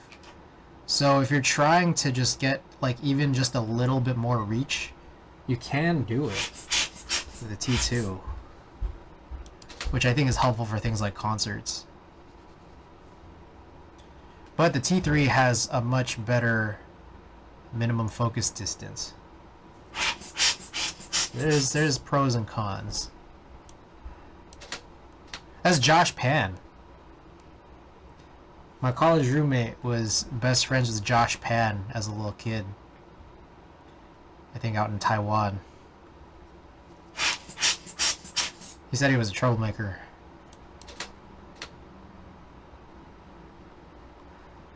He also mentioned that they once went to a wedding, just among all the childhood friends, and Josh Pan brought Janice Griffith, the adult film actress, the one with the big plugs. And then everyone was just kind of like looking around.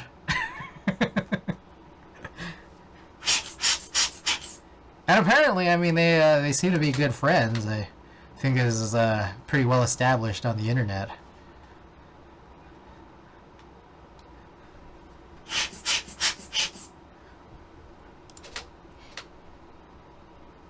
This is Drew. I really like Drew, but you know, I think my buddies wanted to go out to the other stage, so I snapped a couple shots and let's go. She seems pretty cool. Yeah, she got the big plugs. She's got to be cool.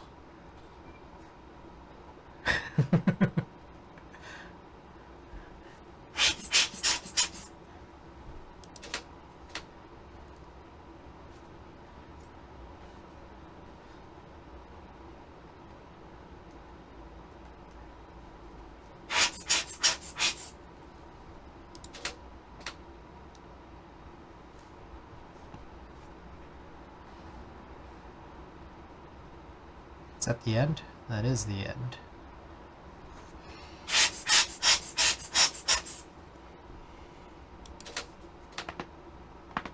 Oh. Y'all hear that? That was crazy. Okay, did I miss one? Fuck. I think I missed one somewhere. 25, 26, 28. Alright, I missed 27. Classmate of mine at VFX school is actually a male adult star, one of the bigger names. Oh. Wow. So, which one was his moonlighting job? Or which one is his moonlighting job now?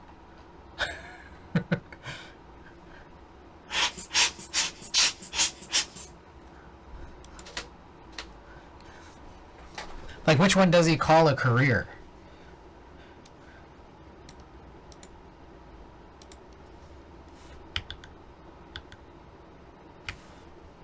I think it's kind of 50-50. Wow, that's cool. C27. All right. Okay, I owe you guys a quick look at the KMac, especially for all you Raiders out there, but also just everybody. I promised it. You gotta see it.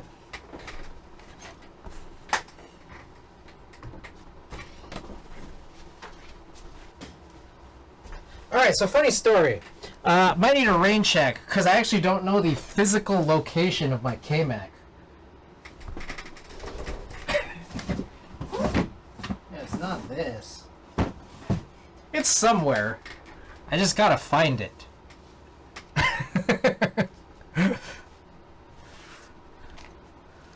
So, it's all you Raiders, and also Zero, and also Jason 7 of 9.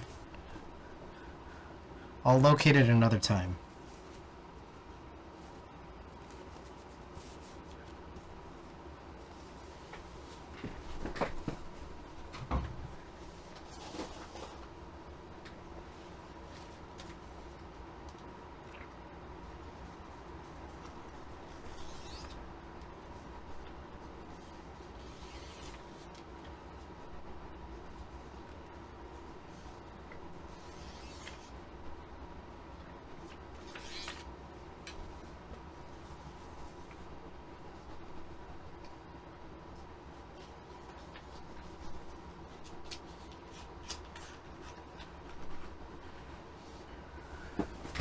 Alright. We are, I believe, on F. Oh shit. You know what oops. I need to rename this. This is E.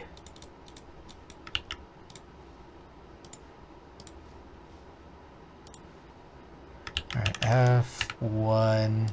Okay.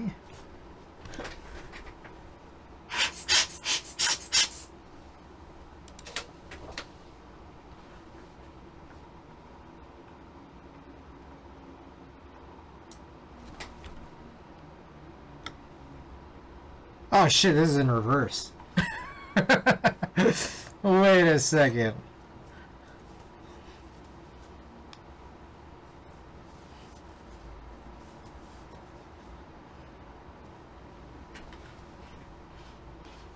Also, I think I know where the K-Mac is, now that I realize. Okay. I actually might know.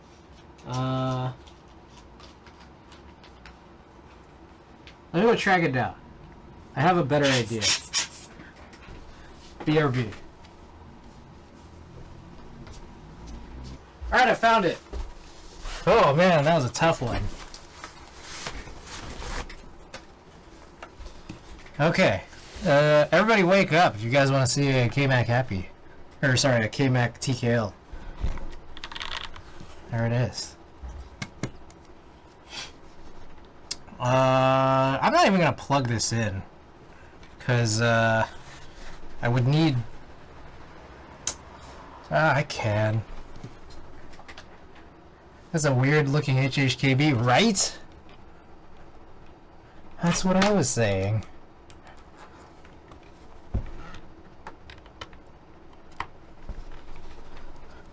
Look at this dumbass keyboard. It's stupid as hell.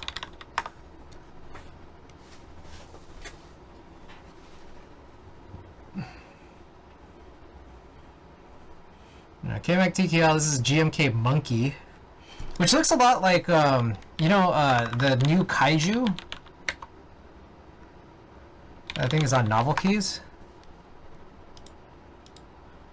There's like a new Kaiju that feels very reminiscent of GMK Monkey. The mecha base. I guess like that's more silver. Metallic armor.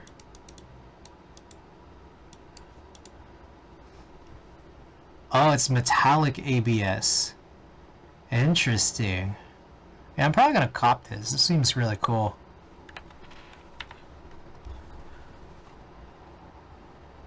Anyways, this is the board. You guys want to see a quick type test? We could do it. I promised you guys. Oh shit.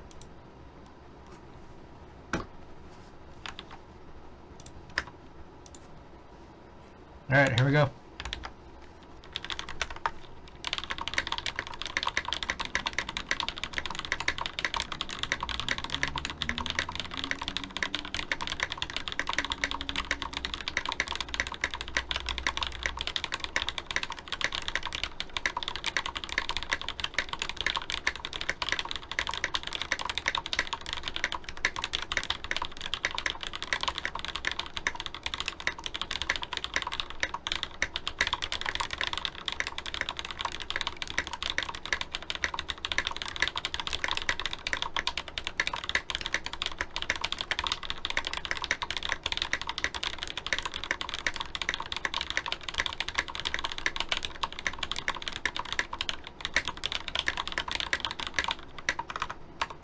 My god, bro.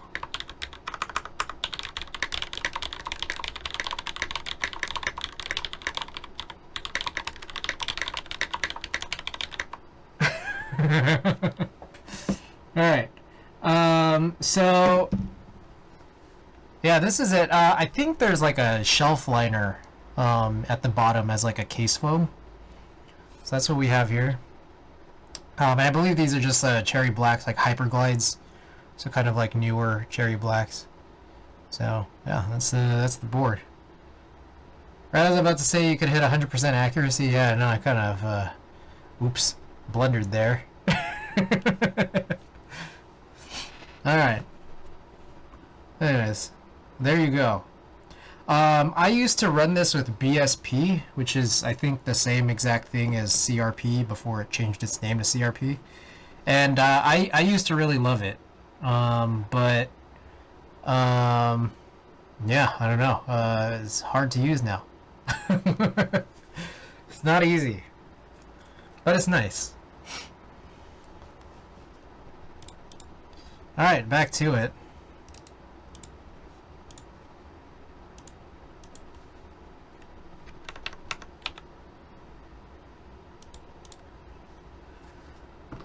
I'm also going to switch out. I don't want this. I don't want to use this. No one wants to use this. I don't know a single person that wants to use this keyboard. You know, I was thinking at some point, I'm going to go to a meetup and I'm going to bring all my non-HHKB keyboards.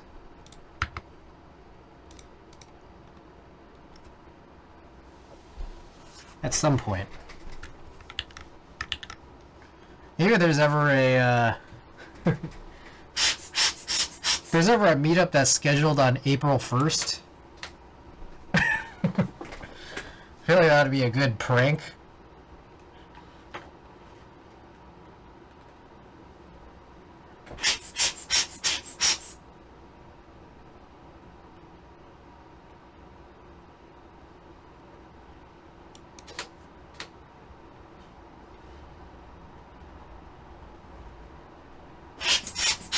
More than one? I knew it. Yeah, no, I got a few non-HHKBs. They just don't really ever see usage.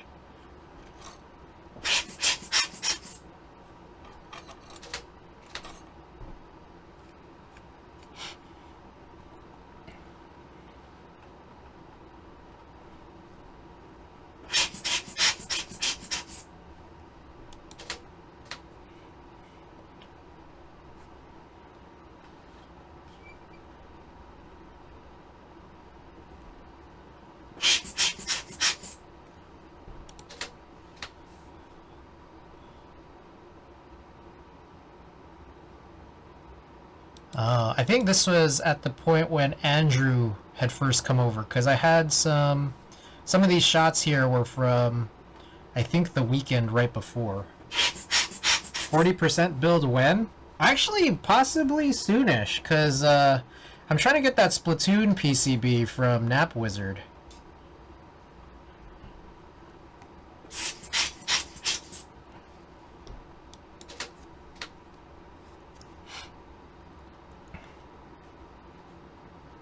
Oh yeah, look at this. Dick Fight Island. You guys ever read this? Oh, this is Andrew, by the way. The guy who I just built the, or kind of built the Hex 3C V2 for.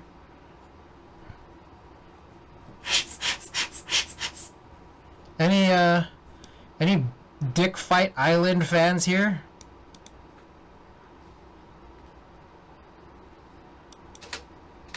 What is a dick fight? Oh, beats me, I don't know. Is that a euphemism? No, I literally think this is a manga about dick fighting. That's what it seems like, at least.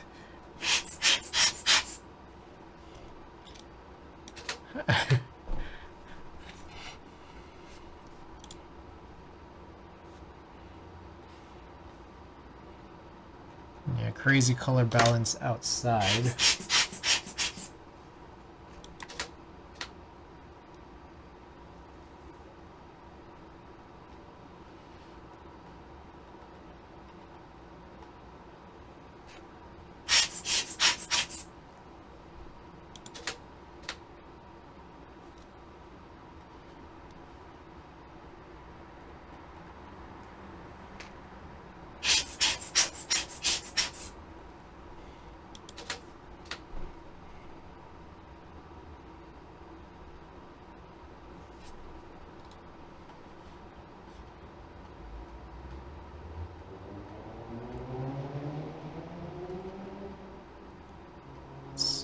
There.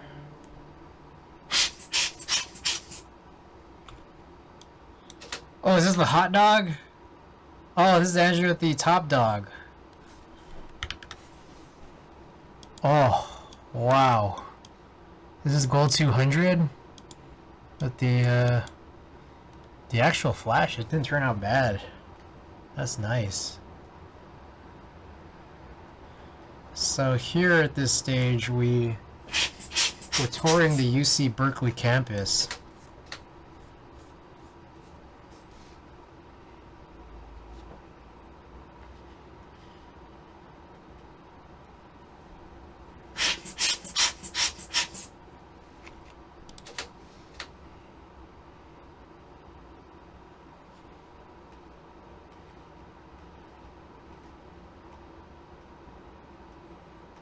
I didn't take very many pictures because I think then at this point we went to the Palace of Fine Arts at night.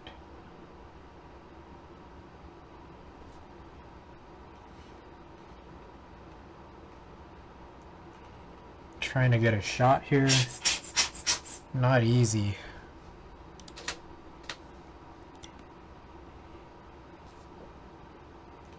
Yeah, a lot of blur.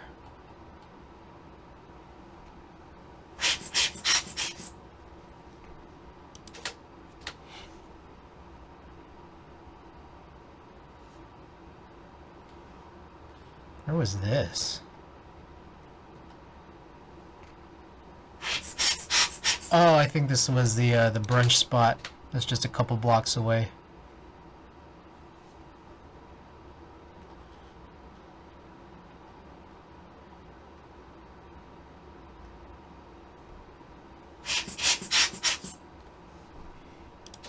Oh, who is this? Oh! This is my brother and his girlfriend. We had just gone down at that point to West Covina.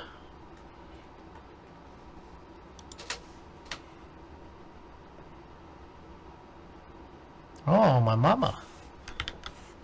Oh, not a bad photo, but I don't think she'd be very happy with this. I surprised her.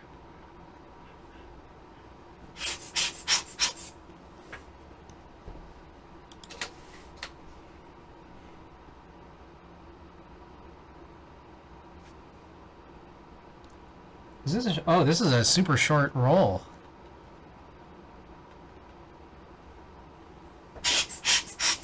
Took a quick shot here when I was in Vegas.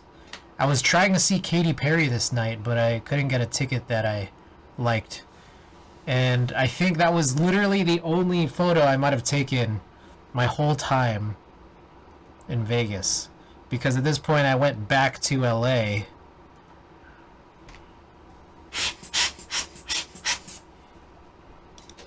And then this was for Head in the Clouds. But this was the Norton Simon Museum, which I think precedes the last roll we just saw.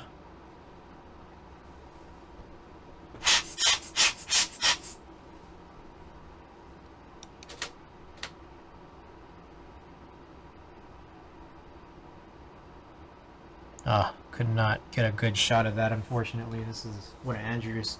Said one of Andrew's, one of his favorite paintings. I also got a big piece of dust right there in the middle, but it's fine because I don't think this is a really usable shot. Too much blur, too much handshake.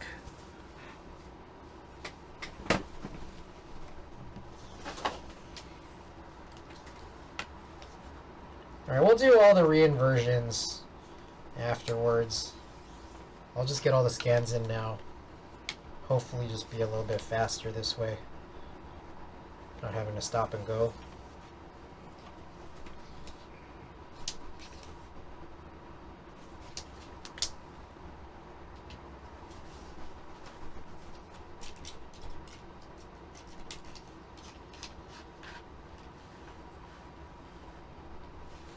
Alright.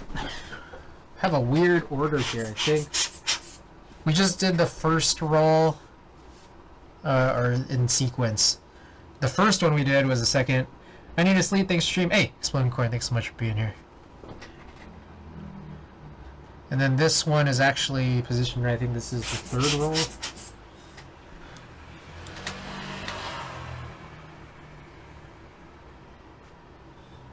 Oh shit. Hold up. Delete. G1.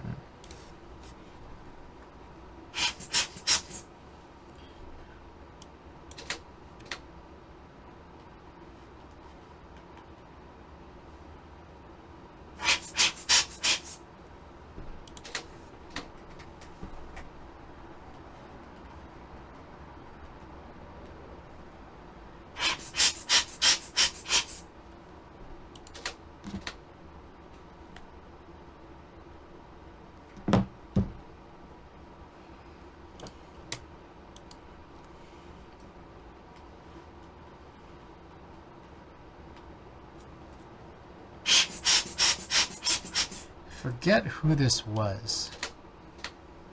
Is this possibly Toki Monster? I don't know. Hard to tell.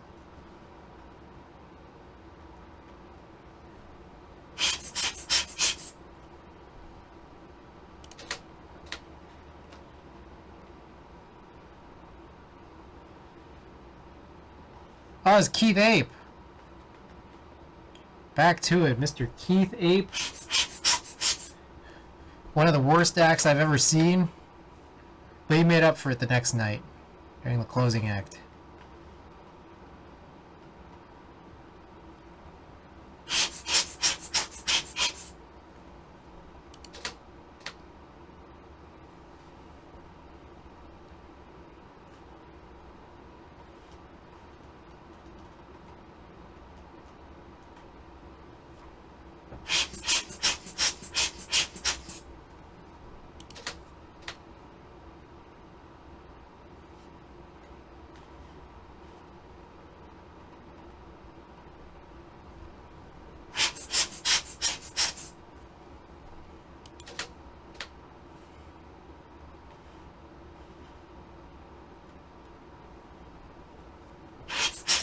Definitely need some reinversions on these because I feel like there's a whole lot going on. Like this one specifically, extra bright.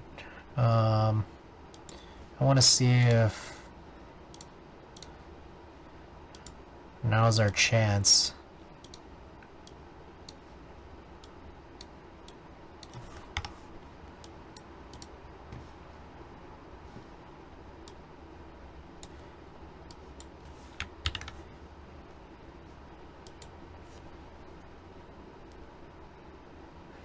Yeah, it's not very good. So if I open this up a little bit, can we potentially get something better out of this? So I pull this contrast down. I mean, we can possibly keep it going.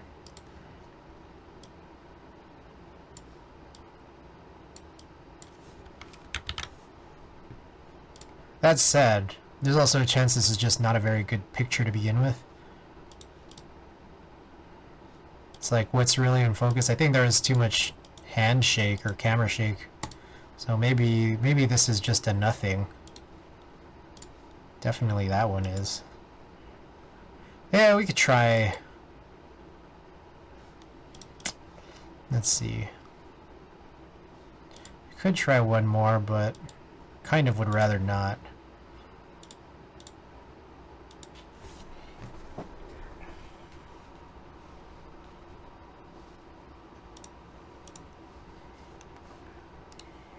Let's rename this to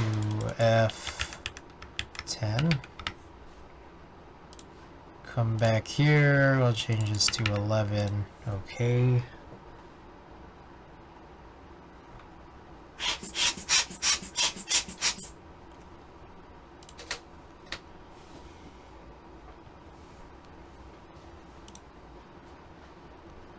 This is kind of another one.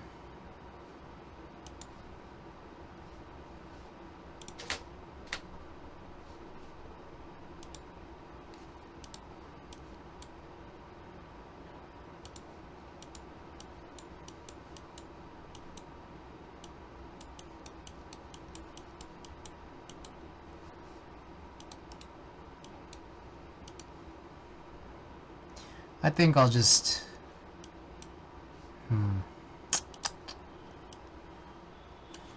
F9.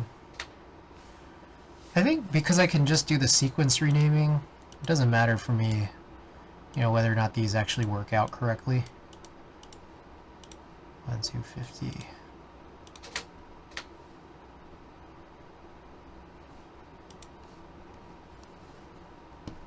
What gives us a negative that looks the best?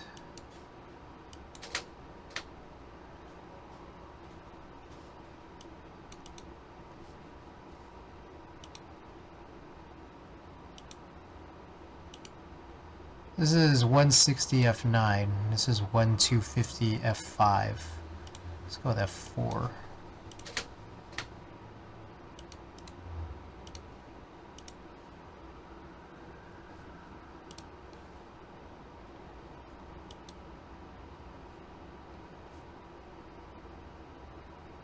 Yeah, I think... So this is interesting.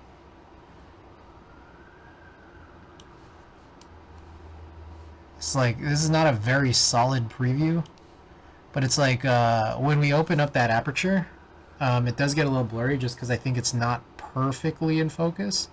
So I wonder if like there's adjustments, little micro adjustments we can make to get it like quote unquote better. So it definitely wasn't that.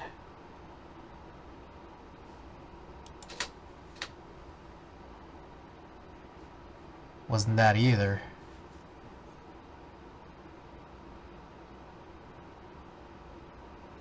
And we can kind of tell by the writing on the edge of the film where the data is.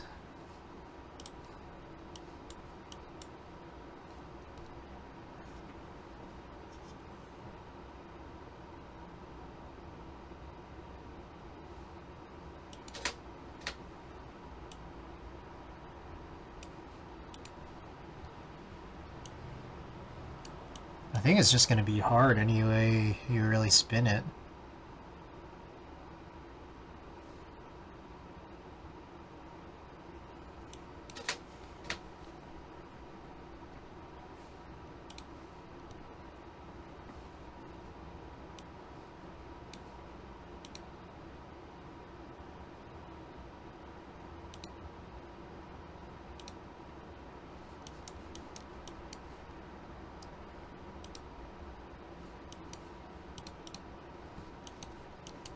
Okay, so I think this is our 160 f13. That one's got like definitely the best grain, and that's largely probably because of how small the aperture is there. And this is a little harder.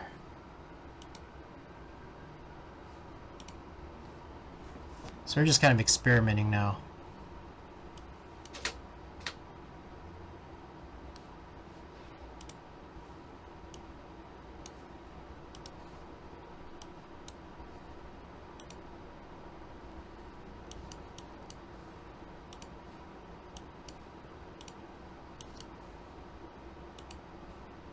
I think what we want is we look at Cinestill and what's going to give us like the sharpest there, but also the sharpest grain. So I think we're like getting better. I'm not sure if this is the best.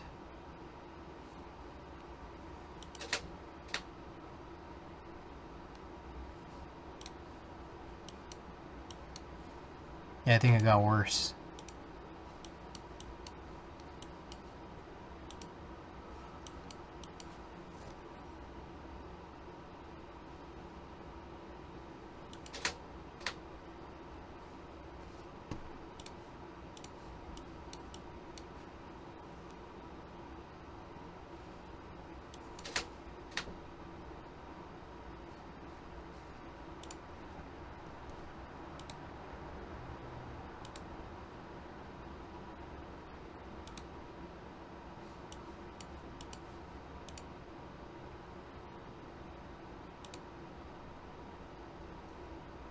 Yeah, probably around here. Okay, well, none of these are very good, so we'll say that. But I think we have probably just about the best focus that we can get at this stage. So, what I think is probably the best, we go 113, and then maybe we could go down to, or F13 and go down to 1/30th.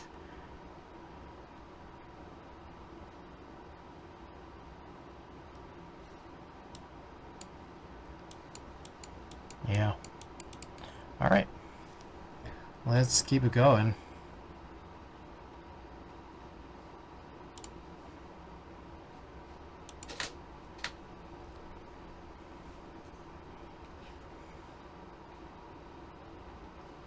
Alright, for something like this, it's not that dense.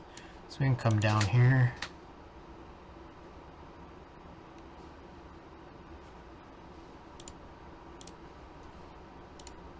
Yeah, I feel like that's possibly going to be as good as it gets. Let's shrink this.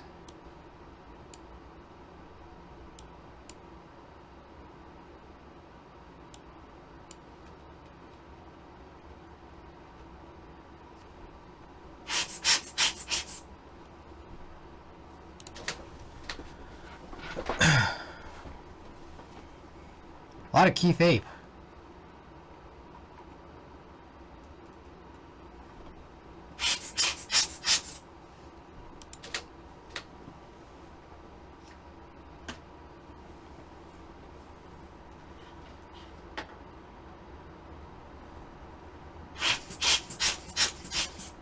Just as an FYI, the next batch of film I do is going to be from Keeb Life. And I'm likely to do that, I think, on Sunday. Oh, this Slug Christ. I was screaming when Slug Christ came out. And I realized no one else there probably knew who Slug Christ was. I was freaking out. Anyway, Sunday we'll be doing some Keeb Life scans. I'll need to develop them, but that is the next and kind of final-ish batch.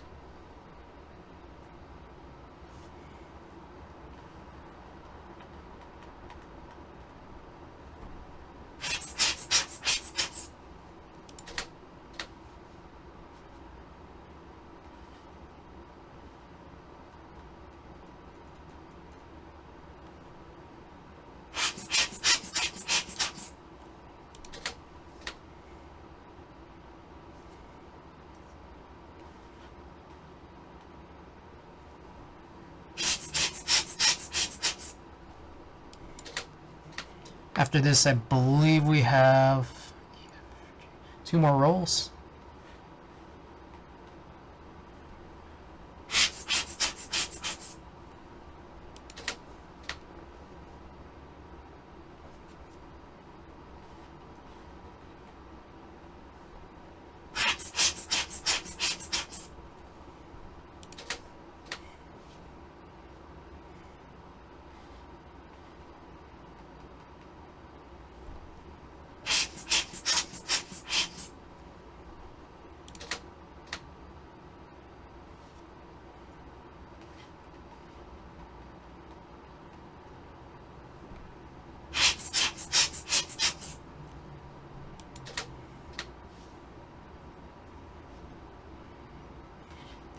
Got up kind of close, which is cool.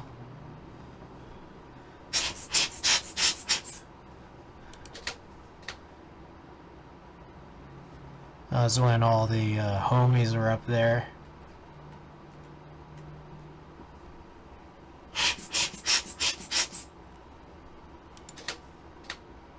That's a cool shot. That previous one.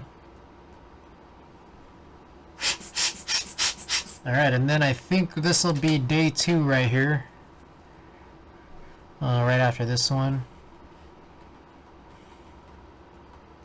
Yep.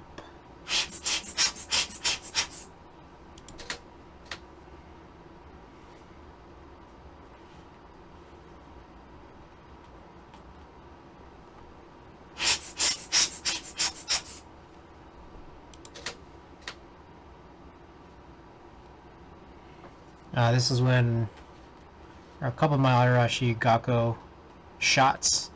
We were still a little bit far back, but I think this preceded a roll we did on Tuesday. So one of our last 2 rolls is going to have the ones with the Yoasobi on him.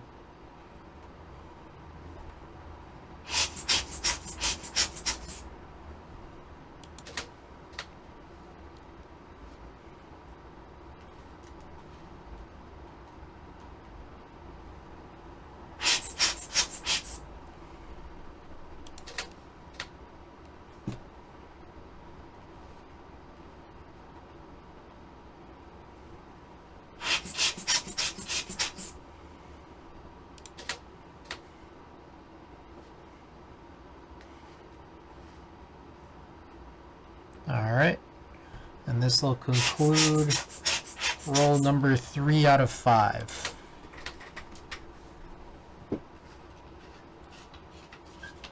Sick.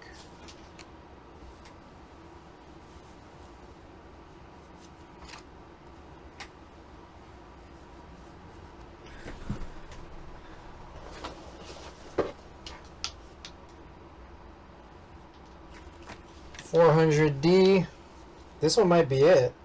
Let's find out.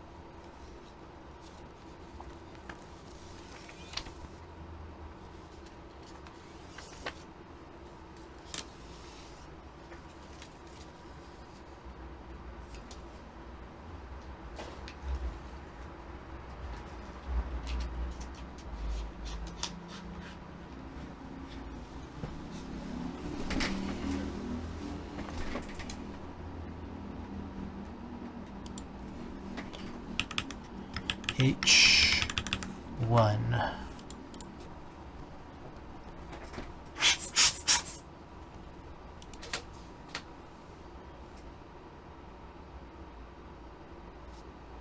Oh, this might be outside lands. This, I don't know. Could be, I'm not sure.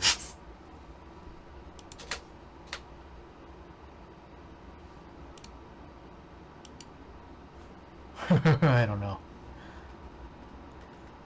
But if it's night, the Yosobi one might be the last one. Oh, this is the closing act from Head in the Clouds. This was when we were standing right next to XG. I wonder if I got any photos. I'm not 100% sure if I did.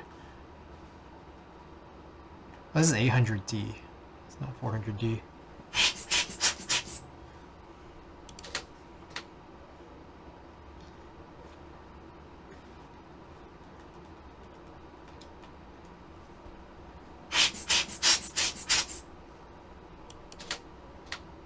Why doesn't anyone take any photos of Chris? Yeah, it's not super frequent. It just kind of doesn't really happen. 6.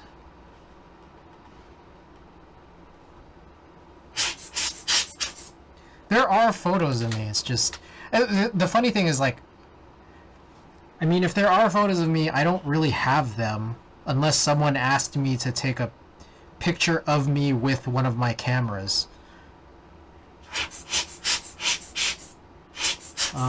And whenever someone asks me that, like, I kind of freeze up. Like, I don't know what to say because it's, like, so uncommon. I think at this point this might have been someone from XG. Because why else would I take a picture, a random picture in the crowd, but unfortunately I completely blocked. I think I told this story a little bit from before, but it's like, they kind of had like a pretty big entourage around them, including bodyguards, big old bodyguards, but also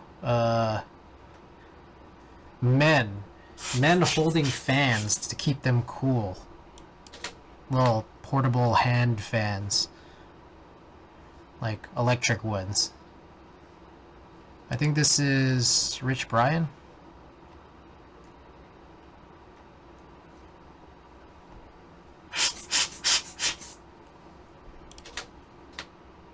Was Naked BB there? No. Naked BB, or BB. Naked BB was only in the New York Head in the Clouds. She didn't get booked for the LA one. My guess is she probably, like, I think there are a lot of good big artists that I think, you know, Head in the Clouds would have wanted to get, but I think, like, they probably, it's just like scheduling conflicts. So what I imagine. Tragic. Actually tragic.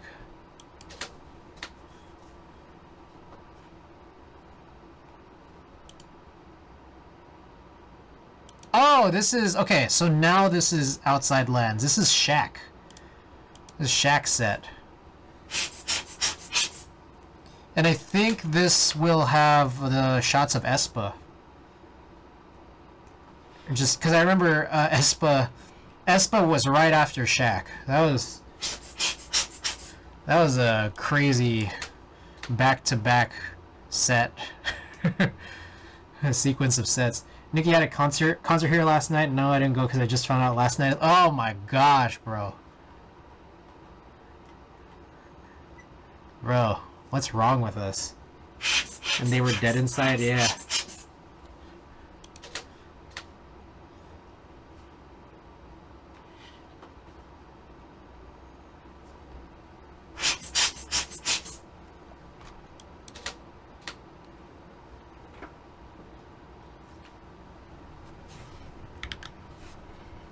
I don't know if I wonder if I actually got any good pictures of Shaq.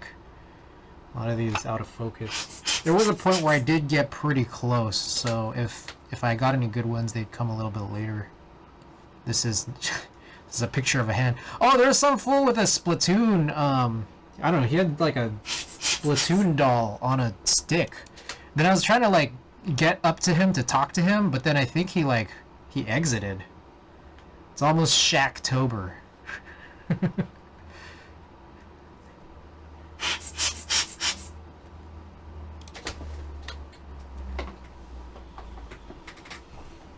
Oh, it's Espa. Well, I guess I didn't have very many good Shaq photos, unfortunately.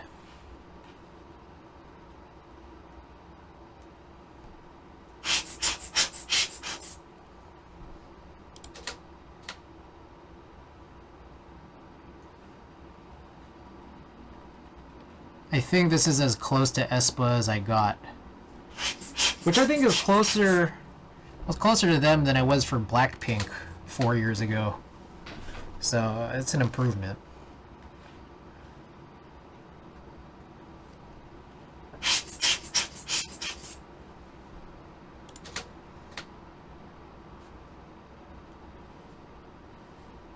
Oh, also, one of the members wasn't there. I was like, Espa's only 3 people? No. We looked it up later, and it's like, I think one of them came down with the flu or something.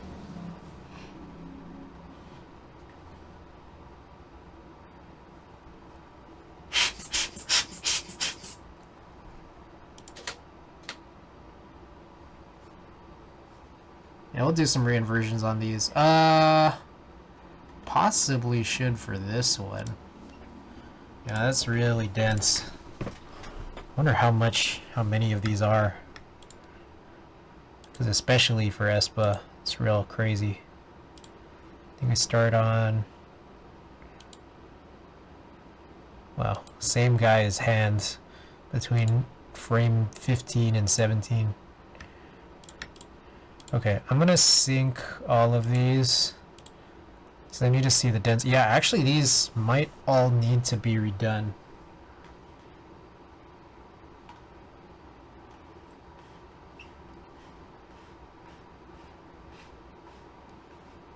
Starts on 19. Is that right? Yeah. That's a basketball. That's a good way to tell which one's Shaq. The giant basketball. Okay, we'll go down to 160, see how this looks.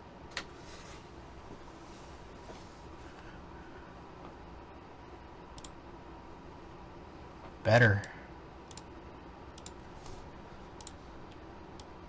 I wonder if all these Shaq ones they need to redo too. You know, I think it might possibly be better if I just don't have a preset. Just because user presets. None. That way, like, I can determine the density earlier.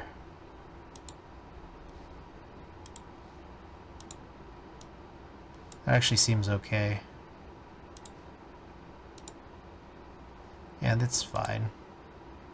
Now this like starts to become like a weird thing with trying to run Cinestil in the daytime, like 800T tungsten film, is that you sometimes will get these like pretty gnarly color casts. So I'm gonna keep trying here. Let's do 1/30th.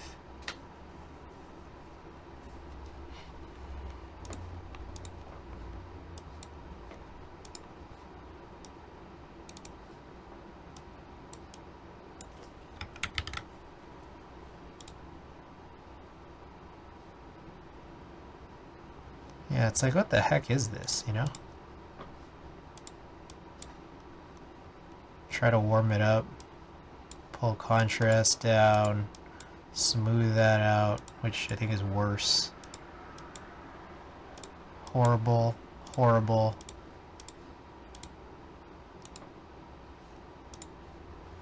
Unconvert.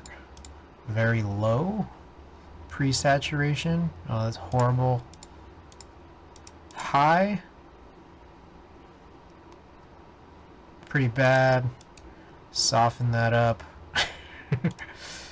AVG. Mix. Neutral.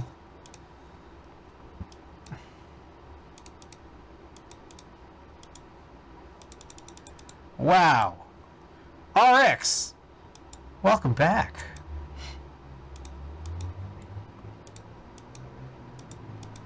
RX, you like Espa?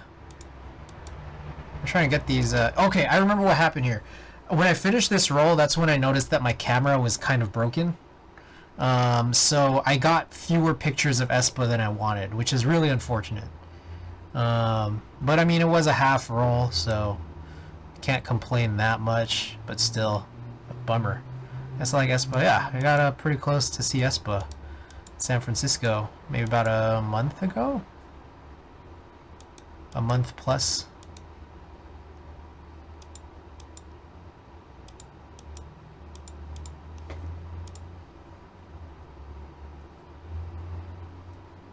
Let's try other color models.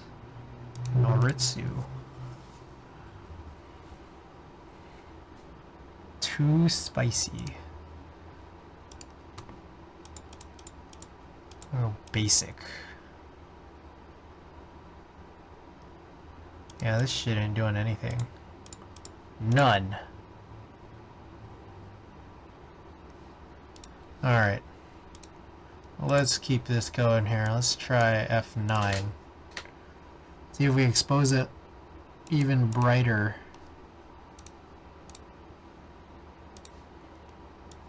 I still feel like this isn't gonna really amount to any big change.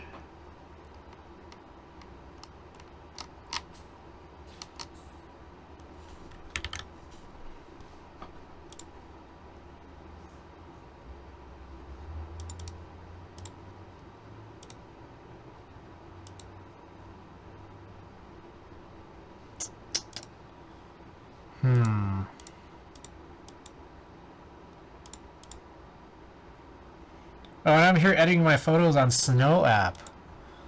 I mean, ain't nothing wrong with that. Oh, I realize sometimes you can't see this. Let's put that right there. There you go. Worse. Hold on. I think we gotta find like the optimal exposure.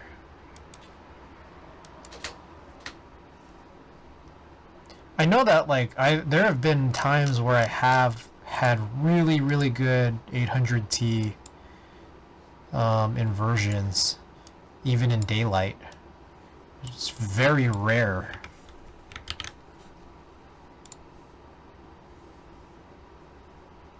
Like this is like, it's not even a photo.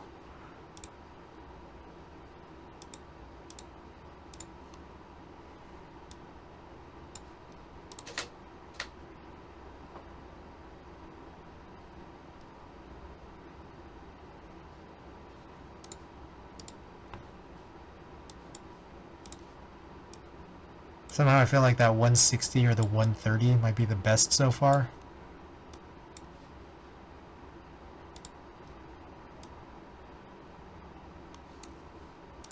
I go with flash.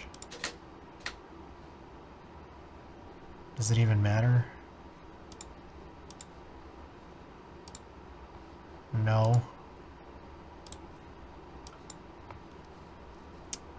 2350 plus 8. It's like the same. Doesn't matter if you're already white balancing based off of the frame border. It's just going to turn out to be the same thing.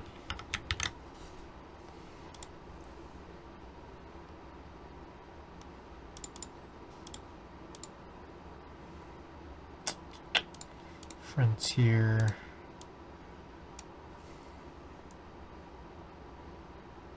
It's like, we know that there's something there. We know it. Just bringing it out, or getting to a point where you can bring it out, is really hard. And it might just be a situation where you can't really do it on this particular frame.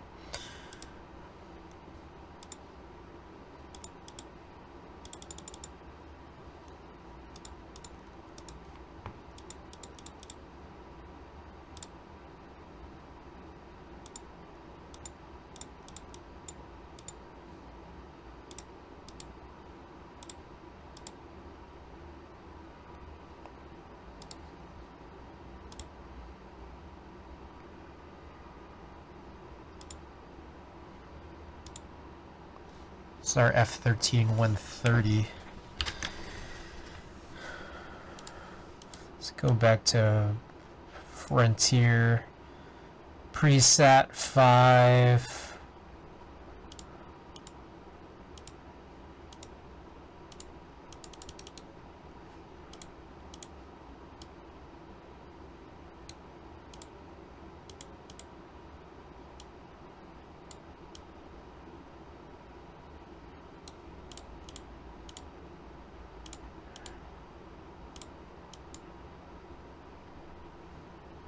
Like, it just might have to look like this.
Alright.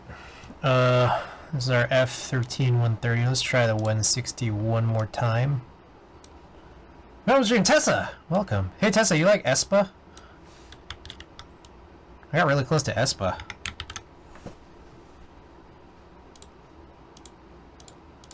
Five. Yes, why? Oh, yeah, this is Espa. This is outside lens. No, I mean, not like, I didn't like meet them. I just got really close to the front because everyone from Shaq's set right before just walked out. That wasn't sarcasm. Okay. Alright, I appreciate it. You're cool too, Twinsy. You're going to TwitchCon, right? I just, I bought my flight, but I'm not going to, like, I bought the 3-day ticket, to TwitchCon, but I booked my flight to miss the 3rd day.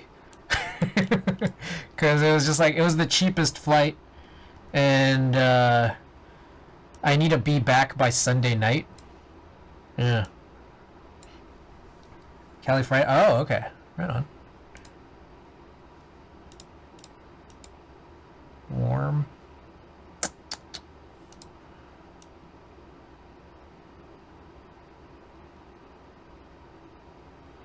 Makes sense to me when you're here, though. If I don't see you at the con, I can have you come meet for food. Yeah, for sure. For sure. We go to Chef Kenny's. Chef Kenny's is lit.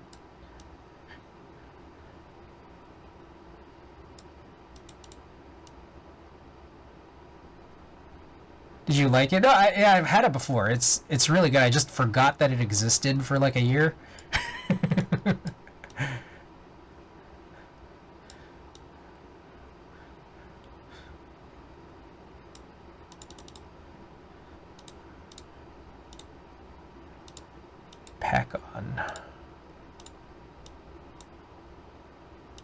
Maybe pack on.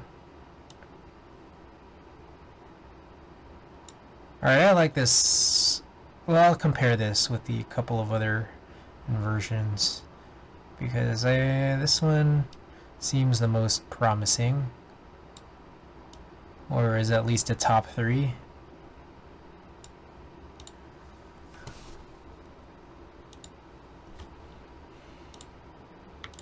I think these were the 3 contenders, I believe.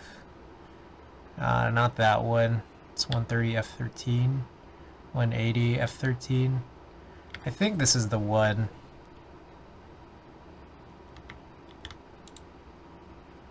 Yeah.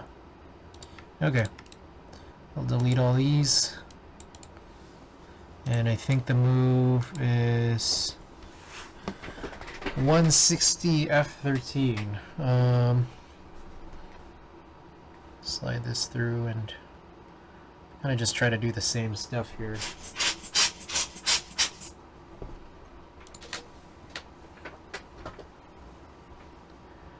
Previous? Does that work? Yeah. Oh, these shots aren't terrible. It's just kind of the color is a little funky.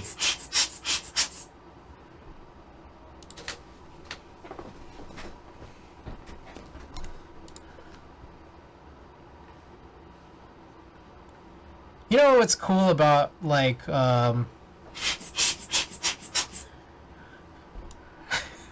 what's cool about seeing acts whose like main audience demographic is women is it's more often that I can see the act.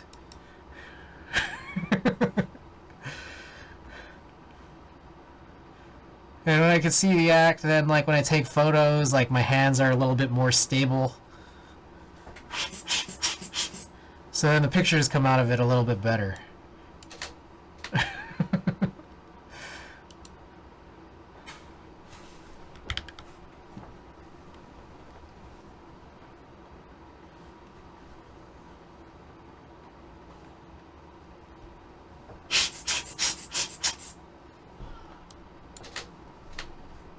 Me as a 35-year-old cis male ESPA enjoyer. Yeah, you gotta be all the way in the back, Randy.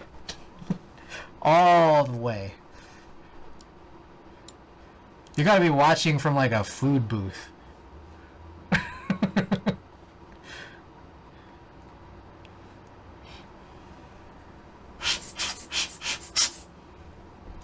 can't even be at the venue.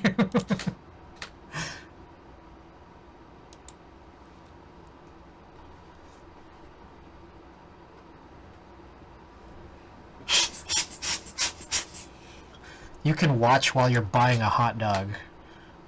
All the way back there. You gotta see Chris's photos while I listen to them on YouTube.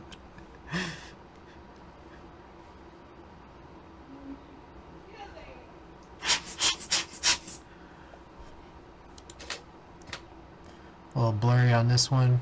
All good. We've had some pretty solid shots here. Okay, you know, the colors on some of these get a little better, and I think it's like just a sort of reflection of the artificial lighting coming off of things like screens and spotlights. Because this is the same exact preset, but like, I don't know, it seems like the tree's coming in possibly a little bit better than before. See that? I don't know, or maybe it's the same. Contextually, maybe? That could be what it is.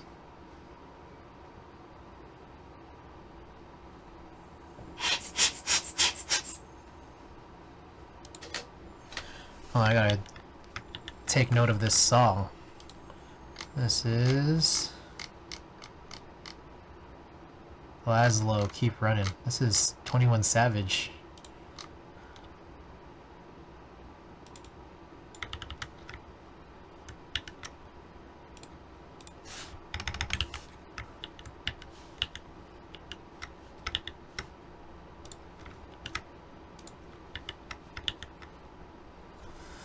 It's 28.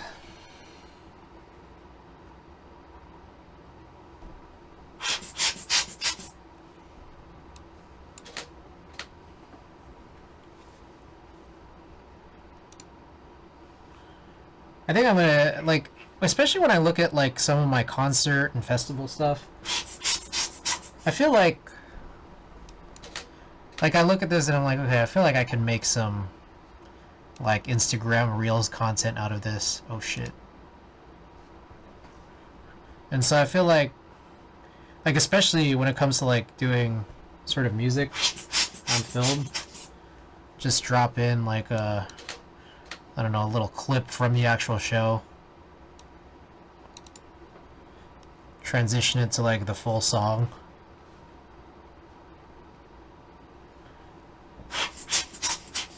Then drop in the shots. And I feel like, you know, I might get some good looks here. But, yeah, I think what's tough is, like, when I'm just, like, a regular patron, and this is a pet peeve I have among other people who try to take shots at concerts and you're not an actual, like, photographer, like, who's working the show.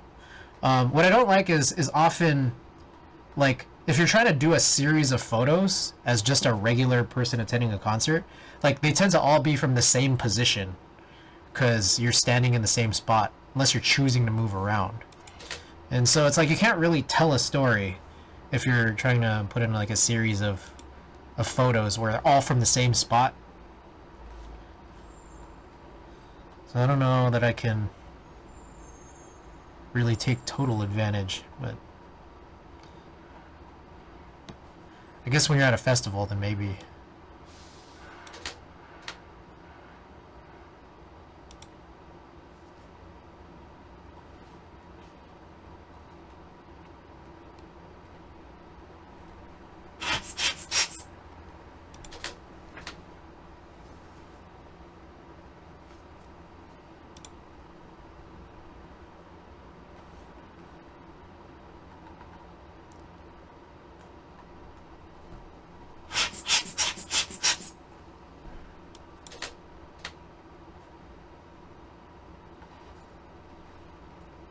Alright, this is the end of the roll.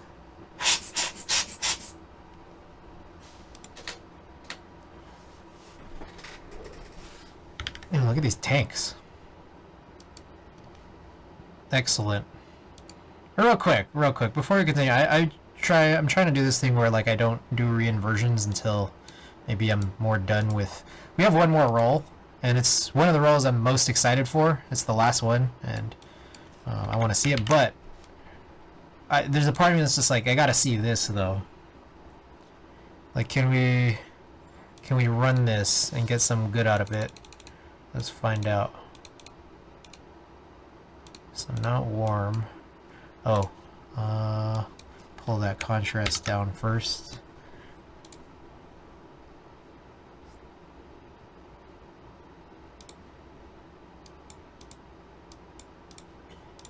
Let's run it one more time. Alright. You know, the other option is, what if I really drill down right here? Because I wonder if it'll hone in a little bit better on skin. And it kind of did. Kind of. Wadogaki! Welcome. Hey, these are some Espa shots. This is... Yeah, I didn't take as many as I would have wanted because my camera broke. We're trying to reload the film, like, by the end, or by the middle of the set. Mid-tone, highlight? Nah. Either be mid-tone or shadow. Karina Winter with the wig. Let's see here. Alright. Let's come back around. Soft? Maybe? Oh, that ain't it. So neutral might still be the move, but maybe let's also mess around with some of this other stuff. A little bright there.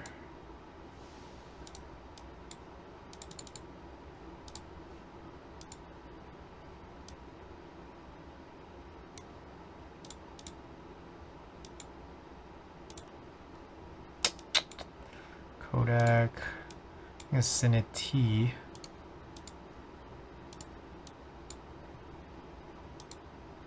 Mix or neutral?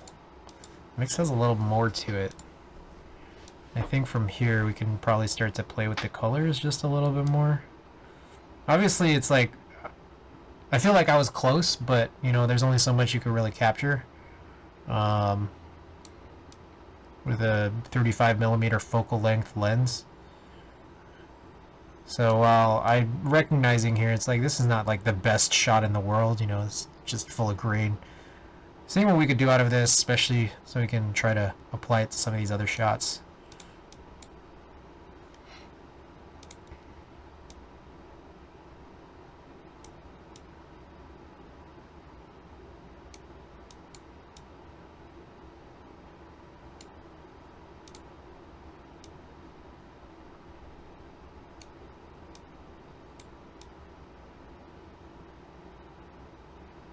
Not really much you could do with these highs.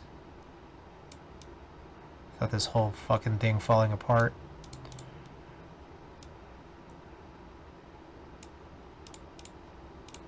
Alright, let's see if this is any better than what we already had. My guess is no.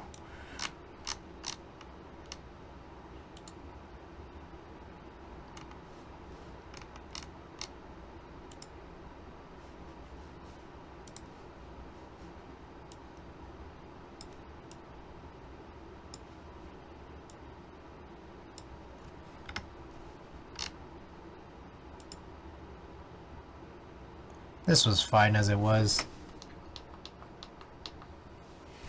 Okay, yeah, let's stick with this. Let's see, we started at 19. Let's take a look at a few of these.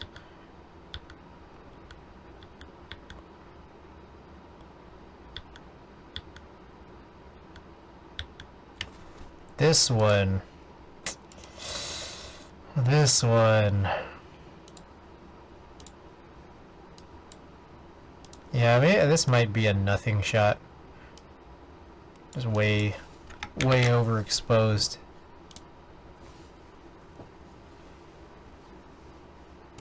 That was fucking wild looking. That's but go crazy, Mango Head. Welcome back.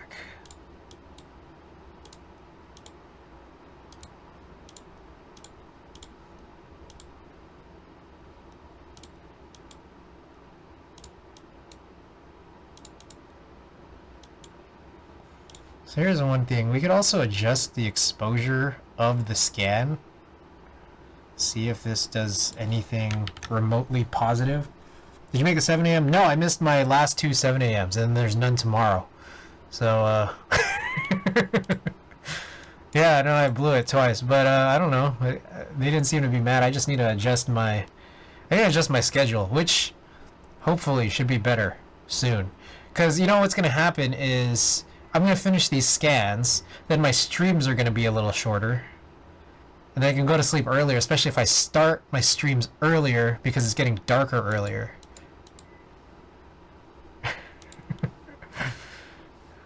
Yeah. See, I got the whole thing plotted out. Alright, that's not even worth doing. I'll handle that outside. Now, some of these will be redone, I think.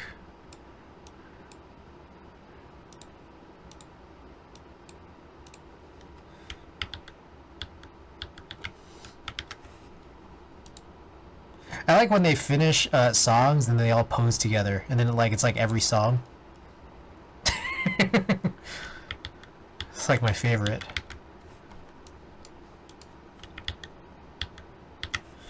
Alright.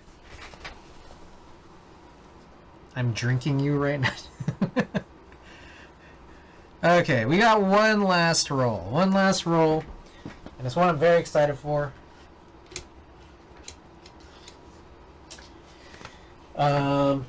And after that, we will do a little sticker giveaway.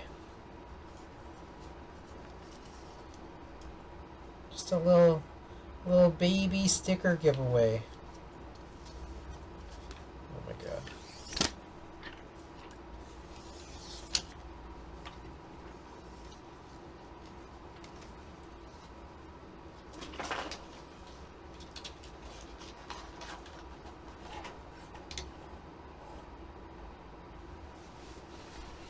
me get that Kawaii Drake. A I won. Still haven't used my Kawaii Drake sticker. I have no idea where to put it. It's like in the center of your monitor. Alright. Let's play around with this. This is good enough for us to just go and pick anything. This is...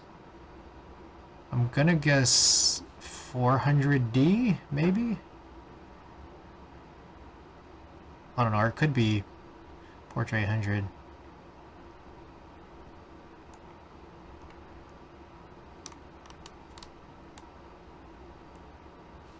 Oh, shiz. Hold on. Delete. 1. I didn't need to do that. Let's go back to our 250 method.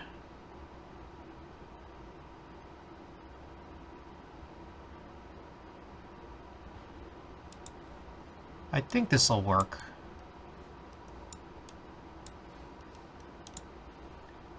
That's the density. Yeah, this will work. November 4th has confirmed, has been confirmed, just no confirmed time. Got it. It's too precious.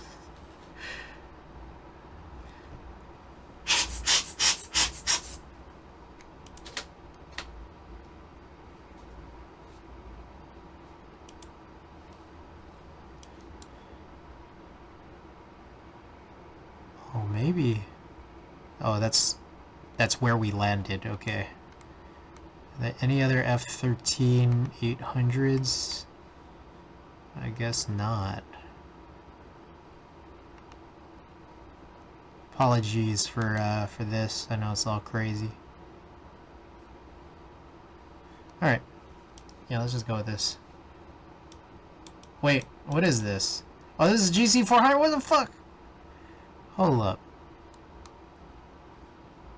Tripping. We've had a GC400 that we did recently here. 35, 35.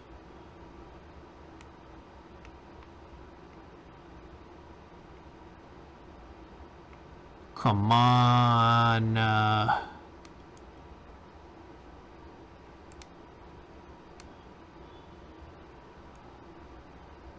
These are all F10. Fuck, I gotta delete some of this shit, man. It is like so hard to navigate through all this.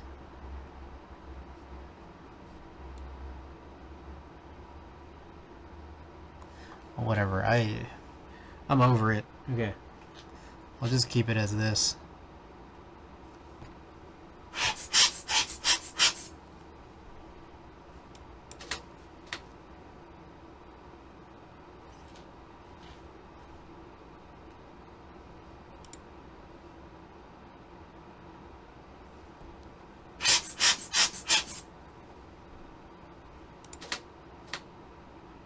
Oh, this is XG. I couldn't get any. I guess when we were in the crowd with XG, I couldn't get any shots for the closing act.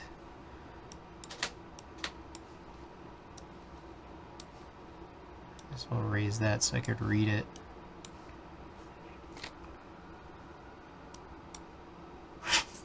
Oh. You know, one thing I noticed about Head in the Clouds is that there's a lot of Asian people.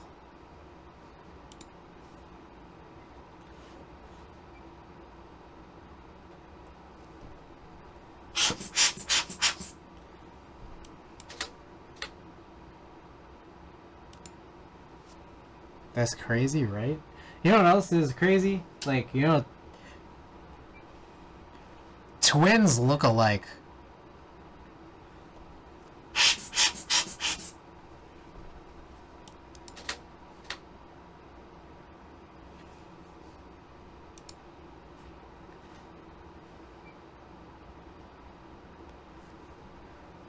taking over the shit. I wouldn't doubt that.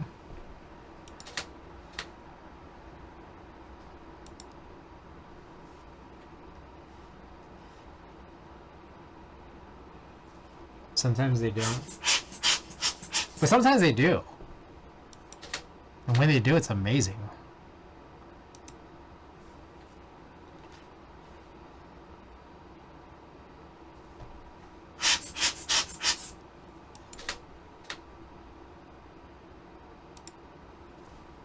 Oh, hey, here we go.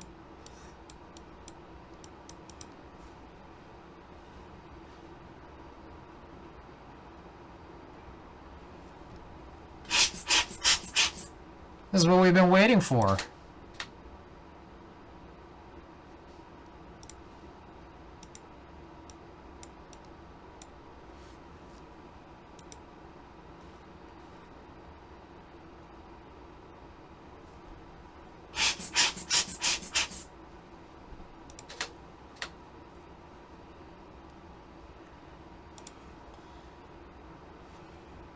We've gotten up here, taking some shots of Yoasobi on stage. That was cool.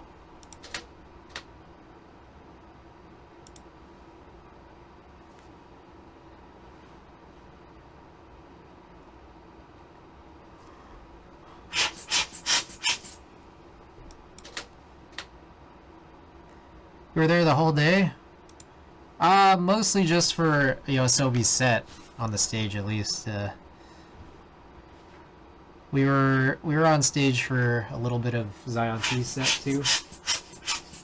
But I mean, we did the whole Head in the Clouds weekend, just, you know, kind of watching, chilling.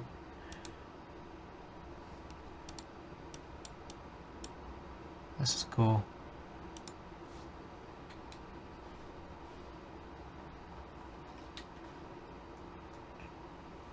I think that's probably...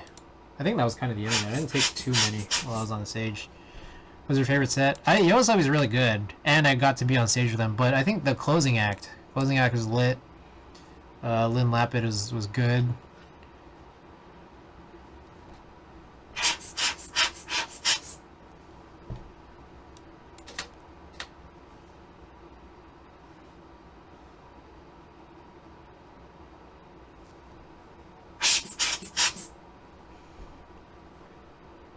Keith Ape. One of the worst things I've ever seen, but does not preclude it from being one of my favorites.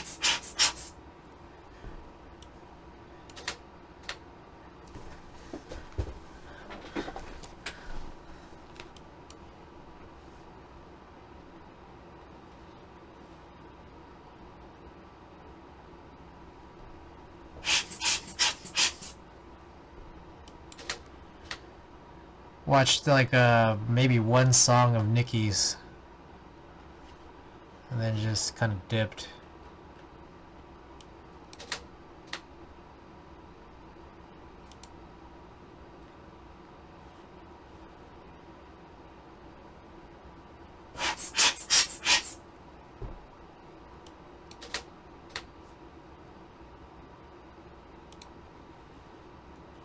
I think this was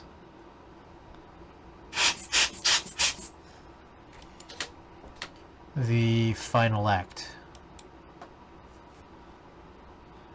Oh yeah, this gets quite a bit rough around the edges here.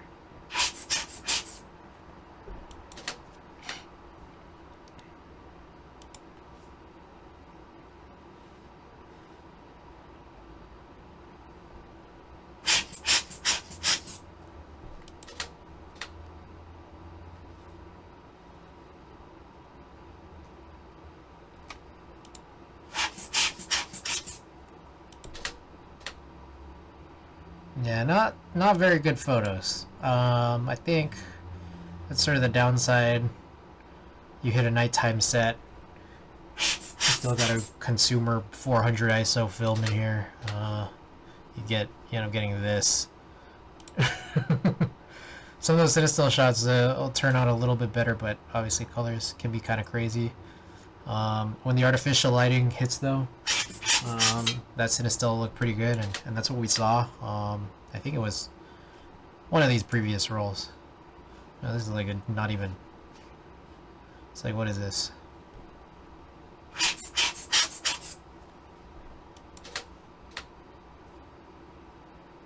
It's like, I don't even know who these people are.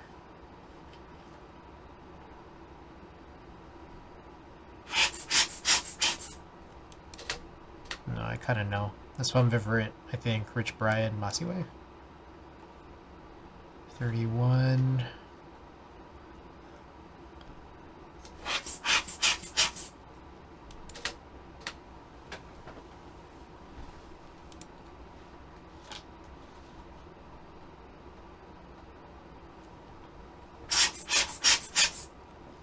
Almost done, guys.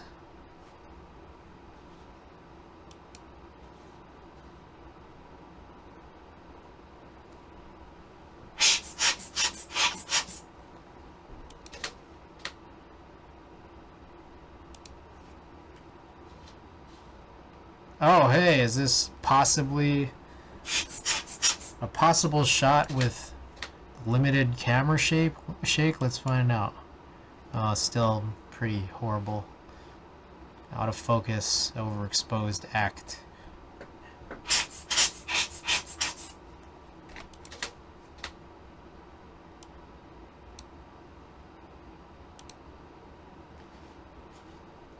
Oh, that's the end of it.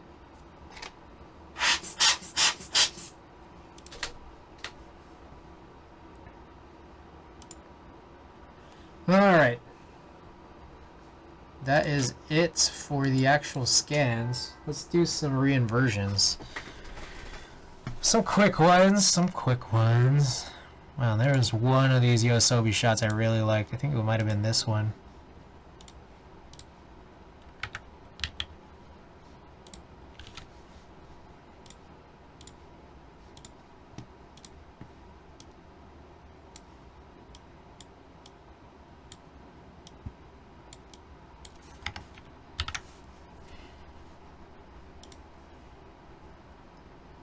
See this? Ooh, very blue.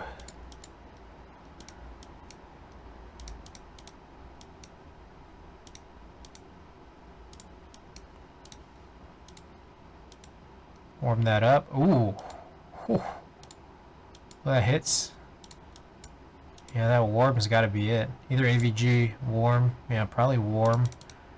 Let's pull this post-saturation down. Move to natural. Nah. Yeah, it's got to be either none or natural. Soften it up. Pull contrast down. Actually, it might have...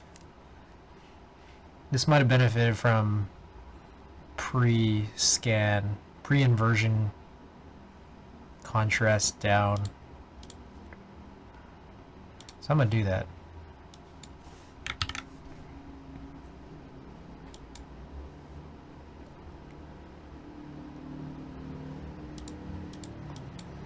Has much changed? I don't know.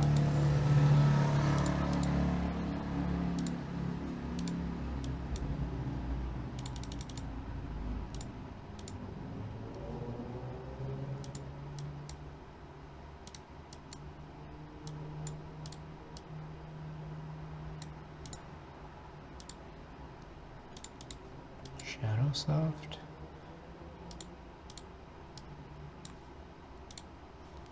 Okay.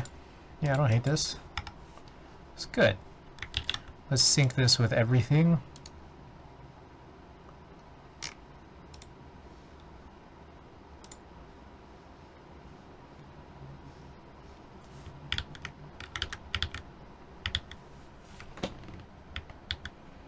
This is the XG set.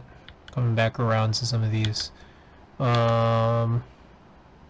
It's hard to tell when it's like finished rendering versus it might just be a a blurry photo.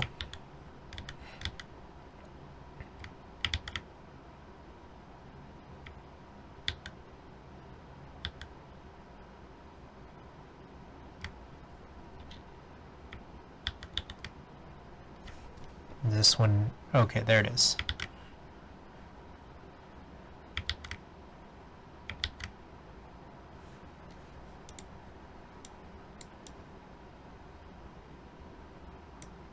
This is pretty cool zoomed in.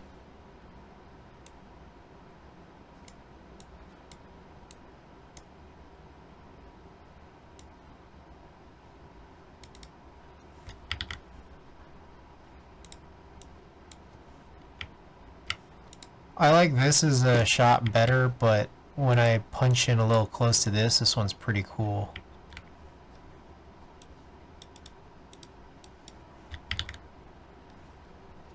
And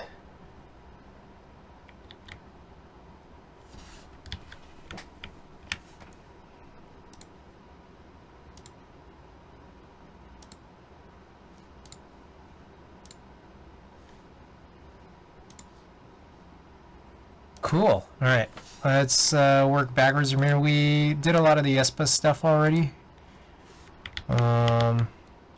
Some of this, like, I mean, taking down, like, some of this, like, I don't know, the whites in the skin like this, probably pretty critical, but I think that's just going to be a lot of, I don't know, guess and checking that I can do after, or offline. I do know we had some of these shots from Shaq.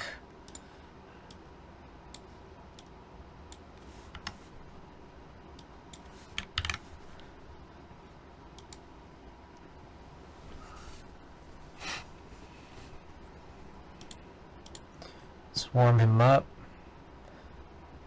Oh. Wait a second. I wonder how transferable this is to the ESPA shots.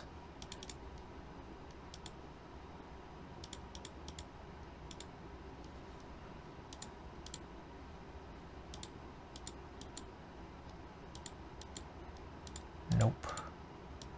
Mid-zone.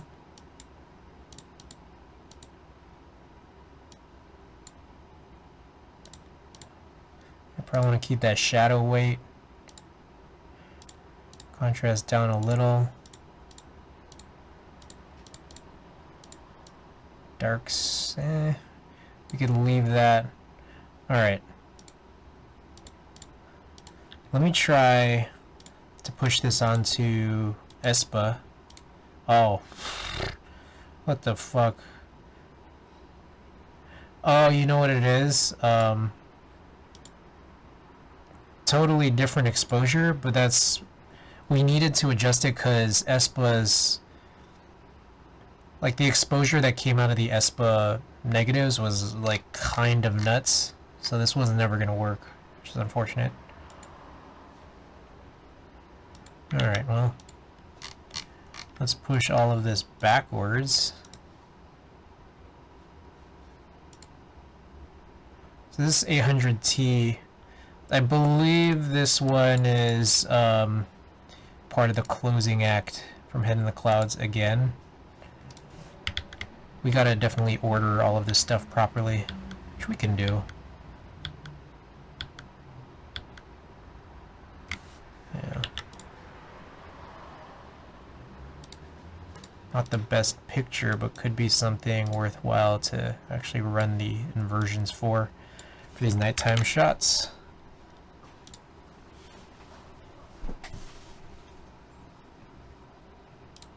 It kind of works. Mix.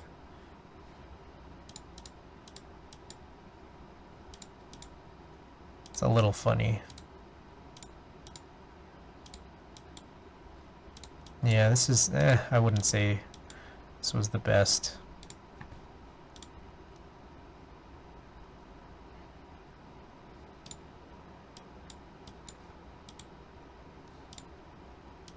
I get this feeling that actually I could redo some of these Shaq ones. He has someone on his, he's piggybacking somebody, or someone's piggybacking on him. But I think some of these scans can be improved. But at the same time, see, this guy fucked up. This person in front of me. the hand. He got his hand up in the air, but I'm blocked by some other guy. Alright. Not important. Okay. I think this one was the one where it was largely Keith Ape. And I really like this shot. As horrible as that Keith Ape set was, this shot is crazy.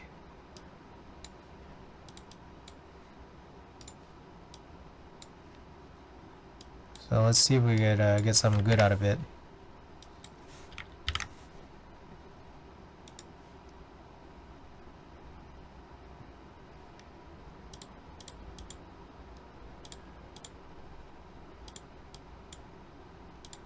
I'm going to keep that add density, but we're going to change this to like warm. Ooh. Ooh, that warm looked really good.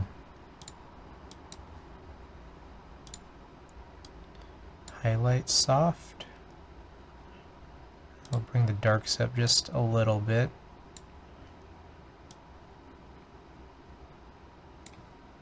Yeah, dude, this picture is nice.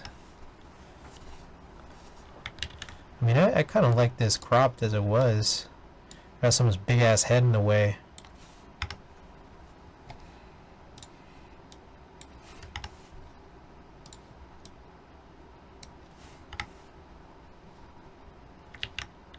Sync this.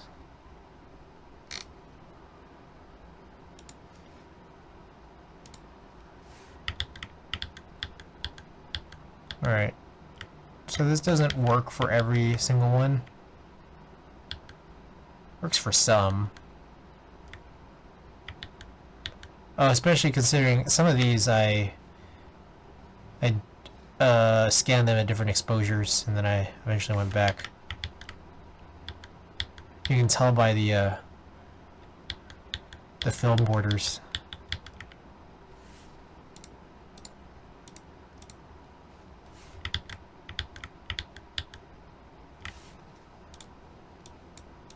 So good.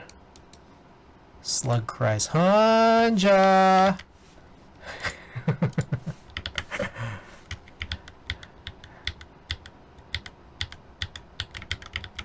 Alright, Atarashigako. This one's worth trying to re-invert.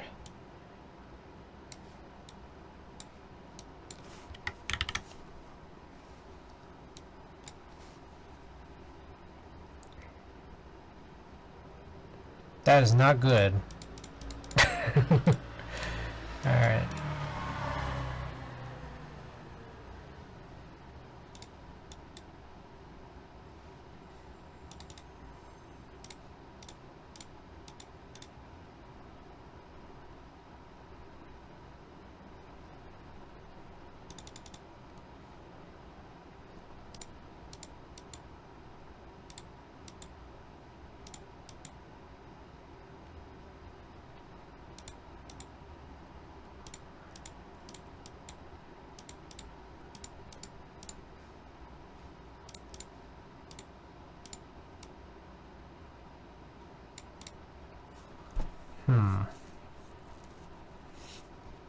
There's a direction we go in this. I think for a lot of these Cinestill daytime shots, we change that thing to neutral density.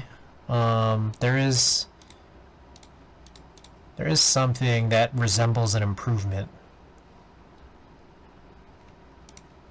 I'm just trying to locate it. You just end up kind of hunting.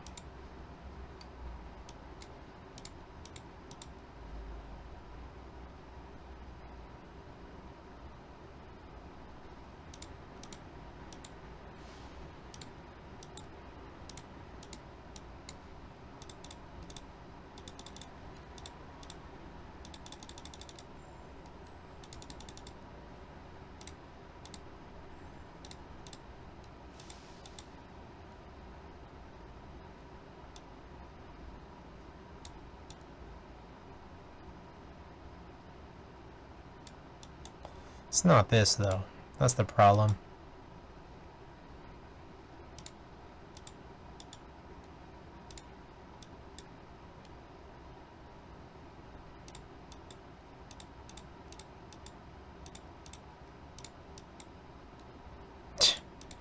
Good lord.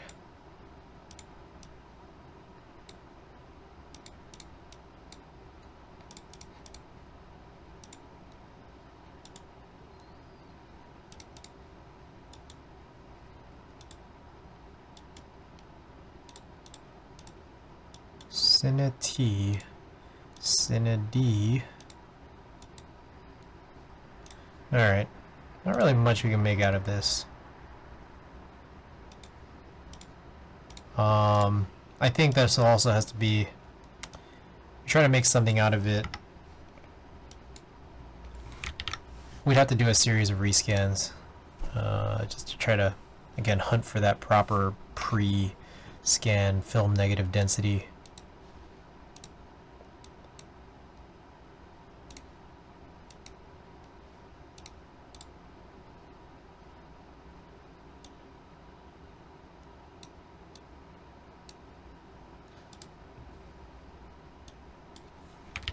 What if you go in the other direction? Oh, yeah.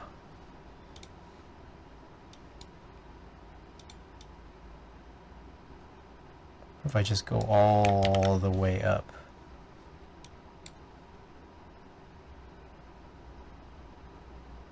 Not a whole lot.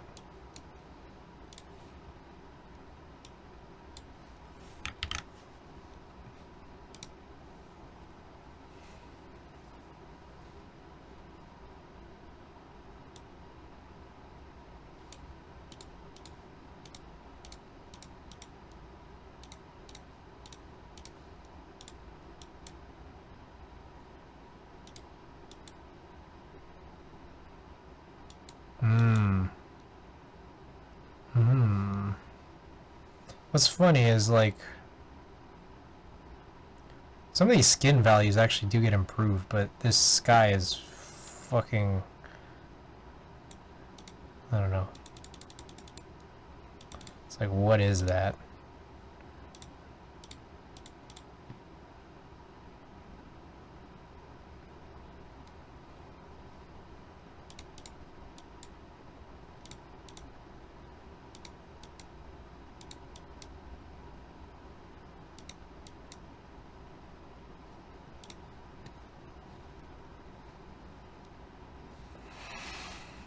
I'm gonna locate that. Hold on, give me 1 second.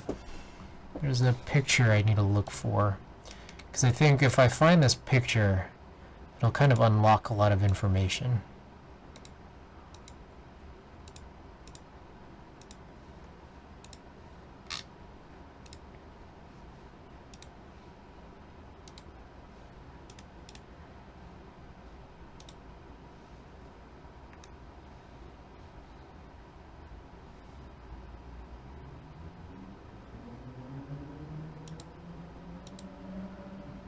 Check this out. Here's a portrait of my buddy. My buddy Jose. And the inversion sequence on it ended up being very accurate, especially for Cinestill 800 in the daytime. So this is what my negative looked like. And these were the settings that I had, 7.1 and 160. And a white balanced negative ended up looking like this. So one thing I want to do is just open up Paint real quick.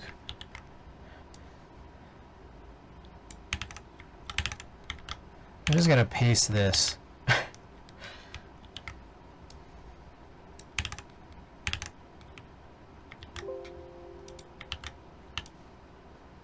I'm going to paste this to sort of know and see, hey, can I get a negative to look like this? Especially in the daytime. So when I reset this, it's like nowhere close. Now I wonder if I could like locate this real quick.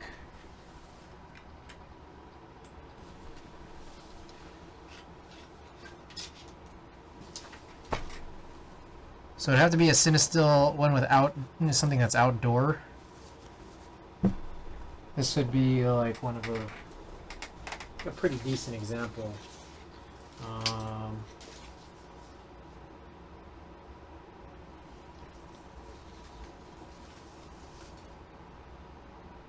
25. Is this it? I might have miraculously pulled it out in one try. Let's find out. 13. Oh, this is the diesel one. Is this that? No, this is Keith Ape. I mean, we can kind of maybe make the diesel one work.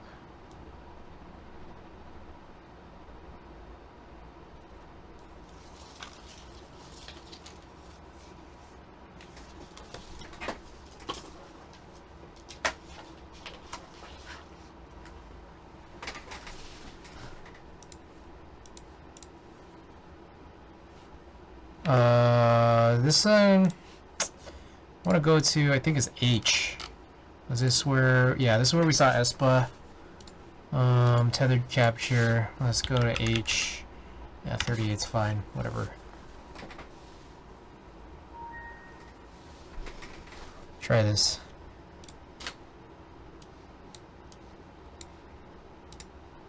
Alright, the question is, can we get a negative that looks like this one that has Jose on it?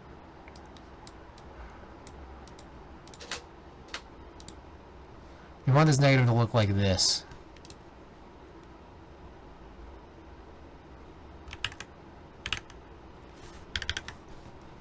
Now that is very contrasty.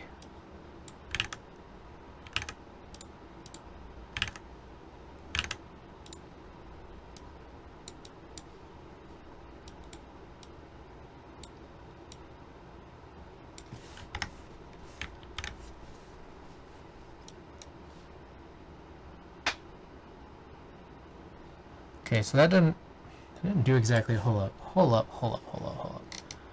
Is that 471 or something? No, Rosalia.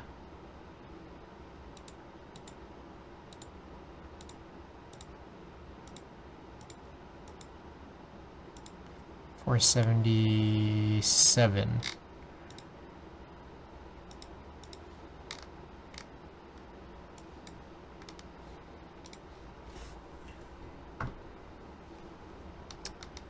So what I'm gonna do is I'm gonna go here, and I'm just gonna call this one Jose. Cinestil Jose. Alright. Come back to H, and what if we just go and apply Cinestil Jose to this photo?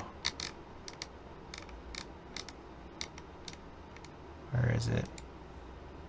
This doesn't work.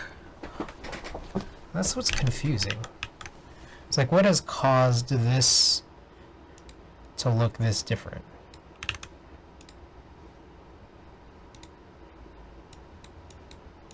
It's mega high contrast.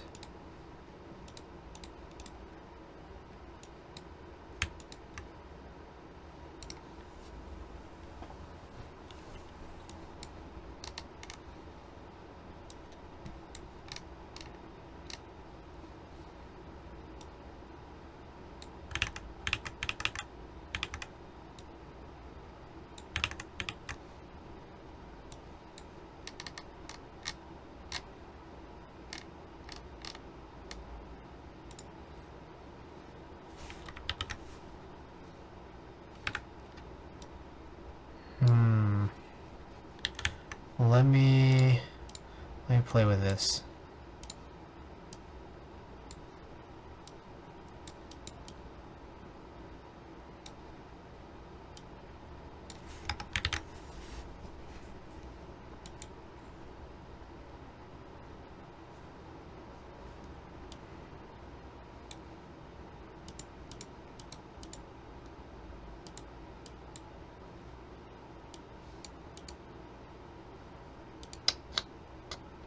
The fucked up thing, we go back, I'm gonna see it again, 477.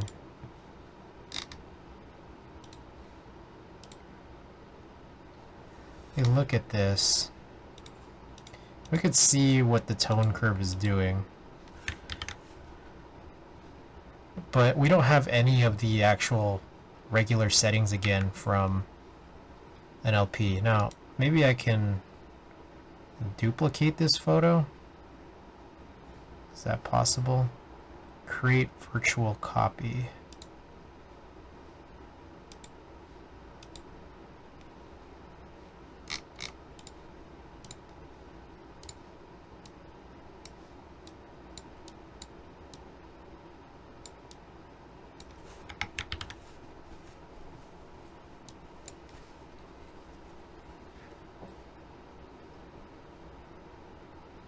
You can see he came in pretty blue.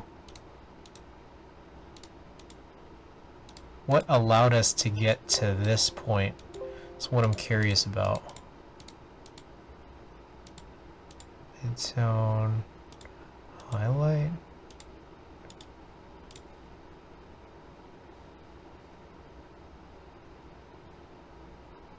Gotta imagine there's some semblance of us like warming him up. Something like that.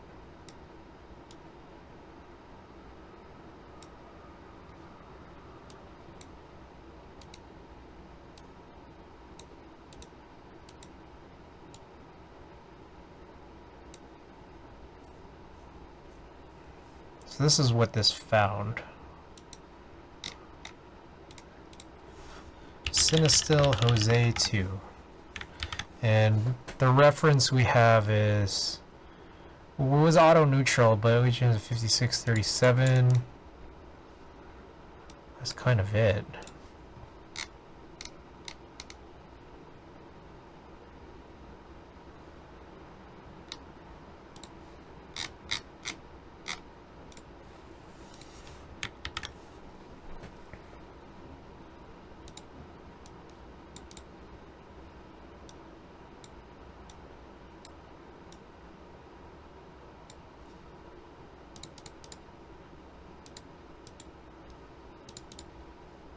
That's about as like the same as we're gonna get. And that's considering, well, how similar is this to Cinestill Jose 2? If I change that, we get that tone curve there.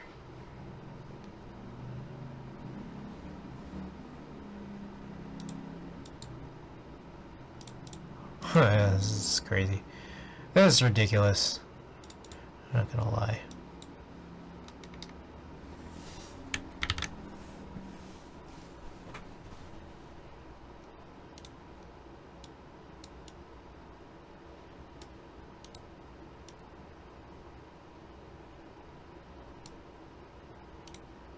And it's just hard because we've lost a lot of definition in their faces.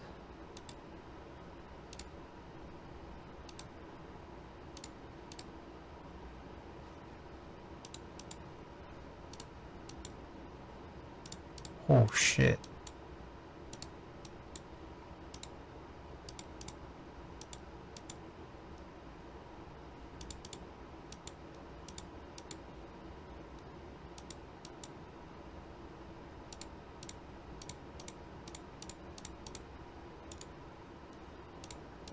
Yeah, none of this is working. Okay, that's fine. Okay. I think what we're trying this here. We can try Cinestill Jose here again. Oh no, because the scan is pretty different.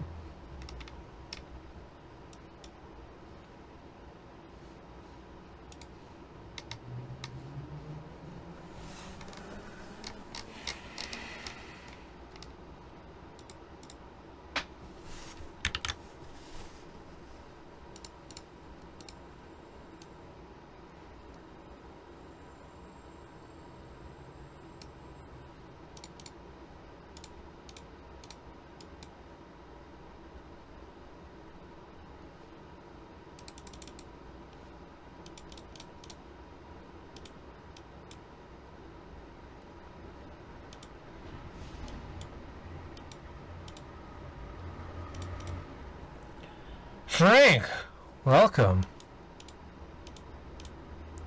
Trying to mess around with Cinestill in the daytime, like a tungsten film in the daytime, which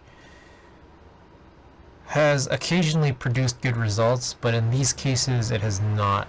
I think maybe there's just a little bit too much brightness in the sky.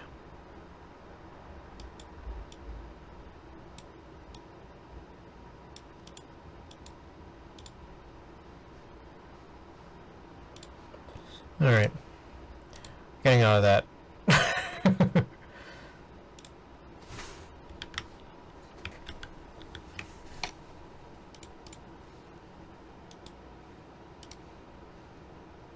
Alright, this is some gold 200, 35mm. Rare. Drop that down.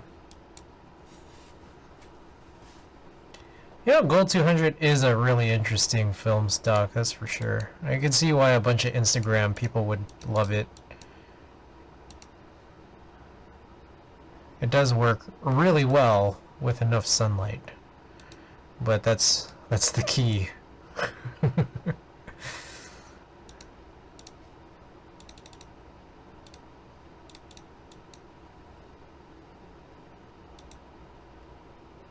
Feeling better, that's good. That's good to hear. Mr. Frank.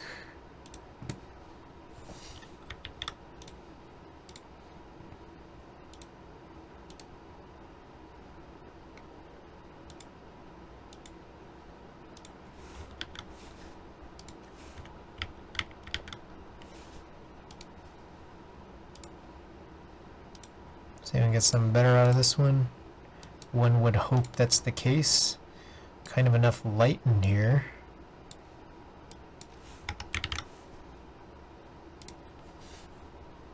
So a lot of these indoor ones we can maybe make some adjustments for. Yeah, that's good. Real good.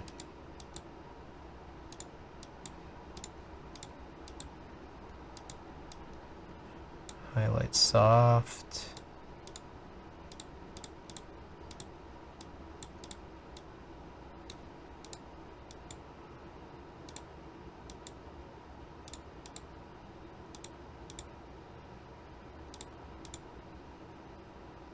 I think I like mix. What if we go in the other direction? Very low with a high post saturation. Oh, this looks crazy. I mean, it works.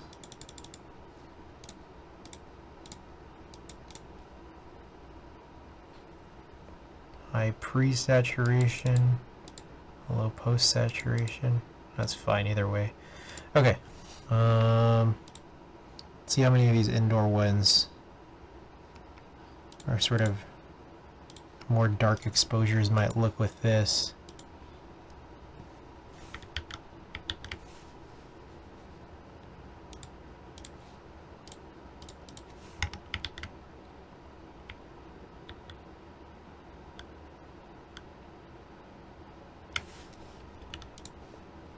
Has less natural light coming in.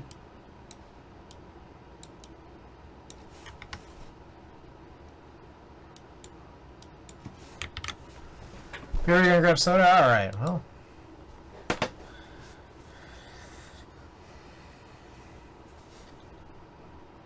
It's cool, the Animal Crossing books.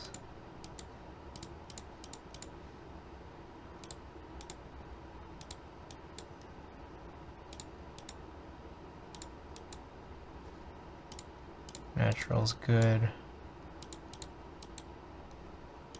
This is a little bit weird though. I think it's the contrast being pulled down this much. I don't think we needed to do that. What if I just pull it down less? Pull it down but not as much.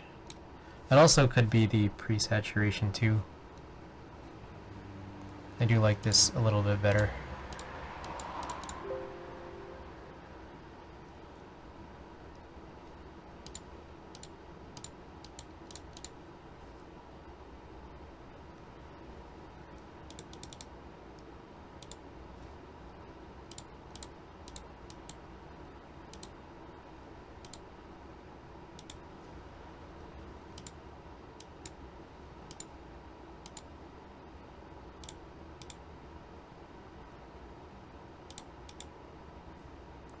files you gotta process tonight? Well, we just scanned 5 of them, and now I'm just like doing some reinversions. Just kind of looking it over, but we're already gone over 6 hours. So there's a part of me that's like, it might be time to finish up soon. But look at this book. Any Dick Fight Island readers out there?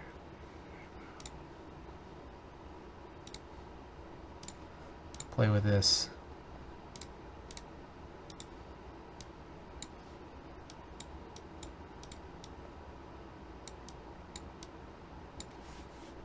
Not me.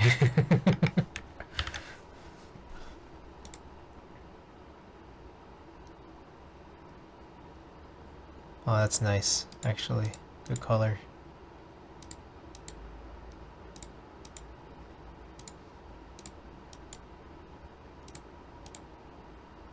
Ooh, AVG, neutral. That ain't warm, it's AVG.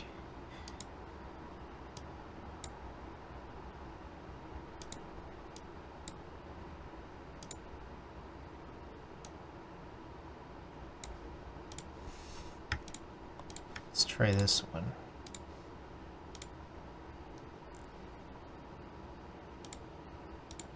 Yeah, that's good.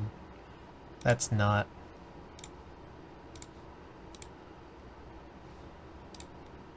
Oh, super underexposed. Look at his shirt.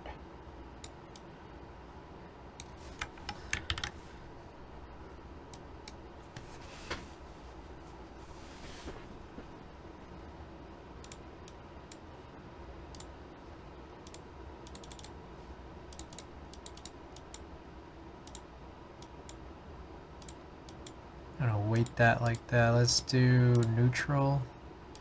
It just messes with the highlights. Shadow soft. Soft.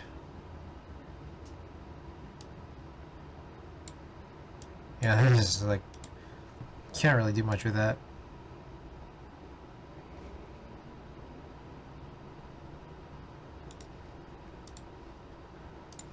Play with this one. This one, a little bit better range on this one.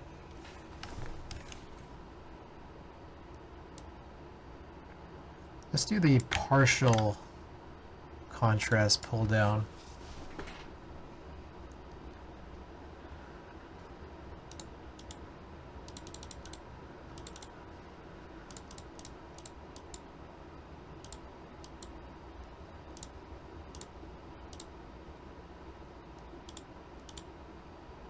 Ooh, a mix, nice. Yes, mix.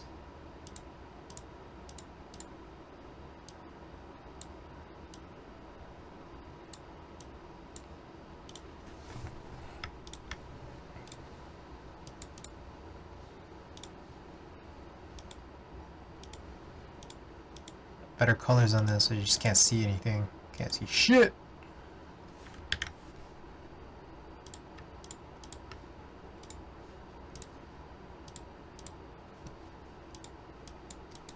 On this week's episode of Chris Pretends to Be a Street Photographer. Alright. This is a fun one. This one's not as fun. This one, oh, what a great shot. Excellent, excellent shot here.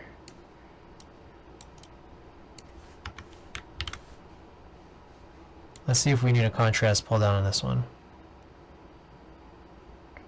I don't think we do.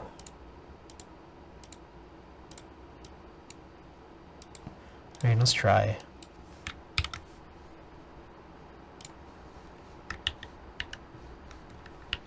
Alright, need to keep track of this song. Yeah, I think this actually made it worse, the Moshe. The contrast pull down.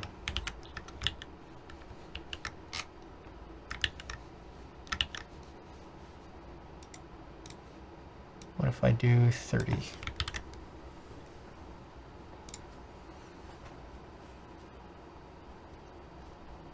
Still no. It's better without any of this.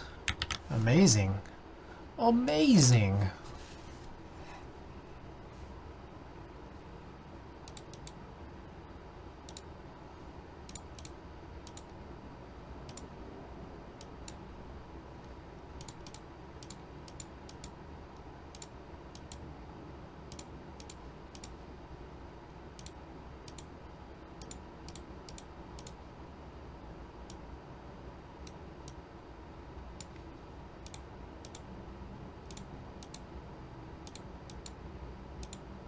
Yeah, it's gotta be neutral.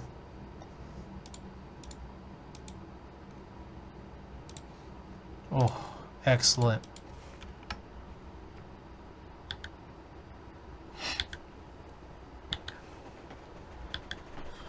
I gotta make a reel out of this. Andrew visits San Francisco.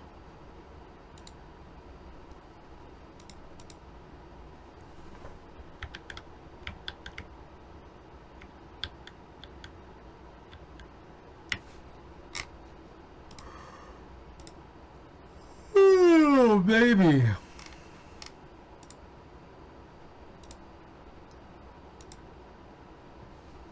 I really didn't take that many pictures of him. So, if I were to choose, it would look something like this. Boom. Boom.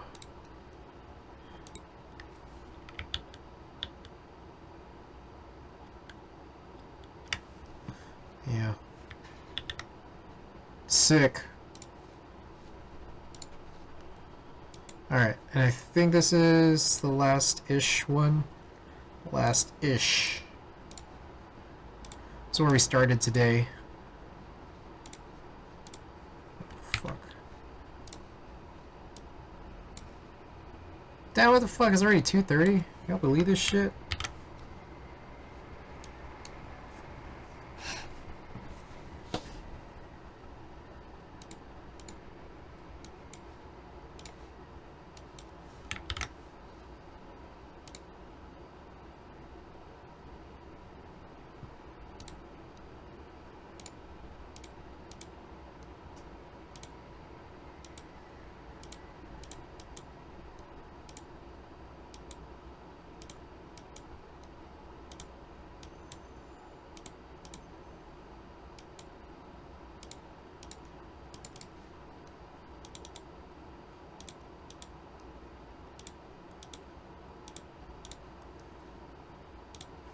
Mix.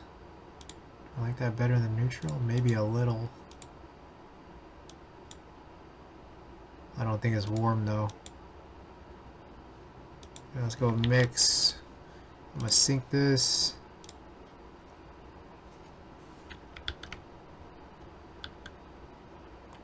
Guess I need to change, like, I mean, this one right here.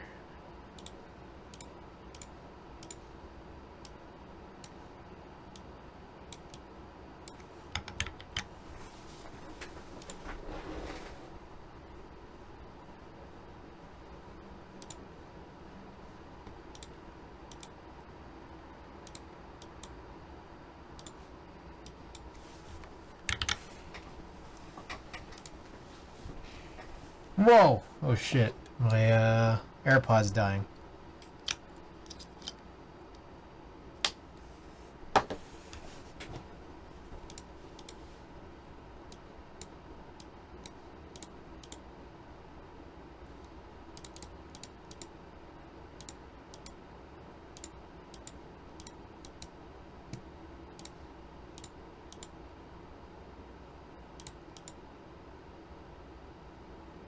So the shadow magentas need to shift a little somehow.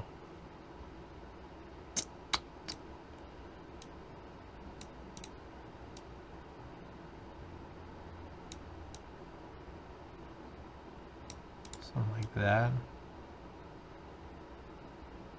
It's weird.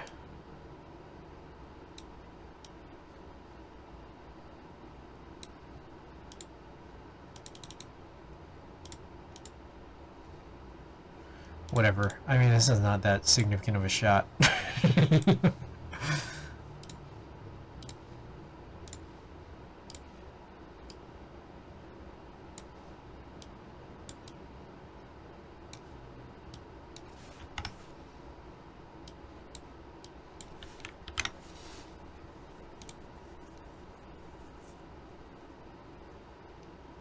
Good shot.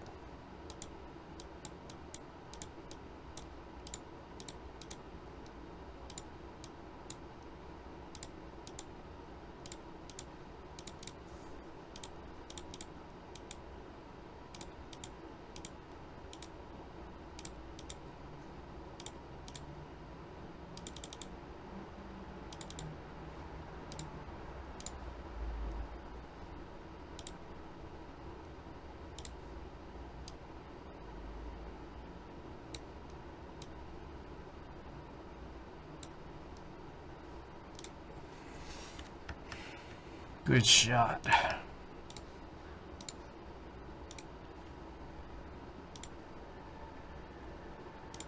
Cool, cool. Well, this can be redone, but all good. How are we feeling about these? Let's see.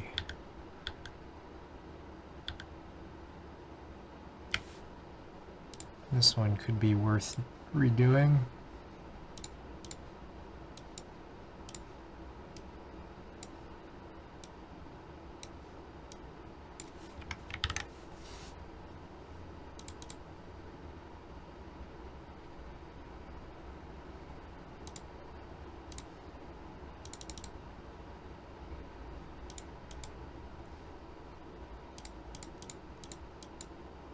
Funny look to this one, that's for certain. I think we can desaturate the negative here.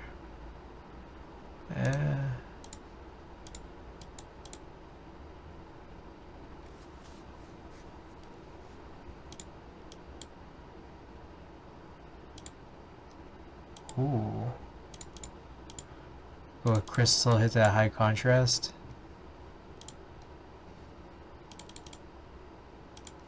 Raise that back up. Or warm it up.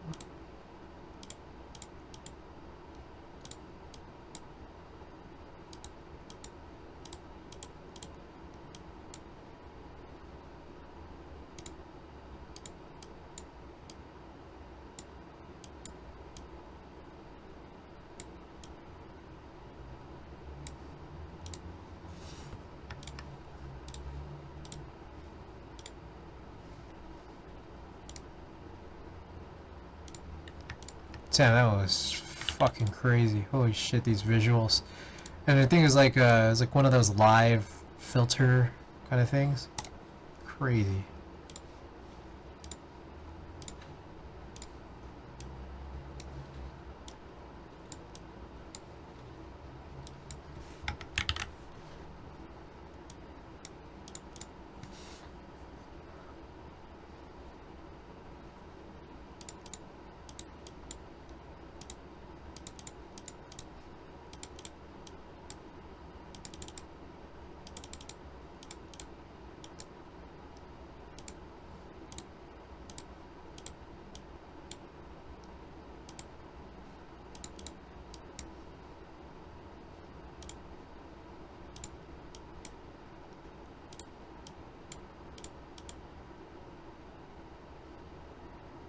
I like this.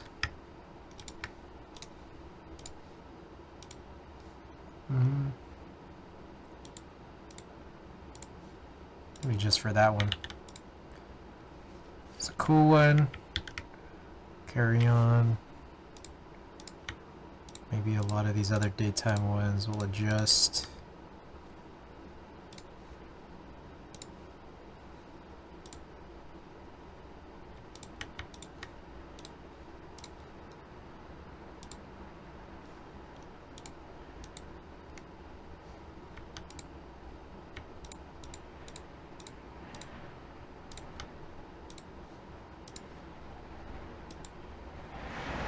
That change much?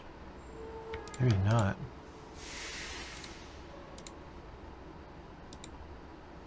How different is it? Wait, oh, what the fuck? Oh, what the f... Bruh.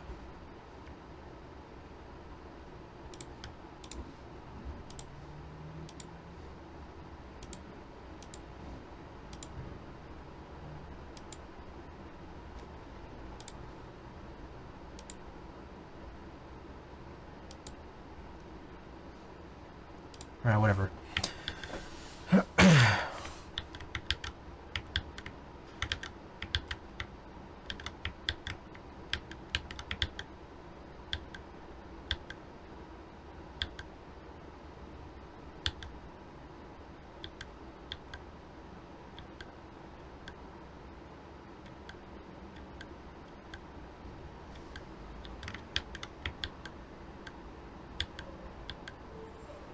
Alright. I'm good. Wait, how did I... Third... Oh shit, this is the 27 that needed to go here. Okay. Alright. I'm good. Hey, you guys want to run a little marbles race? For anybody who's still awake? We got some stickers for y'all.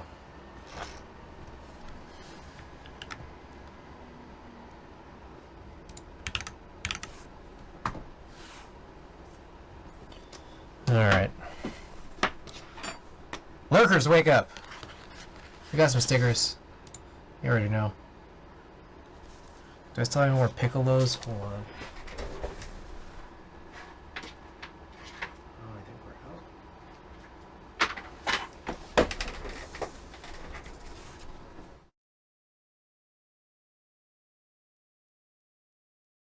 Choose one of these guys.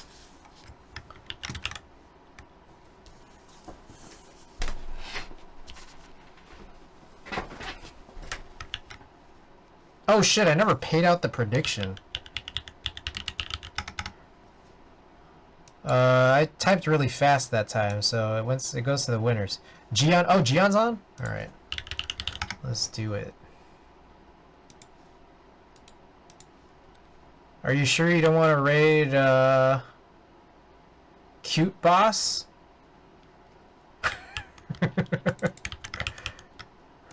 You sure about that? I shall choose... What's that Cute Boss? Oh, Booba streamers. There's a couple of Booba streamers on right now. I want to get my chest signed by Cute Boss. Cute Bot at TwitchCon.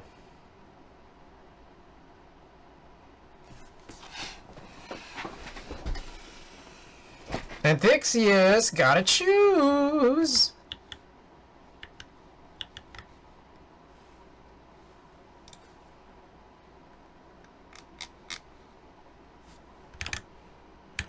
H. Okay, so H had Espa in it. Saturday was L'Imperatrice, so Zach Fox actually preceded the L'Imperatrice one. I'd rather Inumishi sandwiches. Forgot the name of that Dragon Ball character, Krillin? Or Icarus? How many of these are Dragon Ball? This one right here, the cat? I forgot the cat's name. The cat head, got it, okay.